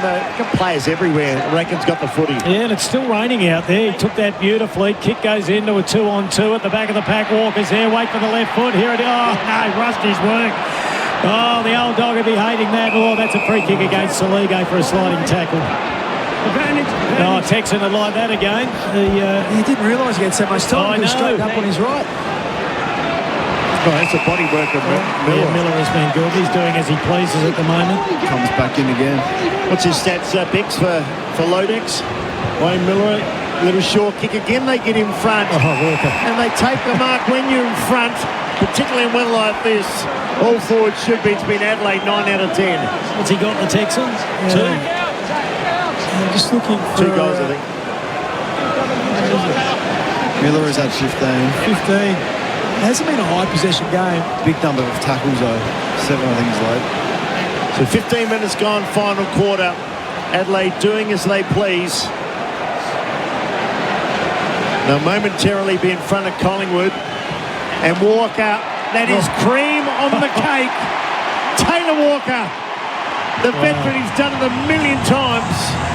What is he, 672 career goals or whatever. He's a fantastic player. And Tex doesn't mind these conditions. Well, it's just been clinical, hasn't it? And this second half, Port Adelaide bar for 3 minutes where they kicked 2 goals. What's it been? 3, 4, 5, 6, 7, 8. 8 goals to 2 in this second half. Incredible, yeah. And just a class of... Well, since quarter time, finish. even worse, Bix. Port had 3 at the first change. Like Bick said, they kicked 2 in a minute and a half. Yeah. Didn't score, didn't kick a goal, Well, they kicked 2 points in the second term. This is a huge score, though, to get 100 points up in atrocious conditions, really, for footy. So Adelaide leading by 69 points. 11 and a half goals. Ball back centre field. Riley Thilthorpe. Will he win the medal? Nice tap. Now the handball comes out. Adelaide doing as they please at the moment. But well done by Port Adelaide. The ball comes out to Huey Jackson. Everyone wants to say Jackman. It's annoying. Big tackle there by Mitch Georgiades. As the rain comes down again, you can hear it in the effects mic. Do you want to listen to it? Nah, I reckon most of the players right now, if you offered them, do you want to just call it off? You want to just finish up? I reckon they'd take it. You reckon? Absolutely. And if Hugh Jackson was in Les Miserables, Bix, you reckon? Here we go. So Travis played with the footy. Just been a tough night for him and plenty of his teammates. As we said, he's too far out to score, surely. To be 7th on the all-time games and go to 6th next week. If he gets a game. In fact, what do you do with Boakey, Kane? Does he give him a farewell game at some point? Yeah. Last game with Kenny against the Gold Coast, home game. Rest him up for it. Georgiades to the footy. Rain is pelting down. He's on the far flank. He'll start outside 50, outside the boundary line. I don't see the point in playing him. Let him be fresh, give him the last game of the... I don't think he should have gone this year, but that's Port's decision, his decision, not ours, but... We can have a say. Yeah, well, we have. So, Georgiades, you hear that rain, Kimbo, in the effects mic? Oh, really? Here we go. Doesn't get the carry, lands in the square. Mark not taken. Willem Drew now shoveled it out wide. Port Adelaide, Boak round the body. Snaps it towards goal. They've got the goalkeeper there in the form of Phil Thorpe, the biggest goalkeeper in the world. Now comes back to Zirk Thatcher. Thumps it forward. Still very wet. Tim Miller. Fantastic work. Works it towards Walker. Puts his big bum out. Can't do much with it. Phil Thorpe again. Put the middle around his neck. Works it towards the wing. Gioli's been great as well, hasn't he? He's played a lone hand, really, defence. Pound for pound, the amount of one-on-one contests he's been involved in, and and broke even on or won has been pretty solid. Well, actually, Lockie Jones and Zed Thatcher, they've plenty of ball coming at them. If Phil Thorpe doesn't win it, or if he does win it, Alira could be second, couldn't he? Runner-up. Yeah. Gee, he's been huge. Lukosius is done for the day as well. It looks as though he's got a jacket on. Maybe he's just cold. Surely not. It wouldn't be Robinson Crusoe if he was. Well, I suppose it'd be common sense to put a jacket on. Surely, if you want to stay, you want to come back on. It's rare to see a player with a jacket on. Yeah. Malcolm Blight said he was put a jacket on the entire state game, and he saw John Wynn eat 2 full pineapples. Great story. Yeah, they put Blighty on in the last 2 minutes of the game in a state match. Play on the call after a little kick there. No, he's in blue, so there's obviously an issue with Lukosius. Blighty once told Lucas Herbert to put the dressing gown on and put a double knot in it. That's it for the day, Lucas. He's always done things differently, hasn't he? He also walked off the ground when the game was still being played. When the change rooms run the other side of the ground at Footy Park. All right, game's still on here. What have we got left, boys? 7.5 minutes. Pedler's fighting for his life out there. Hadn't had a big day. Socket off the ground. That was by Alex Neil-Bullen. It's a race for pace. First player there will be Saligo. Well, that's a throw, sure. Look at that handball. Well, there's a time that wouldn't have been allowed. I don't know why he went backwards then. He could have gone forward, but the ball's gone out of play. So we'll have a boundary throw in. Scoreboard reading 15-13, 103 to 5-4-34. Port have been belted today on the Revo Fitness scoreboard from only $9.69 per week. Big shot right about Saligo. He's got a big tank. He's worked hard, hasn't he? He's got the fall of the ball all the time. It's up to 28 now. Is he? Wow. Well, maybe he's a chance too. Sin now. His kick was poor. Cut off by Cook, and Cook just goes out towards Kearns. He's going to beat him. I think might slide towards the boundary. Lets it go. They're tied boys at the moment. 103 plays 34. Gee, that's a poor score. It's a 5-4. Who do Port play next week? Who have they got? They might not get another win for the year. It must be away. Is it Carlton or? Crows are here on Friday night against the Hawks. What a game that looks like, Ben. Ball tossed in again. Here's Lairdy. What a wonderful player he's been. It's not good news for Port fans. They got Geelong at Alphabet Stadium. Gee, Geelong a bit of form too. Miller will top one high. He'll take it. They can just spread here. Just take a bit of time, and they do. Laird. Just pad the numbers a bit here, Adelaide. To Curtin. Isn't he growing in stats? He's got to be in consideration for the Rising Star. His favourite now. Murphy Reid from Freo's had a good year. Oh. Levi Ashcroft. Yeah, Levi Ashcroft's been pretty solid, hasn't he? Port have got the goalkeeper. If they can pick it up down back, or they're closing on Burn Jones. Couldn't. Saligo picked his pocket and turned round.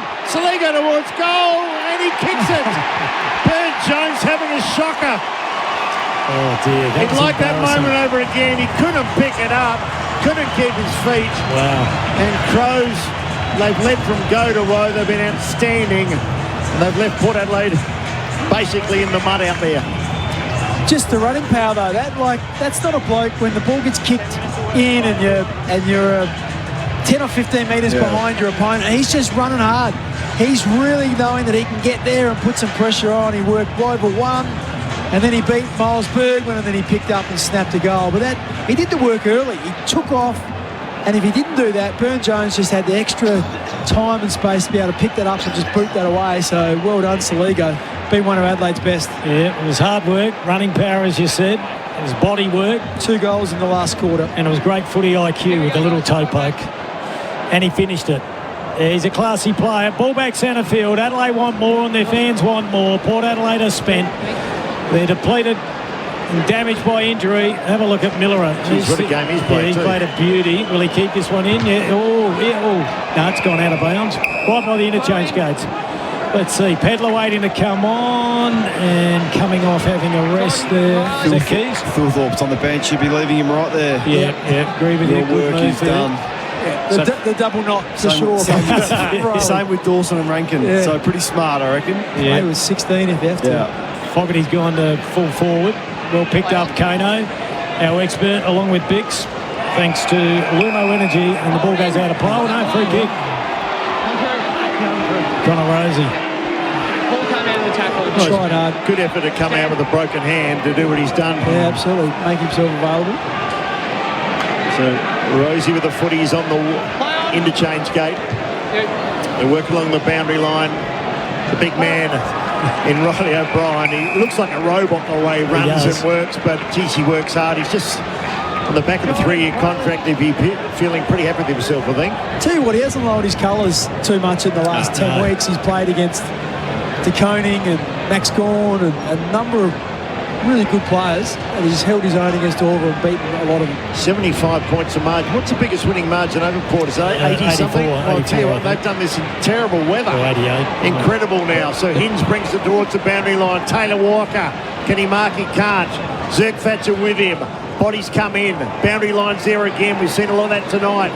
Peatling just shoveled it back to Laird. Laird moves it up the wing. Sim couldn't take it. That's far cleaner, Adelaide. And they're still moving hard. Neil Bullen. Look at Keys. He's directing traffic. Goes over the top. Keys will mark. Can go back and have a shot for a goal from 40 out Bickley in front. Oh, Saligo, the biggest winning margin was 84 points, and that was in 2017 on August the 6th. So we could beat it. So once again, Adelaide were flying at that stage of the year. Big percentage too. Big percentage. Oh, it's massive, 9. So it feeds into their defensive profile as well. Sorry, 5. In comes Keys. Kick is a beauty. Yeah, he's kicked it. Benny Keys. 2. He's got a couple of goals too. It's party time now here at the Adelaide Oval. As I said, there'll be a few other teams looking at Adelaide Crows. There aren't many perceived weaknesses in this team. Yeah, this is getting a big margin now, isn't it? 81 points. Yeah, for those who thought backing the unders tonight, Bix, you would have thought you were safe, but gamble responsibly. Just shows Adelaide they can score in any conditions. 10 goals in the second half they've kicked. Was he talking to you then, Bix? No, he's talking to a lot of punters. Including myself. And you? Yeah, when it was bucketing down. Yeah. I feel for the punters. It took, we couldn't have got better conditions, but well done, Adelaide. Oh, remember what you're gambling with. So I wonder if they'd let him out. Kane, do you ever get the message when you're poaching a record? Would they send the runner out? No, I wouldn't have thought so. No, it doesn't happen. I don't think so. Just the theatre for the punters. Just top of the ladder is a good result. Most percentage by about 10 of the top 8 teams. Wow. So it's 81 points. The record is 84 back in 2017. Bounce? Mark Kane having a bounce. That is staggering. Now he drives it long underneath Saligo. Oh, another mark. How high is his confidence at the moment? It's gone through the roof. Plays on quickly. Look at Fogarty. Got a hand to it. Ball goes behind him. Picked up. Darcy Burn-Jones slipped over. He's had a stinker. Loose ball goes down. In there working hard was Curtin. Ball still alive. Look at the beautiful pickup. Now taken out by Peatling. Oh, the mark was dropped. Another goal coming for Adelaide. I think if they can flick it out. No, picked up by Zerk Thatcher. Goes to Farrell and he tries to get it out of the danger zone, but he doesn't. And Peatling drops a mark. Oh, no, it's still in play. Taken by Taylor. Back to Laird. They get another chance.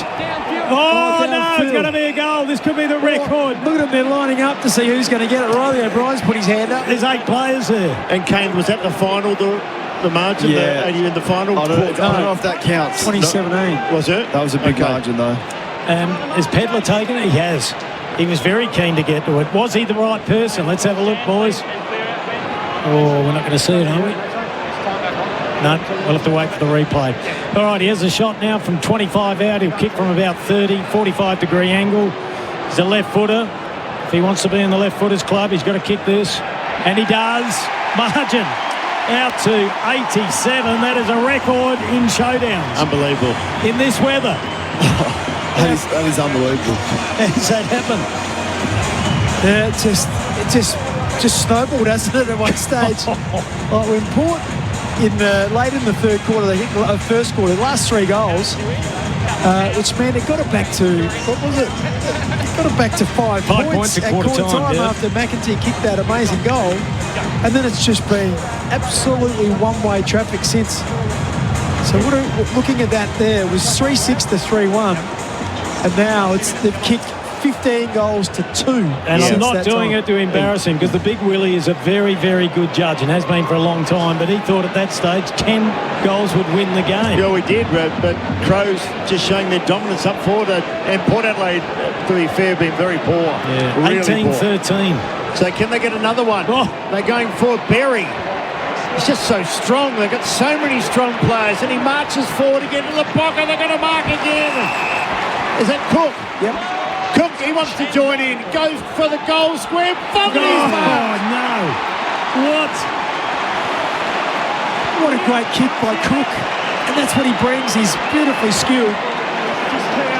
He's just kept that low and hard, and he's kicked into a tiny little pocket. And it hits Darcy Fogarty on the chest. I say it again, the footy world will be watching this game and just realising maybe Adelaide could go the way. Who would have thought? Fogarty puts up another one. Look at the score. Bickley could kick 20 goals with one more. 20 goals in pouring rain. They've kicked 7 in the last quarter. 7 unanswered. Oh, gee. Unbelievable. We're sort of a little incredulous and revelling in this at the moment, Kano. But as a man that played 300 games for your beloved Port Adelaide, what's going through your mind? It's not surprising. I thought 10 goals was going to be the margin. It's clearly blown out from that. Yeah. But I've got concerns about when you think you're close as a footy club and you make decisions that say that you think that you're close, and then when you're not and you realise you're miles away. They're a long way away. Is that Dan Houston? Well, it's all of that. It's all of the. It's the Radigalia, it's the Zerk Thatcher, it's the Soldo, it's the Sweet. It's those moves to get rid of all your draft picks and ignore the draft. Even your first pick this year puts you in a pretty average spot. All right, trying to get the clearance there was Rosie or Butters, not sure. Doesn't really matter now. I say that respectfully. Big tackle by Chase Jones on the outer wing, picked up by Darcy Byrne-Jones. Kick was under pressure. Mark's been taken by Laird. He's been very good. Can we check his numbers? He's been really solid. 23. Yeah, 23, 12 kicks, 11 handballs. We go back to when he was in defence and he was getting tagged as a small defender for a while there, getting 30 every week. Then had a few years in the midfield. Adelaide go forward again. Surely they won't win this ball. Port Adelaide in the box seat. Ali's there. Dropped over the tackle. Gone. Got the handball. It goes to Taylor. He should get rid of it. Not a great kick, but a chance for Adelaide to get another goal. There's the snapshot around the body. They've got another. Oh no, the mark's been taken. Keys. They're going to go to a 99-point lead. This is insane. It's embarrassing. 20 goals. Oh no. He's kicked it. And it was Saligo that set it up. Keys gets his third. Adelaide leading by 99 points in front of 46,018 rabid fans. I reckon they'll go into tonight equal favourites to win the title. Yeah. At Brisbane, we saw Brisbane 10-goal defeat. Collingwood have wobbled a little bit. There's some really clever bloke in this box that backed them at the start of the year. Did you fix? Oh, you can write your own ticket if you did. Wow. Well, they were 26-1 and $8 to make the top 4. Yeah, no. So you would have had a heap on it then, if you were confident? I did. And all the criticism of all their draft picks and this and that and the coach and all that over the years. I mean, Matthew Nicks is stuck fat. And he's got a very, very good team at his disposal. Oh, wow. Listen to this. What's the margin? 99 points. They want more. Back in the centre. Is there time for another one? A minute to go. Okay, well, that's time. Here's Rosie for Port Adelaide. A rare sortie up forward. Oh, free kick to Port. Where's your theatre? So Willem Drew with the football. He plays on quickly. Kicks to the head of the square. Bit of pushing and shoving. Port are going to score. It's a minor score. Well, that's better. The margin 98 points. Gives Adelaide the ball, though. Let's see if they can do a coast-to-coast to get a 3-digit victory. Do you think Ken Hinkley could step down after this tonight? Maybe. Maybe. Is there any benefit for Josh Carr? Yeah, why would Josh Carr want to do that? Just that sort of mathematically impossible. Not a great send-off for him. The game real estate mark of the day. No. Yeah, I'm with Kano. He deserves better than being sent off after this. Home game, maybe. Burgoyne towards centre half forward and beyond. Crows have had the answers all night. They've been far cleaner in their possession. Curtin again. 7-8 banks seconds. it towards Pedler. He can't do much with it. Now Burgoyne. He's been done. Here they go again. There may be time. Berry. They had a bounce. Obviously fingered, but it still can toe poke it out. 3 seconds. No, there's not going to be a chance unless Fogarty kicks it. Siren sounds. Crows. Look at the crowd. In a demolition job have won. Can you believe it? It's at 98 points. 98 points. Fogarty boots the ball into the crowd. And some idiot threw it back. Why wouldn't you just put it in your bag and Keep it. Yeah, it's a record to be worth a fortune. Let's have a listen to the song. And respected by our foes, admiration of the nation.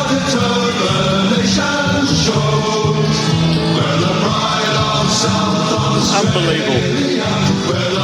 So we haven't got a lot of time, boys. We've got about 4 minutes to get through all these awards. Second highest score for Adelaide against Port Adelaide, and it's happened in these conditions. Can you believe it? I'll just try and shut the window here so we can hear ourselves. All right, we've got a little bit to get through. Adelaide getting up by... Oh, just quietly, sorry, Kimbo. Michael Annie is limping quite badly. Really? Noticeably? That's not just a little Nick, no. All right, well, they'll ice him up. That's a 4-weeker. Oh, dear. They'll hope to get him back for finals. Boys, we've got about 3 minutes. We've got a bit to get through. We're here thanks to Lumo Energy. Switch to 100% Australian-owned Lumo Energy.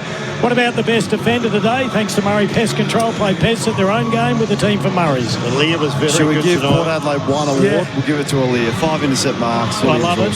What about a big moment today for budget car rental? Get on the road faster. Call 13 27 27. There were plenty for Adelaide. I actually thought towards the end there, the crowd really got into it. I thought Saligo's chase, he beat 2 players, he snapped a goal, and it just extended Adelaide's lead, and it was just party time after that.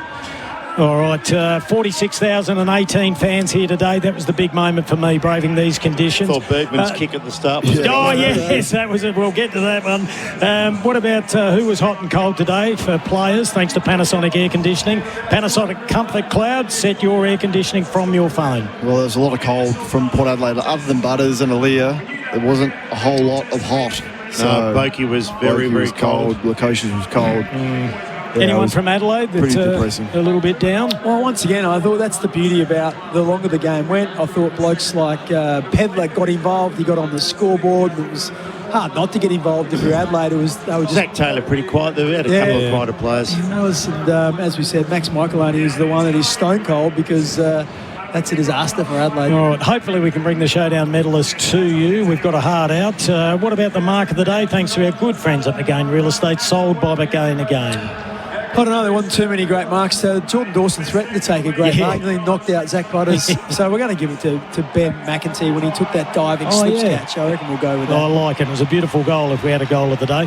Power play rankings for Red Energy. Switch to 100% Australian-owned Lumo Energy. Yeah, Thilthorpe was the highest rated player on the ground, pretty comfortably. Dawson was up there as well. Which gives us a chance, Kano. We've got about a minute, I think. Bix has got the 3-2-1. Have you? Is it all right, Bix, or do you want me to do it? No, I'm happy for you to do it.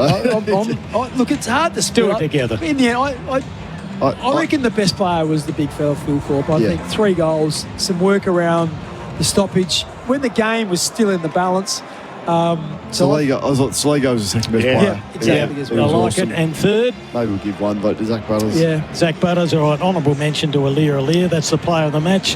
Thanks to Here for the Game. Don't let betting spoil Here for the Game. All right, we're about to head off. Thanks to Sea Coffee. We're going for a break. Thanks to OTR. OTR has all your coffee needs sorted 24/7. Boys, that was incredible. A record victory, 98 points to the Crows. Are they the real deal, Kano? Yeah, the real deal. Oh, yeah. Bix, are you a believer now? Absolutely. They look fantastic. Willie? Yeah, they're real deal, yeah. All right, that wraps it up from here at the Adelaide Oval. We can't tell you who wins it. We think it'll be Phil Thorpe. Here we go. Here we go. A field 5 seconds. in tonight's game. We'll We're spit it out. joined by Variety We're not going to get on. I think we're going to lose. Sorry if you're listening at home. You can catch it on the footy shows tomorrow. Get on the AFL website with Kano. Thanks for your company tonight. Adelaide by 98 points. Oh, here we go. The Showdown medal is Riley Philpott. Yes, that's why you're the experts. Thanks to Lumo Energy. Hooroo.